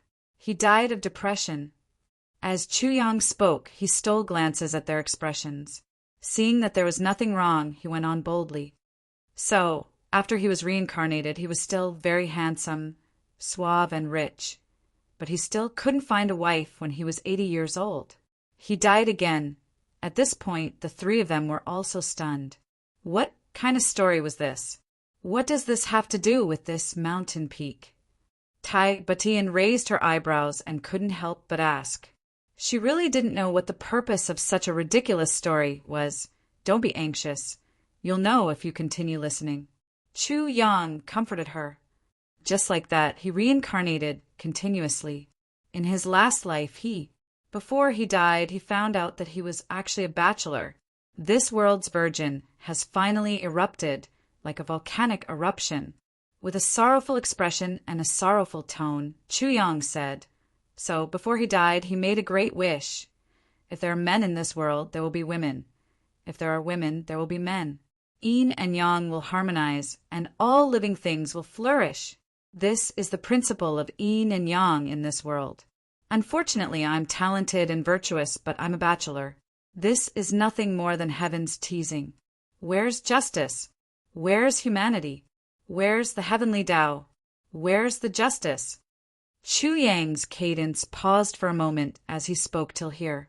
The other three couldn't help but be attracted by this story, thinking of how heaven had wrongly arranged marriage, causing a talented and good-looking young man to be a bachelor for several lifetimes.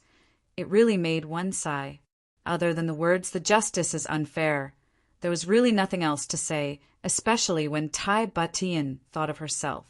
She couldn't help but sigh. Could it be that I've also wrongly arranged marriage in this life of mine? They shouldn't have met, but they did. They should have been together. But due to various reasons, she was destined to be alone for the rest of her life. How was she different from the man in the story?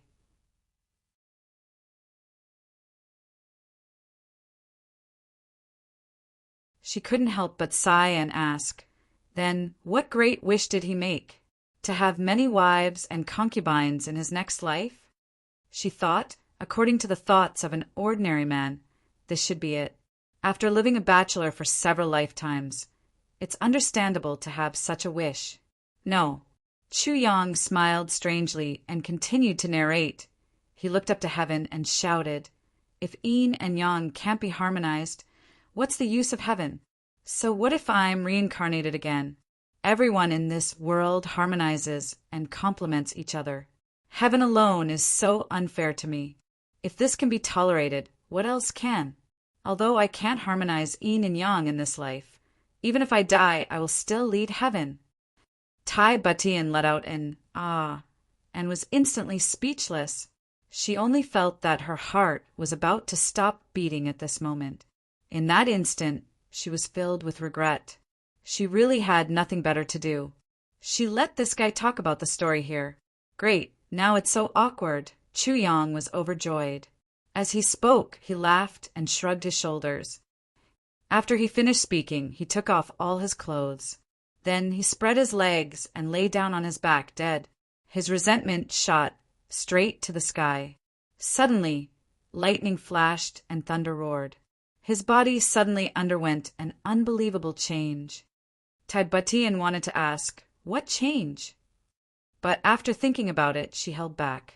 She guessed that this guy wouldn't say anything good. As the saying goes, nothing good comes out of a dog's mouth. His body turned into a mountain range. His arms turned into canyons. His blood turned into rivers. His hair turned into flowers, plants, and trees. Thus, a towering mountain rose into the sky. But the thing under his crotch, as per his request before he died, stood straight at the highest point of this mountain range and rushed straight to the sky, as if it wanted to make a huge hole in the sky. The other three were already like ducks that had been shocked silly by a thunderstorm. They were in a daze as they broke out in cold sweat. This story was really speechless. Thus, there was this Chunyang Peak in front of us. Minister Chu finally drew the curtains to this story. Smacking his lips, he looked at this round Dashi Kwang in front of him with great respect. He said, as if he hadn't had enough, so, this mountain peak has another name. Everyone is more familiar with it, and it's very similar. Stop talking. Don't continue. Tai Batian shouted. Her face turned from white to red, from red to blue, and from blue to black. She was so angry that even her belly was about to explode. She thought about how she had felt the same way just now. She was secretly sorrowful and self-pitying. All those emotions, and in the end, such a story actually came out. She couldn't help but feel ashamed. If it weren't for the magical jade pendant, she would have been furious. Looking at Chuyang, she couldn't help but be furious.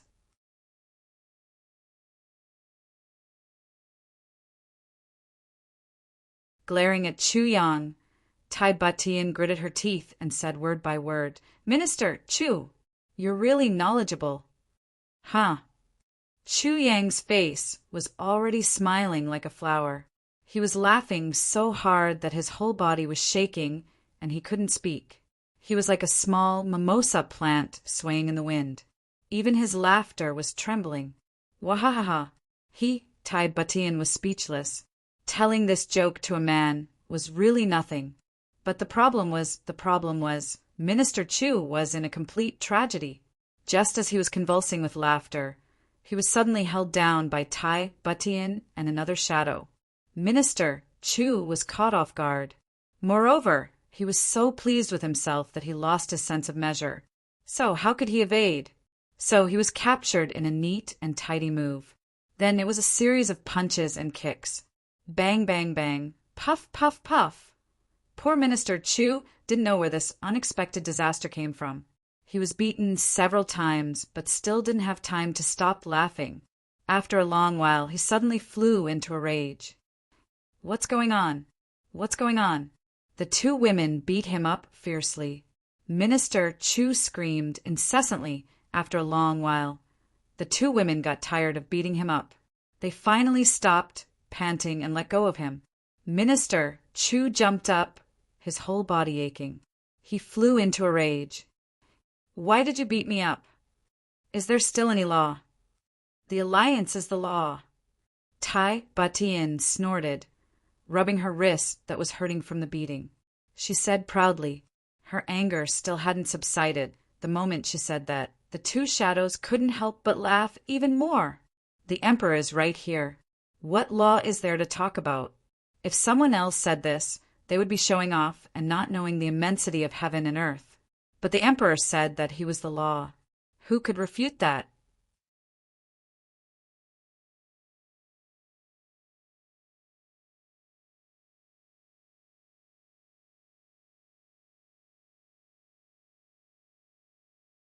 Chapter 379. This is my wife, not my brother. The man who had been laughing so hard that his entire face was contorted said, while trying to hold back his laughter, "Phut! Why didn't you say so earlier? So there is a woman here." Chu Yang was dumbfounded. Then he suddenly realized that this beating was really undeserved. If I had known that there was a woman here, I wouldn't have told you dirty stories. That's just looking for trouble. Chu Yang looked at this female shadow maliciously. Then he shook his head in schadenfreude. Damn it, your wife? She looks more like your brother. Her chest isn't protruding, and her buttocks aren't perky. What's there to be happy about? While they were talking, they had already arrived in front of this Chunyang peak. Tai Butian raised her head and looked at this peak. Then she suddenly thought of the story that Chu Yang had told her. She couldn't help but feel nauseous. She couldn't help but vomit a few times. Too disgusting. She frowned and said, Minister Chu, do you have any way to push down this peak? Let's discuss it. Ever since she had heard that story, Tai Butian suddenly felt that this mountain peak was an eyesore. She couldn't wait to push it down. She had originally thought that it was a pity to destroy such a beautiful scenery. But now she didn't have the slightest bit of pity. Such a blasphemous thing. Moreover, it was so filthy and unbearable to look at. How could it be so openly preserved? No, absolutely not. Of course, I have considered this. Chu Yang wanted to cry, but had no tears. He rubbed his waist. Then he used his fingers to gently press the bruises on his face. He bared his teeth. Only when he felt that his teeth were still there and hadn't moved did he feel relieved. Then he said, Look over there. There is a slope over there. This slope is just right. If you walk down this slope, there will be nothing below. You can just follow it down. The man looked and measured it with his feet. Then he nodded and said, Yes, that's right. If we calculate it according to the human body, it is a transitional state between that thing and the lower abdomen. Do you want to die? Both of them gnashed their teeth and looked at him. They suddenly realized that they had misspoken. So they kept quiet out of fear. Yes, that's the place. You have a good eye. Your judgment is very accurate. Chu Yang said recklessly, but he saw 4 angry gazes. So he wisely changed the topic and said, you see, as long as we hollow out this side and then hollow out the other side, we can pry this mountain peak down with the help of some tools. Empty. Ing suddenly lost his confidence and said, didn't you see? This mountain was originally a single piece of rock. It was much harder than ordinary rocks. Even if there were divine weapons, they wouldn't be able to withstand such torment. Moreover, it was so huge. It was an understatement to say that it was millions of kilograms.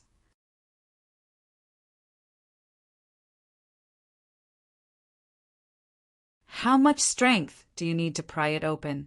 Naturally, we won't be prying the entire mountain peak, but the upper section. Chu Yang said confidently, as for the matter of hollowing out the rocks, leave it to me. You guys are only responsible for moving the rocks. You can also throw these stones down directly. They should be able to cause a lot of damage, and they can also open up a path for the mountain to roll down. The 2 figures looked at him with distrust. Chu Yang smiled and said, the only thing I'm worried about now is whether the heaven-splitting mountain pass can withstand such a big shock. It would be self-defeating if the entire heaven-splitting mountain pass would collapse because of this shock, and we'll end up ruining our own way of survival. You don't need to worry about this. Tai Butian smiled and said, Minister Chu, do you know that this heaven-splitting mountain pass has existed for thousands of years? All the countries that have occupied the heaven-splitting mountain pass have always regarded it as an important military base. It's an impregnable natural stronghold. Especially 700 or 800 years ago, the country that had occupied this place at that time had suffered a loss here. Then, the monarch ordered that the entire base of the heaven-splitting mountain pass city wall be molded with pig iron and molten with molten iron. Later, they found out that this method was effective. So, the entire city wall was molded with pig iron. Tai Butian said, our iron cloud has overthrown that country. But there has never been an accident since we've occupied this place. In fact, it's been reinforced and repaired every year. And this pig iron molded city wall is the main reason why Du Qingro hasn't been able to do anything about it for so many years. Tai Butian smiled and said, otherwise, wouldn't it have been easy for him to break through the heaven-splitting mountain pass if he had brought too many of those powerful siege crossbows? I'm relieved if that's the case. Chu Yang secretly exclaimed in admiration. Fuck! The front of the city wall is molded with pig iron. What am I worried about if that's the case? Then he said to Tai Butian, Your Majesty, please step aside. You'll be a hindrance if you stay here. His first sentence had made Tai Butian feel sweet in her heart. It's rare for this guy to be so considerate, but she wanted to kick him when she heard his second sentence. What kind of nonsense is this? What do you mean by a hindrance? She bitterly turned around and walked to the side. Then, she sat down on a large piece of flat ground. Chu Yang took a big stride forward, and a sword appeared in his hand with a clang sound. Then he exerted his martial power, and the cold energy suddenly became awe-inspiring. Cold ice energy? The two shadows were gobsmacked. They felt that it was inconceivable that Chu Yang could hollow out the mountainside with just a sword.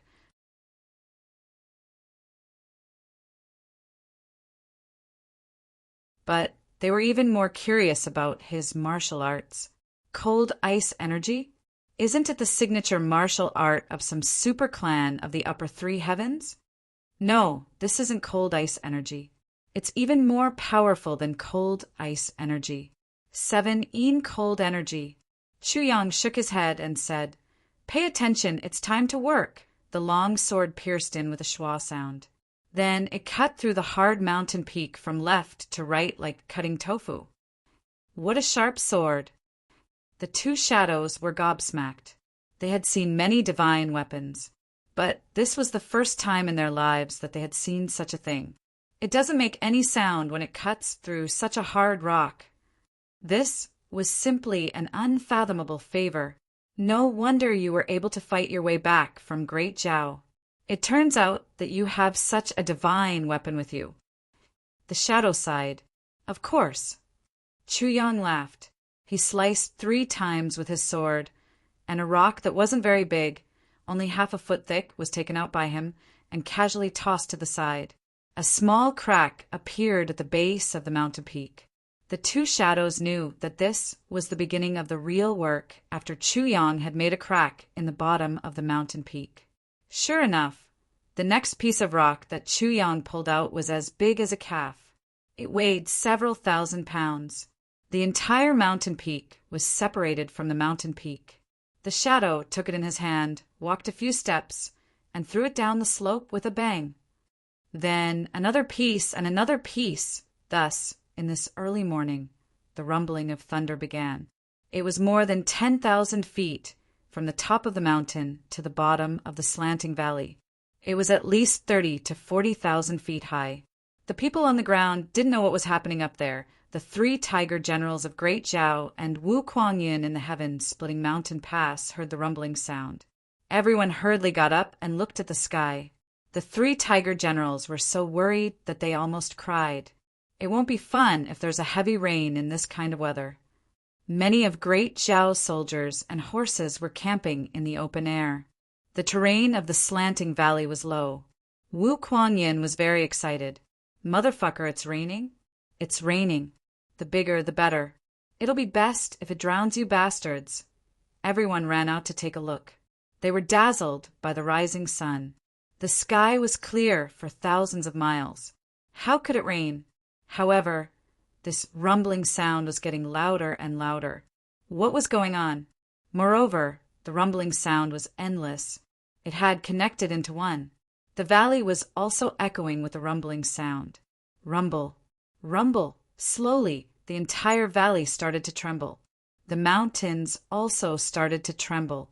Even the heaven-splitting mountain pass was far away, but it was also trembling. Everyone felt a sense of dread. Is it an earthquake?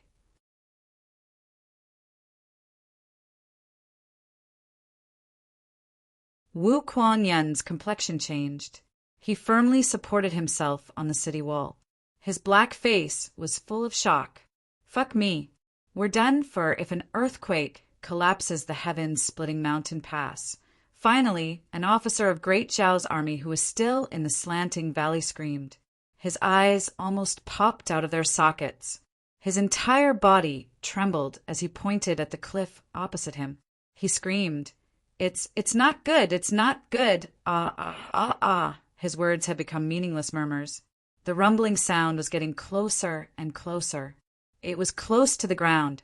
Many soldiers in the slanting valley raised their heads.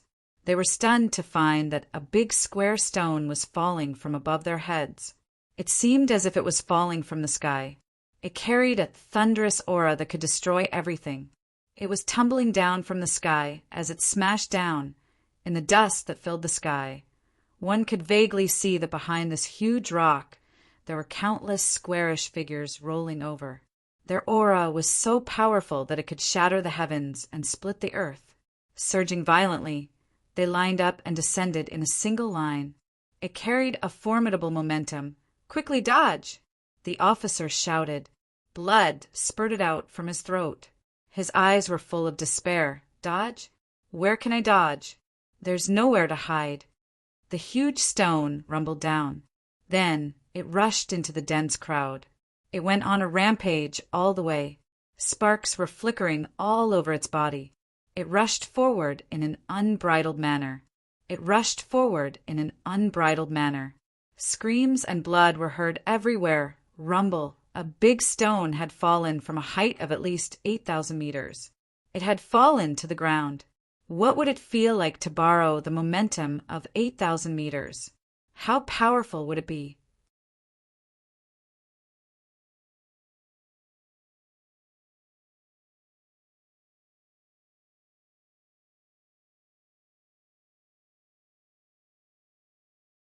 Chapter 380. These boulders had stirred up a lot of dust along the way. Moreover, the boulders had been exposed to the wind and the sun for a long time.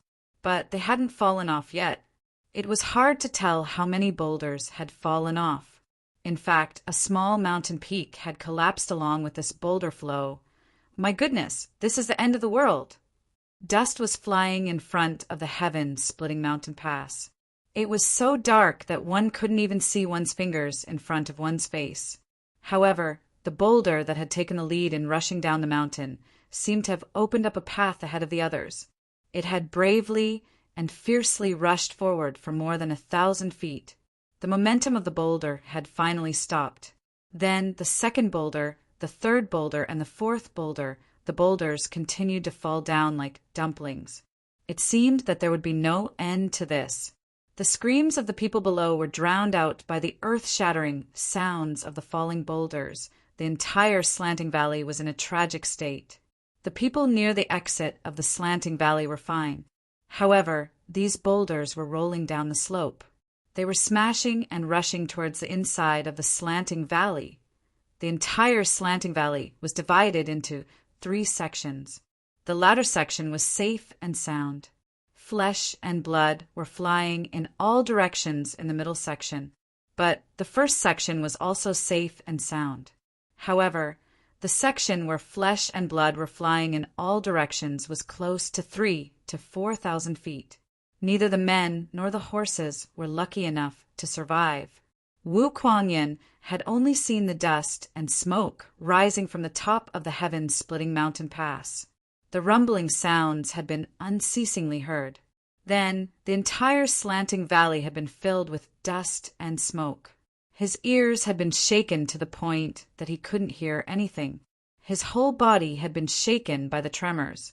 He only knew that something had happened to the great Zhao's army in the slanting valley, but he didn't know what had happened. He was too far away, so he couldn't see the boulders falling down from the top of the mountain. He could only guess in his heart, "What's going on? What's going on? My God, my God, my God, who knows about my hardships?" So he came down and gave me such a pleasant visual and auditory feast. He had felt the tremors under his feet. Many of the weapons that had been placed on the ground had been shaken and had been sent flying. Then they had fallen down. Fortunately, this heaven-splitting mountain pass was extremely sturdy. This kind of vibration simply couldn't shake its iron foundation. Therefore, it was able to survive. However, one of the city walls inside had collapsed. Fortunately, it was towards his own country. Otherwise, it would be over. Wu Kuang-yun prayed in his heart. He rejoiced and then gloated, "Kill those bastards."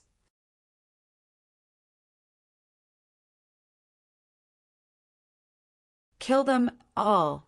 Thousands of boulders smashed down. If it was a normal siege, such rolling boulders wouldn't cause much damage.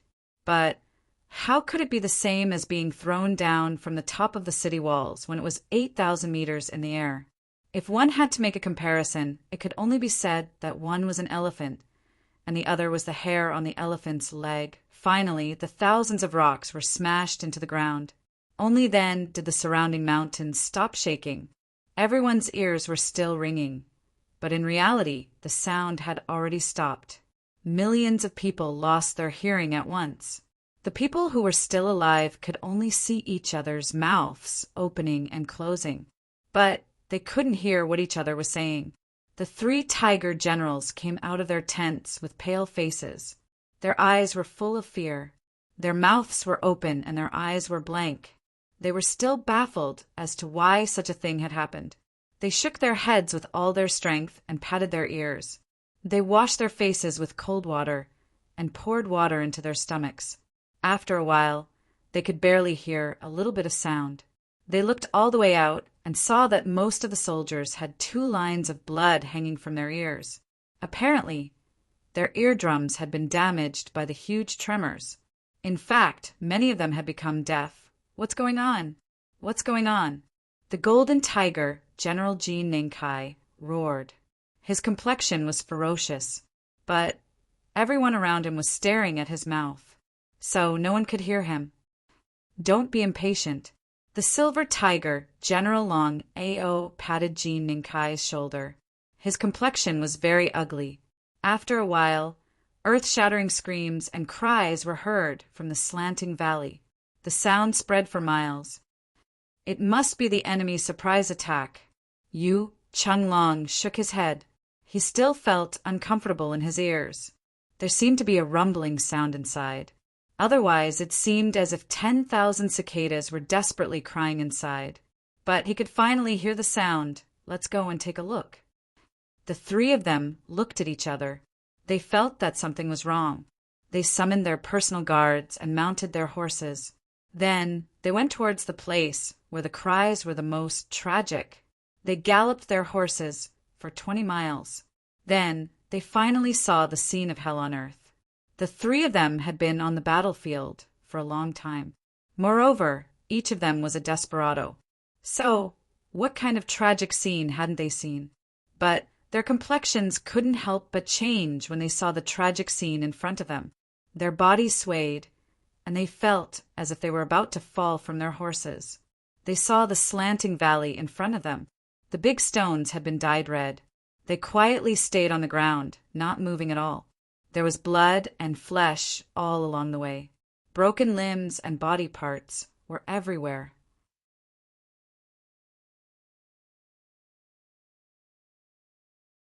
Looking around, there was not a single complete corpse to be found in the empty, slanting valley.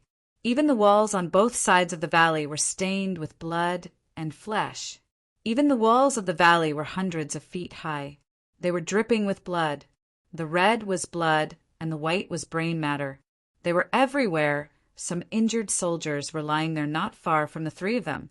Their muscles and bones were broken. Their bodies were covered in blood. The luckiest one among these people had a broken arm. Their lives would have been lost if they had been grazed by those crazily flying big stones. The injured ones had only been lightly grazed by the edge of the stones. This section. How many people are there? Jean Nan Kai looked at the inhumane scene in front of him. He asked in a trembling voice. No one answered. Everyone was somewhat stupefied. They numbly looked at the scene in front of them. Their hearts were bleeding. Go and take a look, Long Ao ordered in a low voice. Then someone resisted the urge to vomit. He turned over and mounted his horse. The war horse didn't listen to him. It opened its frightened eyes and shook its head. Its body shrank back little by little. It wouldn't rush forward no matter what was said. In the end, he had to get on the horse of one of Jean Ninkai's bodyguards and rush out. The sound of the horses' hoofs gradually faded away. Jean Nan Kai, Long Ao, and the other two frowned. They listened to the sound of the horses' hoofs coming from the slanting valley. It seemed as if they were walking on a silent road. Their complexions couldn't help but become more and more unsightly. They waited until the sound of the horses' hoofs had almost disappeared. After a while, the sound of the horses' hoofs was heard again. It was obvious that the horse had returned.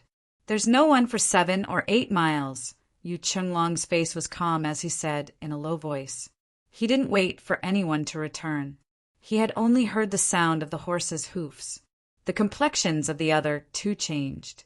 They had become miserable. 7 to 8 li, considering the density of the soldiers just now. How many soldiers could this slanting valley, which was 20 to 30 zhang wide, hold? They didn't dare to say more than 10,000 people. In other words, at least 10,000 people had died in this sudden incident. However, all of this was still inexplicable. No one knew why this had happened. They only knew that these stones had rolled down the steep slope of the mountain. They raised their heads and looked at the precipitous cliff above their heads. They couldn't see anything. They could only see clouds and mist above them. Look at these stones, Long Ao reminded. Yes. The three men turned around. Someone had already wiped a stone clean. Then they carried it over. This stone had been knocked down all the way, so its volume had become a lot smaller.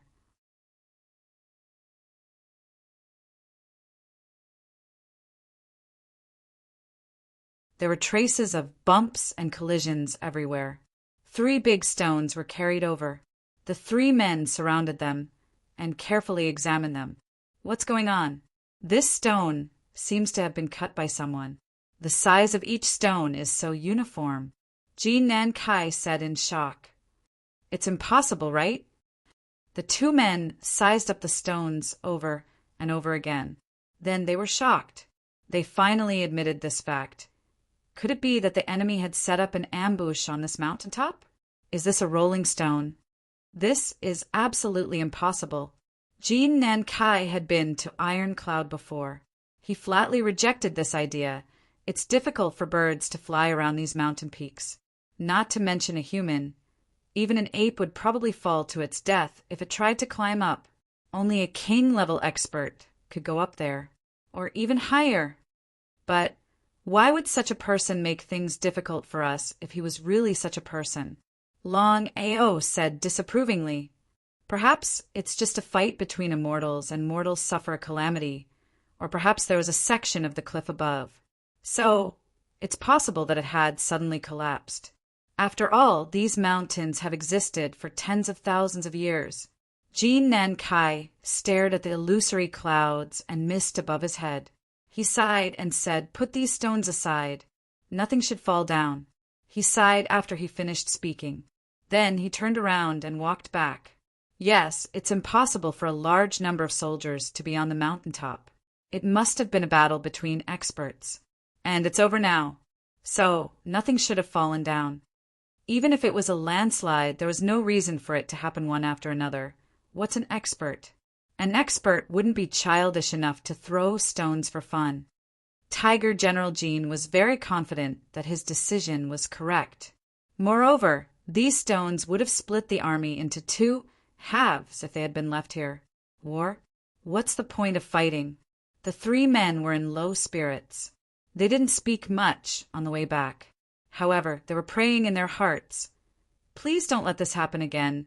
Chu Yang and the two shadows were squatting on the ground and gasping for breath on the mountaintop. Even a king-level expert would have been paralyzed by exhaustion after continuous high-intensity labor. The three men had dug out a big hole at the bottom of the mountaintop in the last 2 hours.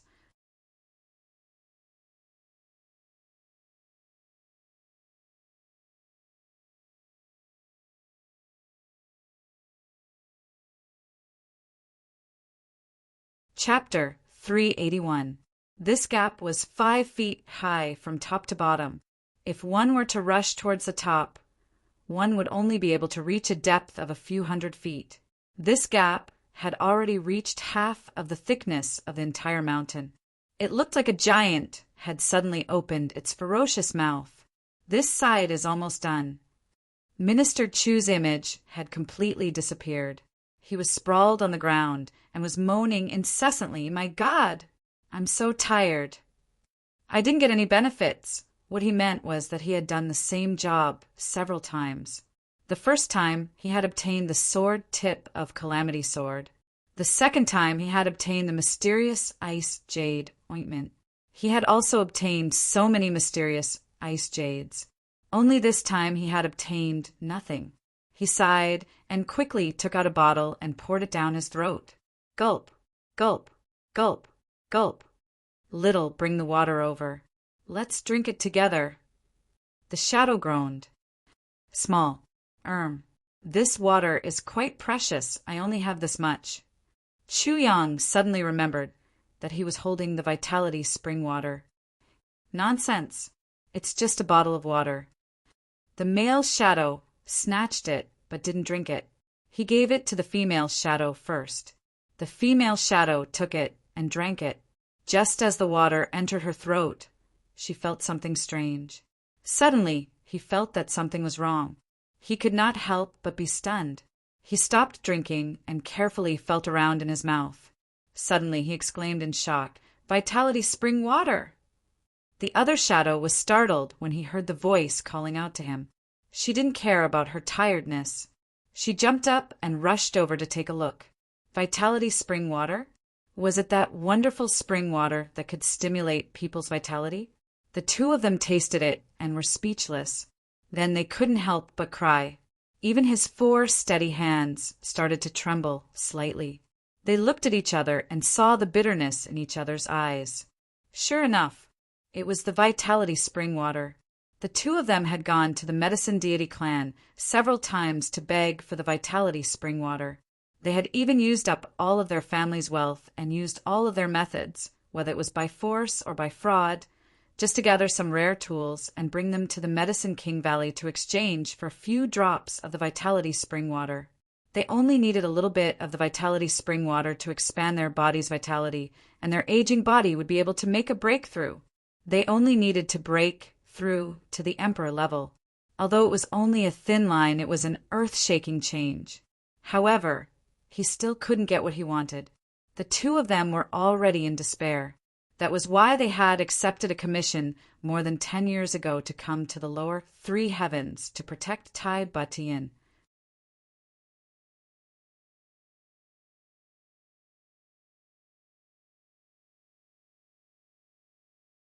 But who would have thought that after more than 10 years, when the two of them were already in despair, they would inadvertently come across this miraculous spring water, and so much more. He was holding it in his hands. This was a divine item that everyone in the great heaven continent yearned for even in their dreams. There is actually such a huge jug here, so it was because of this tool. No wonder he said, "This water is more precious. I only have this much." This was more than just precious. It was a priceless treasure, not to mention a lot, just the little bit that the two of them had tasted just now, even though it was just a small mouthful each, was enough for the two of them. Furthermore, it was an excessive amount. If that small mouthful was converted into money, then using the word priceless to describe it was definitely not wrong. In fact, it was even better. In an instant, the two of them looked at Chu Yang in shock.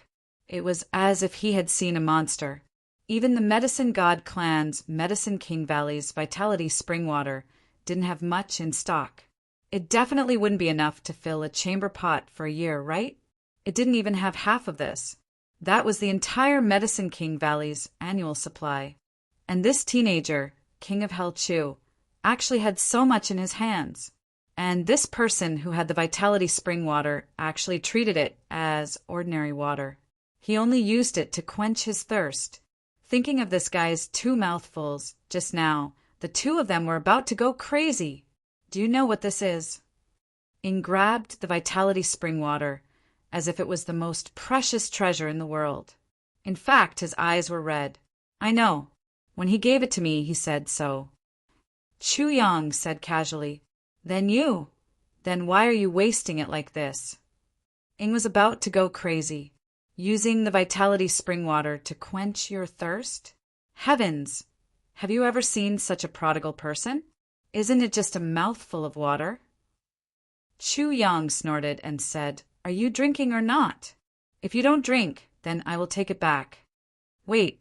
Ing glanced at him. Then he took out their water flask and drank it clean. He shook it and poured in a few mouthfuls of vitality spring water. Then he plugged the lid. Chu Yang's heart was moved. These two people were not greedy. Looking at their personalities, they were also very straightforward. Tai Butian trusted them so much. It was worth it. But then he changed his mind. He saw Ing walk up to Tai Butian and said a few words to him. Tai Butian was obviously shocked. Then he shook his head resolutely. Shadow said a few more words, and saw that Tai Butian only shook his head. Then he took off a small kettle from Tai Butian's body and poured the water out. Then he poured the entire kettle full of vitality spring water. Then he handed it to Tai Butian. Then he walked over with a red face. He smiled embarrassedly and handed the water flask to Chu Yang. "Oh."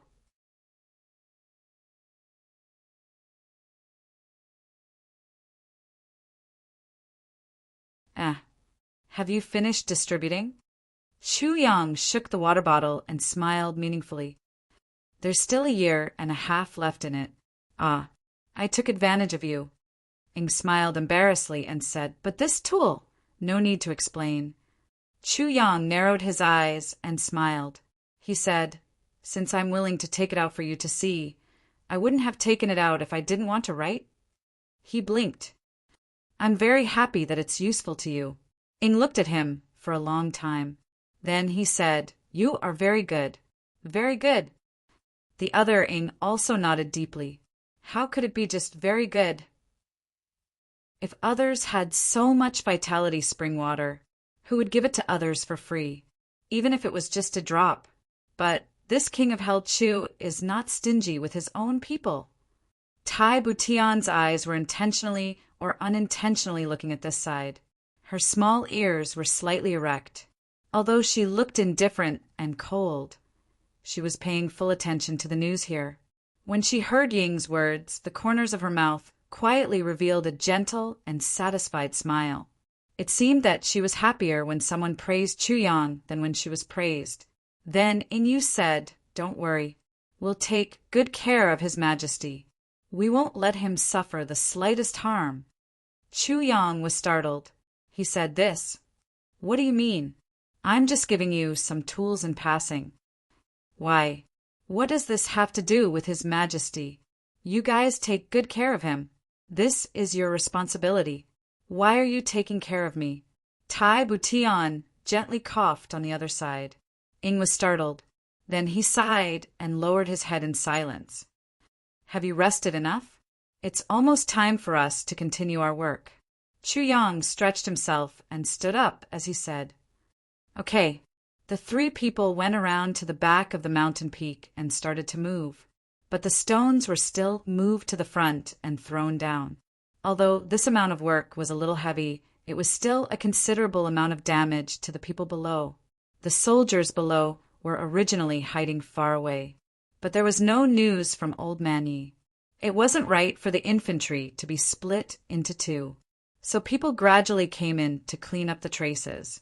After the sad cleaning, the infantry was finally united again.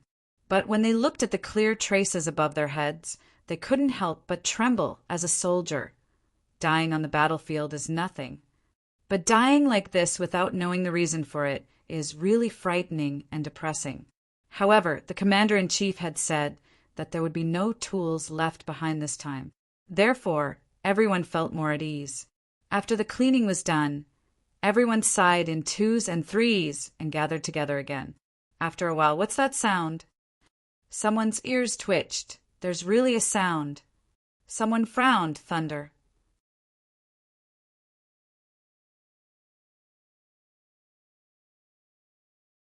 "It's coming again. The guys are running away." Sure enough, the rumbling sound slowly became louder and louder.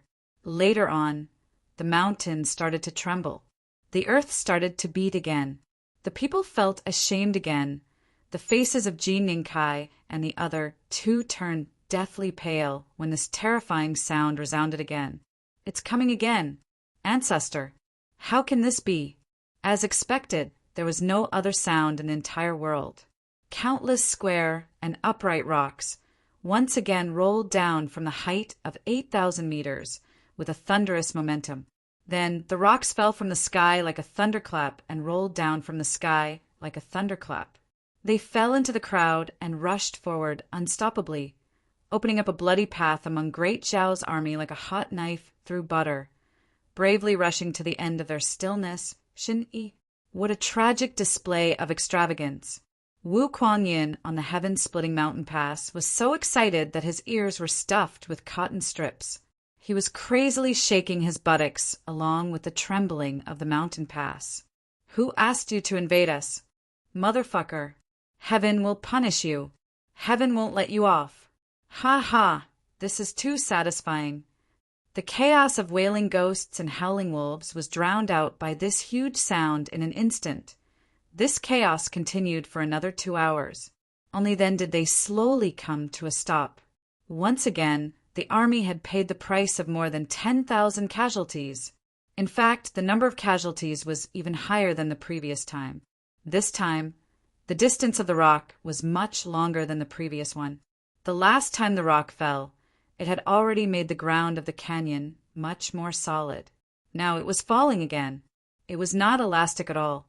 Even the cushioning effect was pitifully small. It went all the way to the edge of the canyon. They had encountered such a terrifying thing twice in a row. Ji Ningkai and the other two couldn't sit still any longer. They looked at the deathly pale faces of the surrounding soldiers, and their eyes were filled with fear.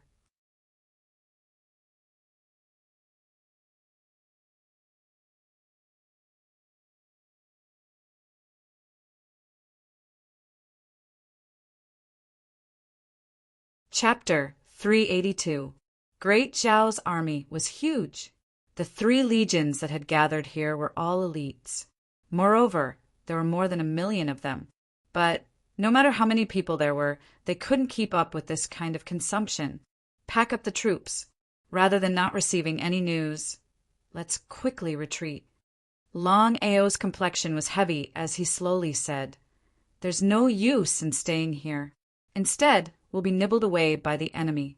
Moreover, we'll be buried here if our escape route is cut off." The other 2 nodded repeatedly. In fact, the 3 of them understood that most of Ironclad's troops were firmly pinned down in the main battlefield. A small part of Ironclad's army was here and couldn't move. Nothing would happen to Nianyi Zhao's escape route. Long Ao had said this to give himself a reason to withdraw the troops. But now, at this critical juncture, everyone was already terrified. They would rather go to the main battlefield and fight with their lives on the line than stay here and face the possibility of falling boulders at any time. However, one of us must stay behind to prevent Wu Kuang-yin from attacking while we're retreating. Jin Ningkai looked at the other 2. "Who will stay behind?" "I'll stay behind," Long Ao insipidly replied. Jin Ningkai and Yu Chunglong looked at each other and nodded. In the current situation, the danger of staying behind was greater, but there was absolutely no danger of the entire army being wiped out. On the contrary, the army that went out could face the falling boulders at any time. This wasn't easy to control. The 3 of them quickly came to an agreement. The 2 armies would pass through the slanting valley at the fastest speed. Then, Long Ao would lead his troops to retreat. Everything would be easy as long as they were outside the slanting valley. It's a pity that it wasn't easy to get this opportunity. Yu Chunglong sighed. He looked at the heaven-splitting mountain pass with regret. The other masked men also sighed. This kind of situation was very rare. Almost all of Ironclad's troops had been pinned down in the main battlefield. They didn't dare to move. Diwu Qingro had cleverly arranged 3 armies on the side. More than 1,000,000 soldiers had been dispatched to chase after the enemy. They had rushed into the slanting valley and arrived at the heaven-splitting mountain pass. The heaven-splitting mountain pass was the most impregnable mountain pass in the world. However, it wasn't impossible to break through. The Zhao army had the advantage in numbers. So, they kept harassing the heaven-splitting mountain pass every day and night. As long as the supply wasn't exhausted, they could continue to attack the heaven-splitting mountain pass, even at the cost of hundreds of thousands of casualties. Although the sacrifice was a bit too much, it was still better than breaking through the heaven-splitting mountain pass.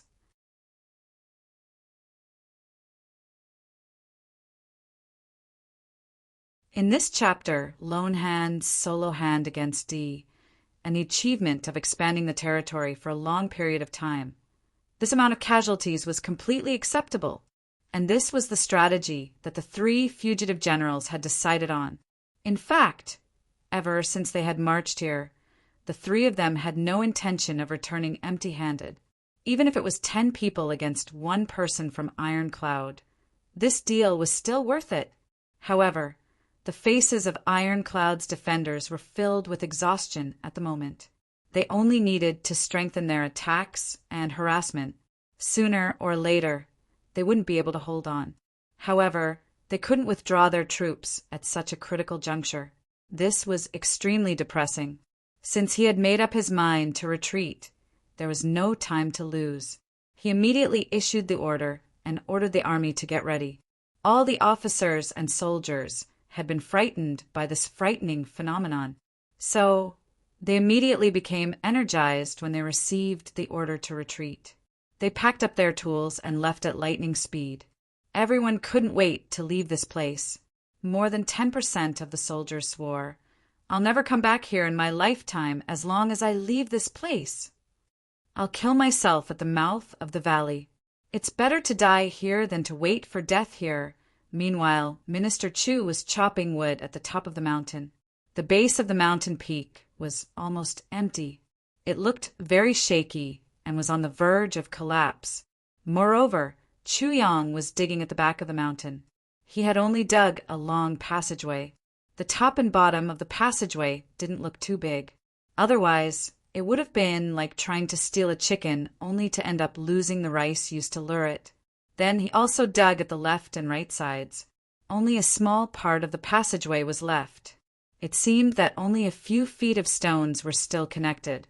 The wind was blowing, and it felt as if the city would collapse at any time. Chu Yang used a few stones to support the back of the mountain. Then he carefully stuffed in a few long trees that he had cut. Then, behind the trees, he made a crowbar that was controlled by a few small crowbars. If he were to use the crowbars directly, the three of them wouldn't be strong enough. So, Chu Yang had to borrow some strength again. Now, not only was the safety factor increased due to the distance, but the control of the crowbars had also increased by several times. For safety's sake, Chu Yang even dug a small cave not far away. As long as the mountain peak collapsed, the three of them would immediately hide in that cave. Everything was ready. Chu Yang said loudly, "Your Majesty, hide further away first. Plug your ears so that you don't get hurt." Tai Batian responded with a sound of acknowledgement. Then she unleashed her lightness skill and sprinted into the distance.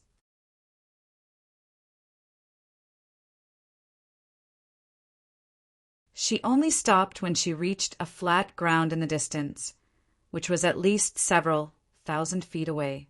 Her entire person had already become a small black. Then Chu Yang waved his right hand, and the three of them exerted their strength together. Dee shouted, "1, 2, 3, push him down, push him down, push him down, spine down." The three of them exerted their strength at the same time. Holding the crowbars in their hands, they slowly pressed down. At this time, they couldn't use too much strength. They had to test it bit by bit. Otherwise, if it shook and couldn't be pushed down, they would be powerless and fall down. The three of them exerted their strength at the same time. They all saw that the mountain peak seemed to shake slightly, but at this time, the three of them had already used all their strength. Chu Yang waved his hand. "Slow down, stop slowly. Don't relax your strength. Reduce your strength little by little." Instead of returning to his original position, Chu Yang scurried up again. Based on what he had just discovered, he cut off a few more rocks. Then he moved the crowbar's force point a little. After thinking for a while, he cut off a few more rocks from the other side and threw them to one side. The two shadows watched Chu Yang move back and forth under the almost empty boulder. They both broke out in cold sweat. If this boulder suddenly squats down, Minister Chu will immediately turn into a pool of blood. This guy's guts are really fat. Chu Yang worked hard under the boulder as if he was embroidering a flower. Then he rushed out with a whooshing sound. The two shadows broke out in cold sweat. This bastard, he cut down the base of the mountain peak to a depth of less than 2 feet. He's really daring. Chu Yang quickly ran to his position. Then he checked the setup of the link again. He adjusted it a bit. Then he held the crowbar and made a gesture. "Start!" The three of them slowly exerted their strength at the same time. The mountain peak slowly tilted. The three king-level experts saw the situation. Their spirits were lifted. They mustered their strength and shouted, "Down!" They fiercely concentrated all their strength and pressed it down. The mountain peak slowly tilted forward in super slow motion, like a giant with its head above the blue sky and its feet below the earth. It was rising and falling forward at a slow speed that made people grimace in pain. "Push it down! Withdraw!" Minister Chu shouted. He threw down the crowbar and flew back with a whoosh sound. The three shadows whooshed and whooshed in succession. They flew 70 to 80 feet away and quickly entered the cave that they had dug in advance. The mountain peak fell down. It slowly accelerated as it fell down. It finally landed. Boom! The surrounding mountains trembled at the same time. Then the mountain slowly flipped over and rolled down the slope below the cliff. Boom! There was another tremor. It was as if the thunder god was beating a drum along the way. The entire Chunyang Peak was like a shooting star as it flew down from a height of 1,000 meters. The mountain peaks within a radius of several hundred miles started to disco dance at the same time, trembling in disco. This was especially true for the mountain where the main event took place. All the boulders on the mountain leaped 3 feet high into the air in high spirits, scrambling to be the first to follow behind the huge Chunyang peaks, but as he rushed down the mountain. This kind of momentum was earth-shattering. When the giant mountain was halfway down, it was as if a landslide had occurred in all the nearby mountains. This was no longer a mudslide. Instead, it was a boulder flow. Most families use the analogy of mountains and tsunamis and describe the earth cracking and the mountains collapsing. But who had actually seen mountains and tsunamis, earth cracking and mountains collapsing? There was no doubt about it, especially the emperor's army in the slanting valley. They had truly enjoyed a feast for their eyes. However, they would rather not see anything in their lives than to have such a feast for their eyes. Ji Nengkai and Yu Chenglong reorganized the army. They clapped their hands and bid farewell to Long Ao. Then they issued an order and the army set out. The emperor's men had their bows and arrows strapped to their waists. The army's order was like a landslide. Everyone rushed out. The 2 emperor's generals put on their armor and mounted their horses. They then sullenly walked at the front of the army. Then the soldiers lined up behind them. Then they retreated in an orderly manner. They were well trained. They were definitely excellent soldiers. However, everyone's face was full of fear and sorrow. Even the war horses seemed to have sensed the gloomy atmosphere of the army. They were listless and their eyes were lifeless. It didn't take long for them to travel more than 12 miles. They would arrive at the slanting valley if they were to travel a few more miles. Ji Nengkai's eyes were sharp as he shouted, "What are you all doing? We're only retreating temporarily. We haven't been defeated. We'll come back sooner or later." And this place would have become the emperor's territory by then. He paused for a moment and then said, "The emperor's generals, cheer up. That road is in front of us. We must speed up. We must rush over there in one spurt of energy. Do you understand?" Yes, everyone promised in unison.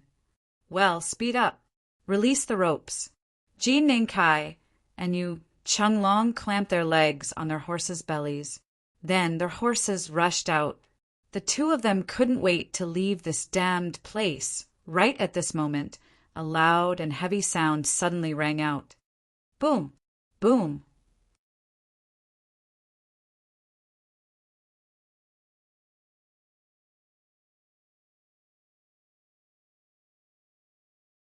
Chapter 383. Then the galloping horses were jolted off the ground. The earth trembled fiercely. The mountain peak trembled. The trees on the mountain trembled violently. Ji Nengkai and Yu Chenglong fell down from their horses. They lay on the ground. Their complexions changed. From the looks of it, it was several times bigger than the previous 2 times. Then there was another dull explosion. Boom! Demaoji was in a mess. Not good. Not good. The big rocks are coming again. Everyone run. The mountain is collapsing. Oh no, Mother. Oh God, I have an 80-year-old mother at home. Let me go out alive. Fuck, would that bitch in my hometown steal someone after she dies of old age? Fuck his ancestors. I snatched a little beauty home before I came here. I didn't have time to enjoy her. Similar screams and complaints were heard all over the place. The entire group was in chaos. Some of the bolder ones had already run out of the group and were running for their lives. Everyone knew that as long as they ran out of here, they would be fine. Immediately, some people ran out. There were also some who tried their best to retreat. However, the place was densely packed with people. Where could they retreat to? Fuck your mother. Don't push. Get back. Anyway, the old man is going to die. Why are you fucking pushing? Brothers, let's go. Everyone rushed forward. They didn't notice that Jin Ningkai and Yu Qinglong were still lying on the ground. They stepped on their bodies and crazily rushed forward. However, in this chaotic place, there was another huge boom. It drowned out all the sounds and movements. The mountain peak trembled. Boom, boom. The sound of the explosion became more and more intense. The rocks on the cliffs of the surrounding mountains began to fall down like raindrops. Boom, boom, boom, boom. The sound of the explosion formed a dense line. It was getting closer and closer. Finally, a mountain fell down from the sky in front of everyone's horrified eyes. It fiercely smashed on top of everyone's heads. Boom! A deafening sound rang out, as if the sky was collapsing and the earth was collapsing. The mountain peak slammed into the mountain wall of the slanting valley. Everyone within a radius of several hundred feet fell to the ground at the same time without making a sound. Blood flowed out of their 7 orifices simultaneously. Then, like an elephant stepping into a wheat field, the mountain rumbled and rolled forward along the slanting valley. Wherever it went, broken limbs and body parts flew all over the sky.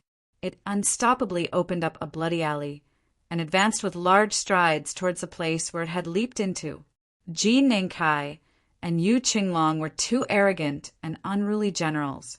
They didn't even have the time to scream before they were crushed by the huge boulder and turned into 2 piles of blood and minced meat.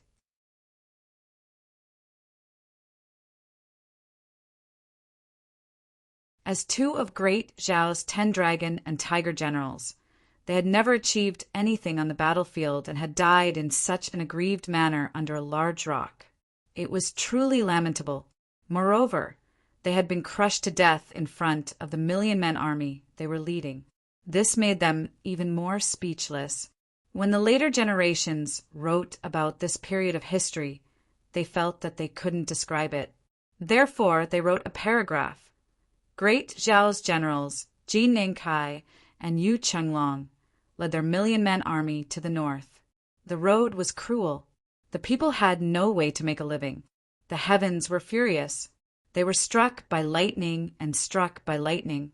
Thus, the matter was settled after these 2 had been punished by the heavens. The huge boulder naturally moved forward in an unstoppable manner. At this time, the entire slanting valley was completely submerged by the boulder flow.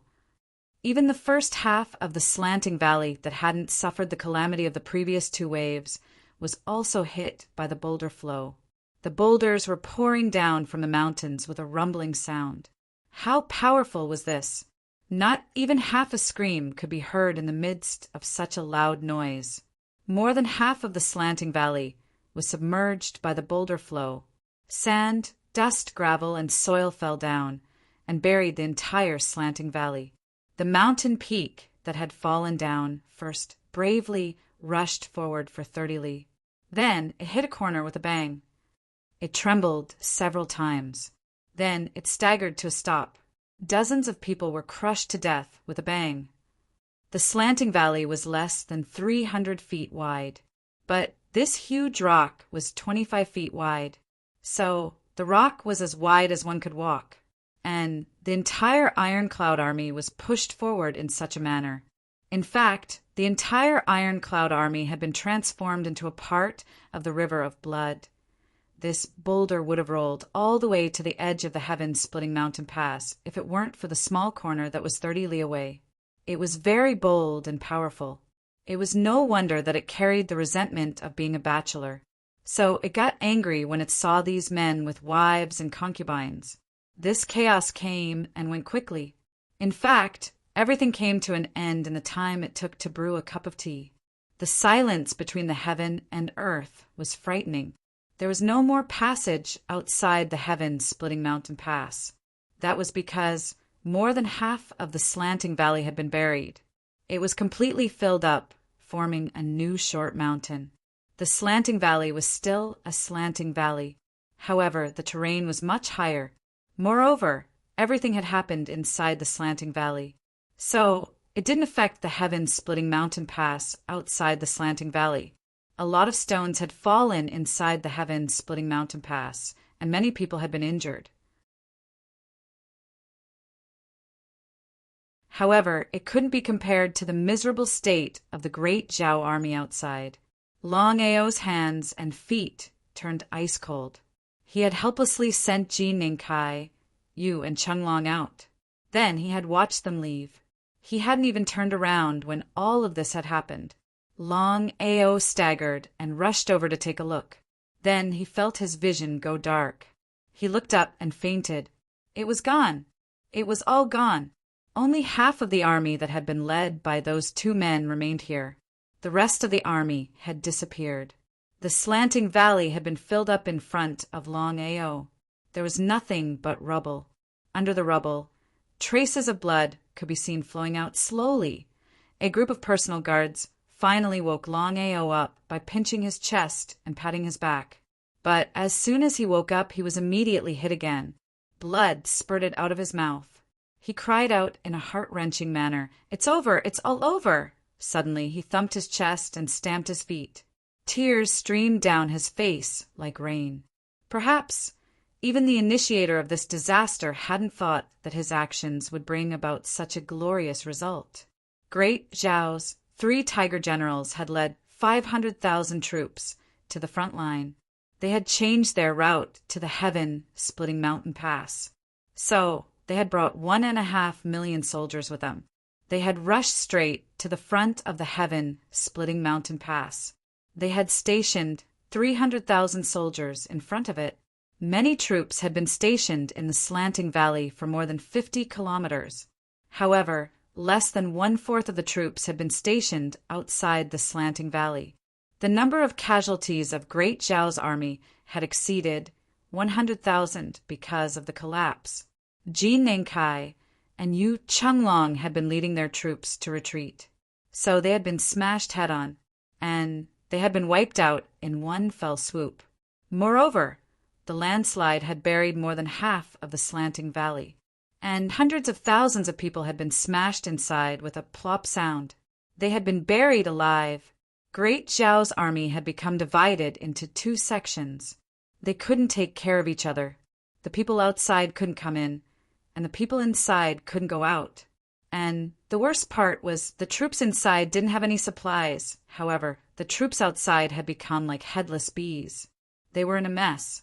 The 3 great generals were inside, and the highest-ranking officers in the troops outside were only deputy generals. Moreover, these deputy generals didn't have the opportunity to assume personal responsibility under the strong leadership style of these 3 great generals. However, they had encountered such an earth-shattering event. So, they had become numb. Wu Kuangyin was inside the heaven-splitting mountain pass. He had finally seen what had happened.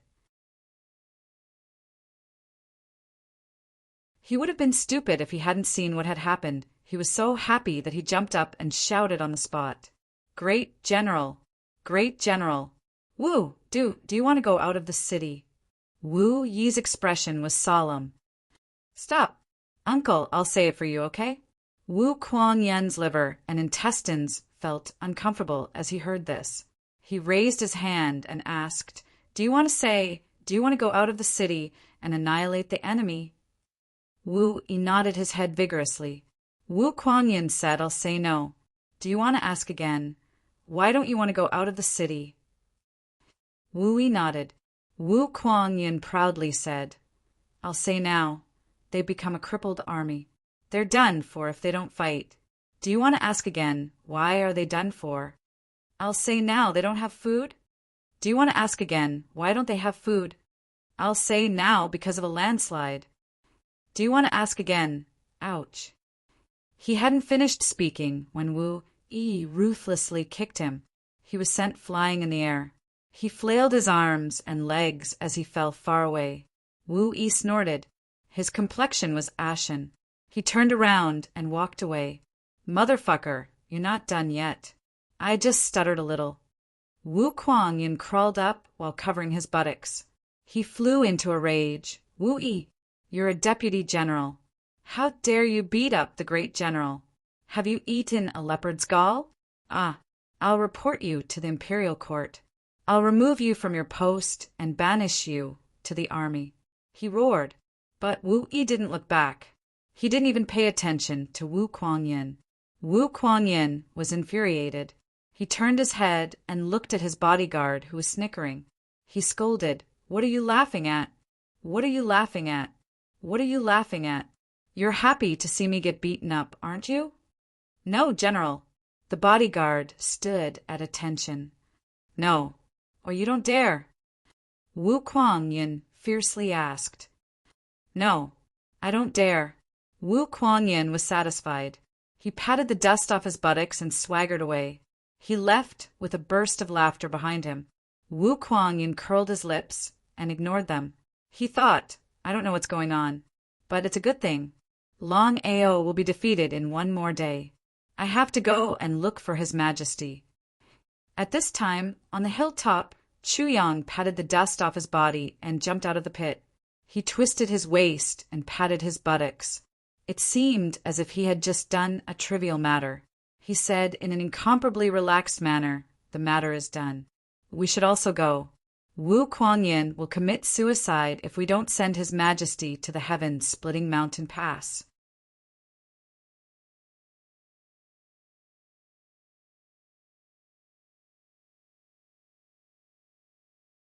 Chapter 384.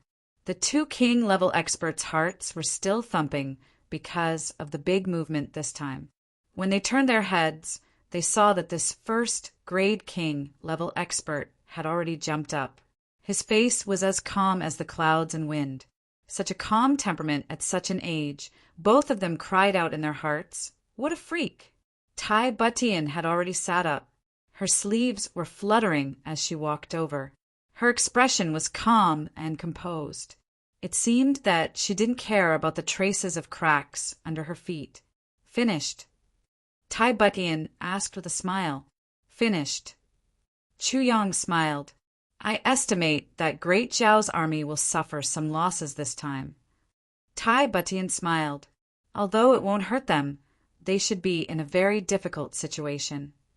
Chu Yang laughed and said, "According to my estimation, there should be 10 or 20,000 people." 10 or 20,000. Tai Butian was taken aback. She said, "So many." Chu Yang laughed mischievously and said, "Your Majesty, such a landslide is rarely seen in 10,000 years. It's absolutely possible." Both of them didn't know that the result this time was earth-shattering. How could a small landslide describe it? And the result this time was even more unimaginable to them. Even if someone were to tell them now, they would never believe that they had destroyed 100,000 of the enemy's troops this time. Not only that, but they also included two of the most famous generals in the continent, Ji Ningkai and Yu Chenglong. "Let's go." Tai Butian smiled. In her heart, it was enough to cause some disturbance. Therefore, she didn't have much hope this time. "All right." Chu Yang laughed out loud and walked over. Suddenly there was a surge in his dantian. Tribulation, sword point, suddenly emerged. It clearly sent out a thought to prevent Chu Yang from leaving. Chu Yang stopped his footsteps with a butterfly sound. Tribulation, sword point, was a common thing. Chu Yang was very clear about it. This thing was a greedy guy. It wouldn't come out on its own initiative if it didn't see any benefits. Tribulation, sword point, was actually very puzzled. If it could speak, it would be very surprised. "Go? Why do we have to go? We haven't gotten the good stuff yet. Why do we have to go? Don't tell me that you didn't ask me to dig up the mountain and put in so much effort to dig up treasures. If it wasn't for the treasure, why would we work so hard? Are we minors?" Chu Yang could feel the dissatisfaction and grievance of the sword tip. He couldn't help but smile bitterly and say, "How about this? I'll look around again. There seems to be something good here." Chu Yang was somewhat embarrassed. He touched his nose and looked very uncomfortable. After all, he was the one who had suggested to leave first. Now, everyone else had suggested to leave, but he had suggested to stay. How should he explain this? Shadow and Tai Butian had seen Chu Yang's ability to find elixirs. There must be some treasures in the vicinity if he has this kind of feeling. So, they agreed without prior consultation. They were also very curious to see what this mysterious king of Hell Chu would find in this barren mountain this time. What would he find? The sword point of the calamity sword jumped in Chu Yang's arm, anxiously guiding the way. Chu Yang walked a few steps and discovered that he was walking in the direction of the severed Chanyang Peak. Chu Yang couldn't help but touch his head. He thought to himself, could it be that my luck has exploded? I accidentally destroyed a mountain peak, but I still found a treasure. The closer he got, the higher the terrain became, and the more cheerful the sword point of the calamity sword jumped. Tai Butian was walking behind him. She looked around and said with a smile, "This mountain peak is very strange. This mountain is surrounded by verdant and lush forests. But this Chanyang Peak is the only place that is surrounded by rocks for dozens of miles. There isn't even a single big tree in sight. Minister Chu, it seems that the tool you made a moment ago has traveled a very long distance. Ha! You wouldn't have been able to topple this mountain in such a short time if it weren't for your superior martial power." The speaker didn't mean it, but the listener took it seriously. Chu Yang heard Tai Butian's words, and his whole body suddenly trembled. It seemed as if an electric current had passed through his body.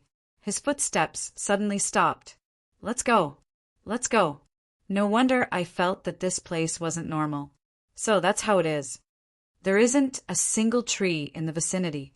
In fact, there isn't even a single tree for dozens of miles around the Chanyang Peak. I walked for more than 40 miles and found withered trees. And the trees within the radius of hundreds of miles aren't flourishing. Why is this? There's only one explanation for this situation. There's something here that can absorb spiritual energy for its own use. It's precisely because of the existence of this thing that the other plants have the opportunity to absorb the spiritual energy of heaven and earth. And it's making them wither. And a spirit herb that could have such a powerful ability could only be a legendary heavenly treasure, or a miracle herb or something like that. That must be it. Chu Yang's heart couldn't help but pound as he thought of this. He looked at the surrounding area. Not even a blade of grass grew for dozens of miles, and the trees within the radius of hundreds of miles had withered, and the trees only grew thicker and taller outside another big circle. This area had already exceeded the area where Chu Yang had found the jade snow spirit ginseng. In fact, it was at least twice as big. Could it be that it's a better elixir than the jade snow spirit ginseng? Chu Yang's heart throbbed. Tai Butian saw that he wasn't moving. So she asked curiously, "Why aren't you moving?" "Did you find it?" "No." Chu Yang calmed himself down. Then he walked forward. His target this time was obvious.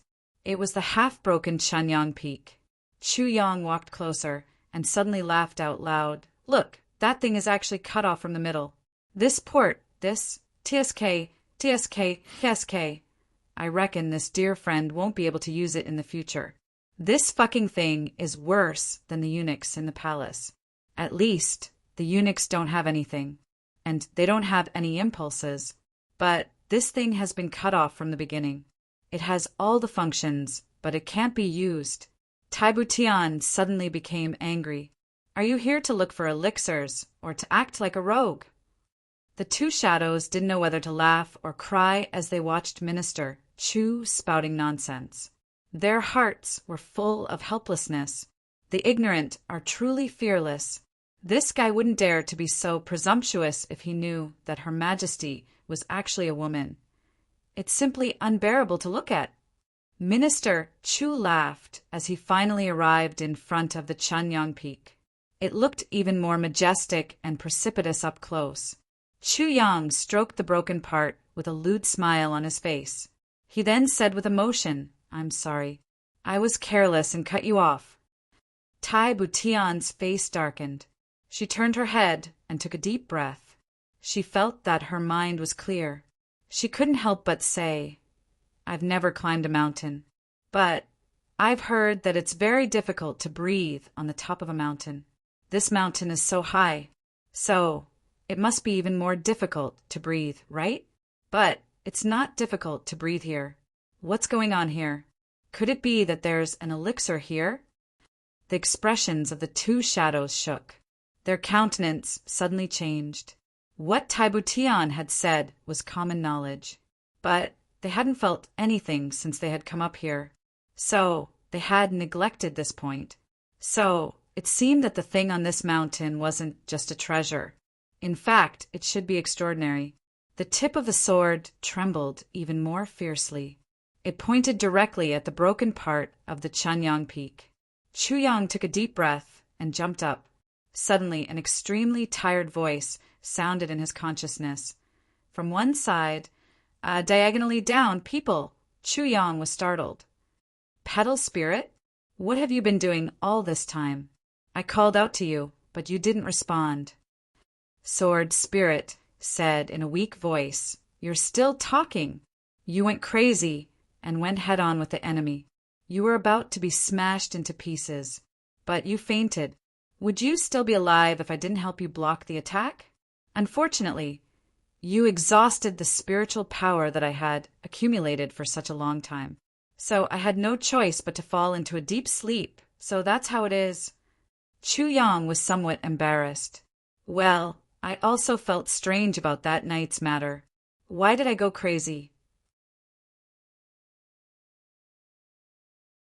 I didn't even try to dodge. The Heavenly Lady has absorbed some of the power of the mysterious ice jade ointment these days. So, she has recovered 1 point. Otherwise, she wouldn't have woken up," Sword Spirit said. "You should hurry up and get the elixir. I'll rest first." "Wait, what's inside? You should know about this, right?" Chu Yang asked. "What else can there be on the Chanyang Peak?" Sword Spirit said in a bad mood. "You know that all the things that are naturally formed in the world have its name, so they can't be aimless." After he finished speaking, he disappeared without a trace. Chu Yang had a belly full of questions to ask him, but he had disappeared after a while. He had no choice but to touch his nose. Then he jumped down from above. He wielded the Calamity Sword on one side of the Chanyang Peak and cut down with a schwa sound. Tai Butian looked on helplessly as Chu Yang's seemingly ordinary science steel sword cut into the big rock as if he was cutting tofu. She couldn't help but be shocked. After a short while, Chu Yang took out a big square rock and put it aside. Then he took out another one. The two shadows skillfully helped. They knew that Chu Yang must have found something. However, they didn't have the slightest bit of greed in their hearts. They only had a simple thought: we must help him take out this treasure in its entirety. They had already taken a big advantage of Chu Yang with the Vitality Spring Water today. This kindness was enough for them to be at his beck and call. So, how could they have the nerve to ask for a share of the loot? Besides, this was discovered by Chu Yang. Chu Yang had dug it out himself. Could it be that he wanted the elixir just by moving the rock? How could there be such a thing? Chu Yang dug down 10 feet. A big pit had already appeared on the ground.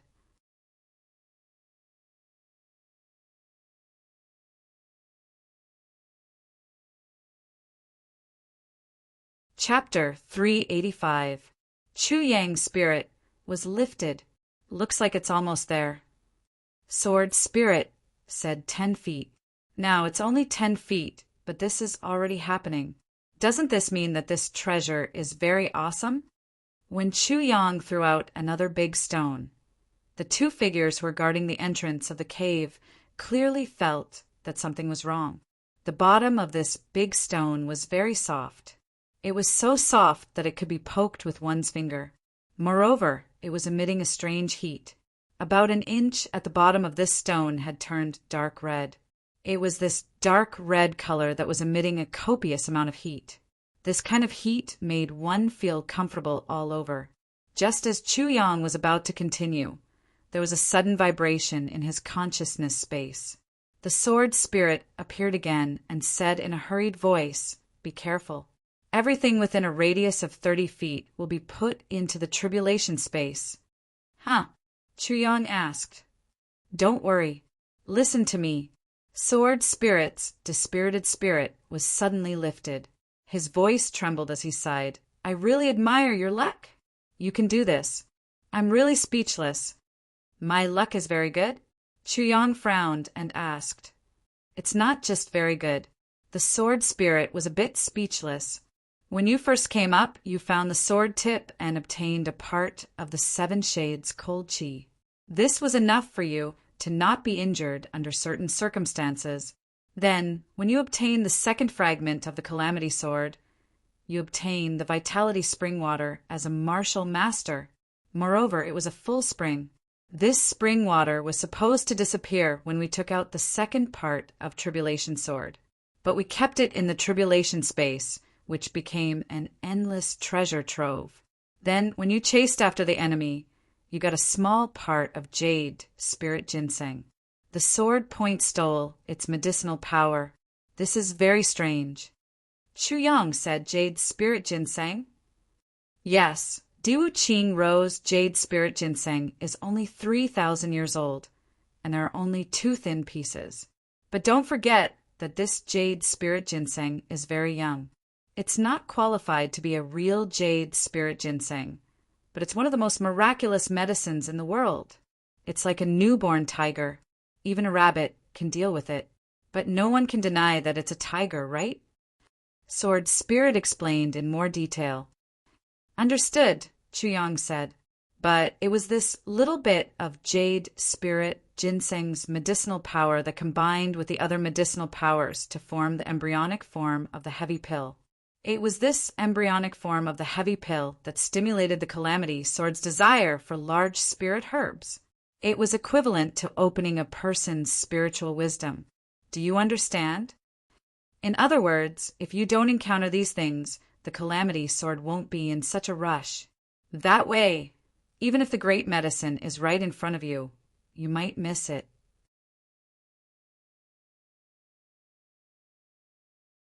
"But now it's no longer possible. Then you found the mysterious ice jade paste. Moreover, it's a mature, mysterious ice jade ointment." Sword Spirit exclaimed in admiration. "This is a 10,000-year-old mysterious ice jade ointment. The price was simply impossible to estimate. Furthermore, it was one of the great medicinal herbs. Your good fortune has come one after another, till today. I was sleeping, relying on the cold energy of the mysterious ice jade ointment to nourish my soul. But when you approached here, a burst of mysterious yang qi rushed in. Yin and yang harmonized, and I suddenly woke up.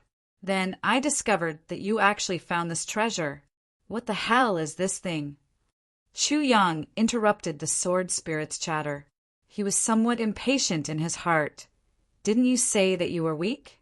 Didn't you need to recuperate? Why did you come out and chatter? The mysterious yang jade is everywhere in the radius of 30 feet and 30 feet below." "Mysterious yang jade, you idiot!" Sword Spirit said excitedly. "Mysterious yang jade? What's its use?" Chu Yang asked. "You dig it out first," Sword Spirit said impatiently. Chu Yang snorted and drew a big circle with the Calamity Sword. But he didn't get enough time to stretch out his hand, and the Sword Spirit impatiently put this big piece of mysterious yang jade into the Calamity space. Then Chu Yang saw that the mysterious yang jade and the mysterious jade inside the Calamity space had been arranged in a strange circle by the Sword Spirit. And the Sword Spirit sat down cross-legged in this strange circle. Pieces of mysterious yang jade were extracted, and the Sword Spirit accepted them all with a smile. Then the strange circle inside the Calamity space also became bigger and bigger. Finally, the last piece of mysterious yang jade was put into the Calamity space. Then Chu Yang's mind moved, and he took out 3 pieces.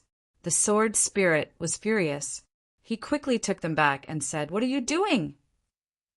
He looked like an old hen protecting her chicks. In fact, he had almost risked his life to fight Chu Yang. "What's wrong?"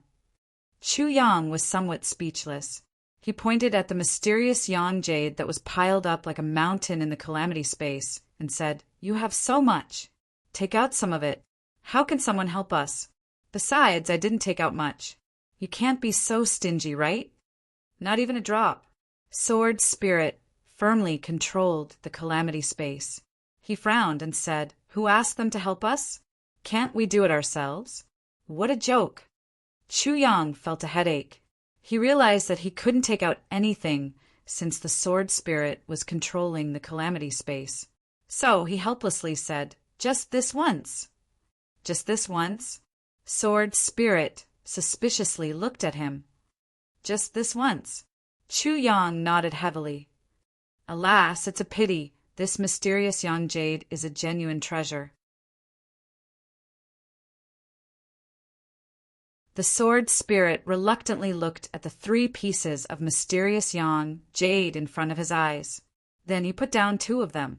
Then he broke off the smallest piece of the mysterious yang jade into a palm-sized piece. Then he divided this small piece into 3 smaller pieces and threw them out. "Take them!" Chu Yang almost fainted. I've seen stingy people. But I've never seen such a stingy person. You almost poked a mountain yourself. But you're still reluctant to give a palm-sized piece of stone to someone else? You can't be stingy to this extent, right? However, Sword Spirit was already in a daze. He looked as if he was rejecting Chu Yang and said, "Do you want them or not? You won't even have these if you don't want them." Chu Yang forced a smile. "You're ruthless." "Why aren't you working?" Sword Spirit roared. Mysterious yang jade essence is below the mysterious yang jade. It's on the same level as the mysterious ice jade paste. It's one of the great miracle medicines. Why aren't you getting them? What are you waiting for? What? Chu Yang was gobsmacked. In fact, he almost stuttered. He had thought that he would be overjoyed if he had obtained so much mysterious yang jade this time. But he hadn't expected that there would be such a pleasant surprise. He hastily turned around and saw that the mysterious yang jade was gone. Instead, the ground was flat. However, there was a place that was emitting a pink luster. Chu Yang approached it and gently picked it up with his sword. Suddenly, a thin thing was lifted up by him. This small thing quickly became smaller after it left the ground. Then it melted in the air. Below it was a small ball of pink stuff. It was squirming on the ground. Its appearance was similar to the mysterious ice jade essence. However, it was emitting an incomparably warm aura. It seems that this is the mysterious yang jade essence. Chu Yang's mind moved, and this small piece of mysterious yang jade essence entered the tribulation space. Sword Spirit exclaimed in pleasant surprise. He then put the mysterious yang jade essence into the vitality spring. Then he gasped for breath and happily said, "Very good. The yin and yang in the tribulation space will be harmonized this time. So, there won't be any problem. Moreover, my spiritual power will increase rapidly after the yin and yang harmonize. So, I'll be able to help you even more." Yin and yang harmonize? Chu Yang suddenly recalled the story that he had just told. So he said in surprise, "Don't tell me that the story about the worldly bachelor is true." "What worldly bachelor?" Sword Spirit looked at him in bewilderment and said, "What kind of nonsense are you talking about?" Chu Yang forced a smile. He had no choice but to repeat the story again. Then he said, "Isn't it true?" "It's true." Sword Spirit looked at him in a speechless manner. The mysterious yang jade essence has a very strict condition. That is, a lone peak must stand tall in the blue sky. It must be covered by the morning sun for 10,000 years.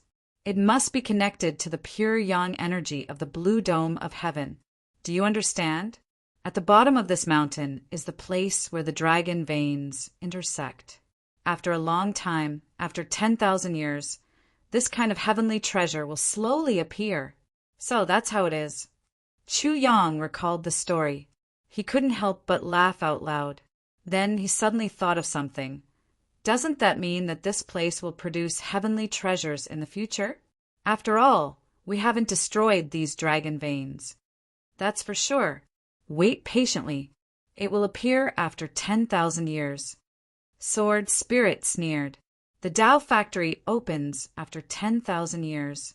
In other words, this kind of thing will take at least 10,000 years to take shape. I'll wait. Chu Yang didn't know whether to laugh or cry. Damn it. Where will I be buried after 10,000 years? Even if I want to worship my ancestors, I won't be able to find it, right? So I'll wait. Chu Yang jumped out of the ground with a bang. He had been fiddling with the ground a while ago, so it was completely dark. So the people above couldn't see what he was doing. The three of them were happy to see him jump out. You came out? Are you all right? Tai Butian asked. I'm fine, Chu Yang replied. That's good. Let's go. Tai Butian took the lead to turn around and leave. The two shadows smiled warmly and followed behind Tai Butian. They wouldn't ask Chu Yang what he had obtained. After all, it would only make Chu Yang feel embarrassed. This treasure was Chu Yang's. So, how could there be any dispute? Aren't you going to ask me what kind of treasure I've obtained? Chu Yang asked in a puzzled manner. It's yours. No matter what you've obtained, it's yours. The shadow patted Chu Yang's shoulder and smiled warmly. So we won't ask. You're tuning in to the Thunder Spear YouTube channel. Don't forget to subscribe and join us on this journey to catch the most captivating stories.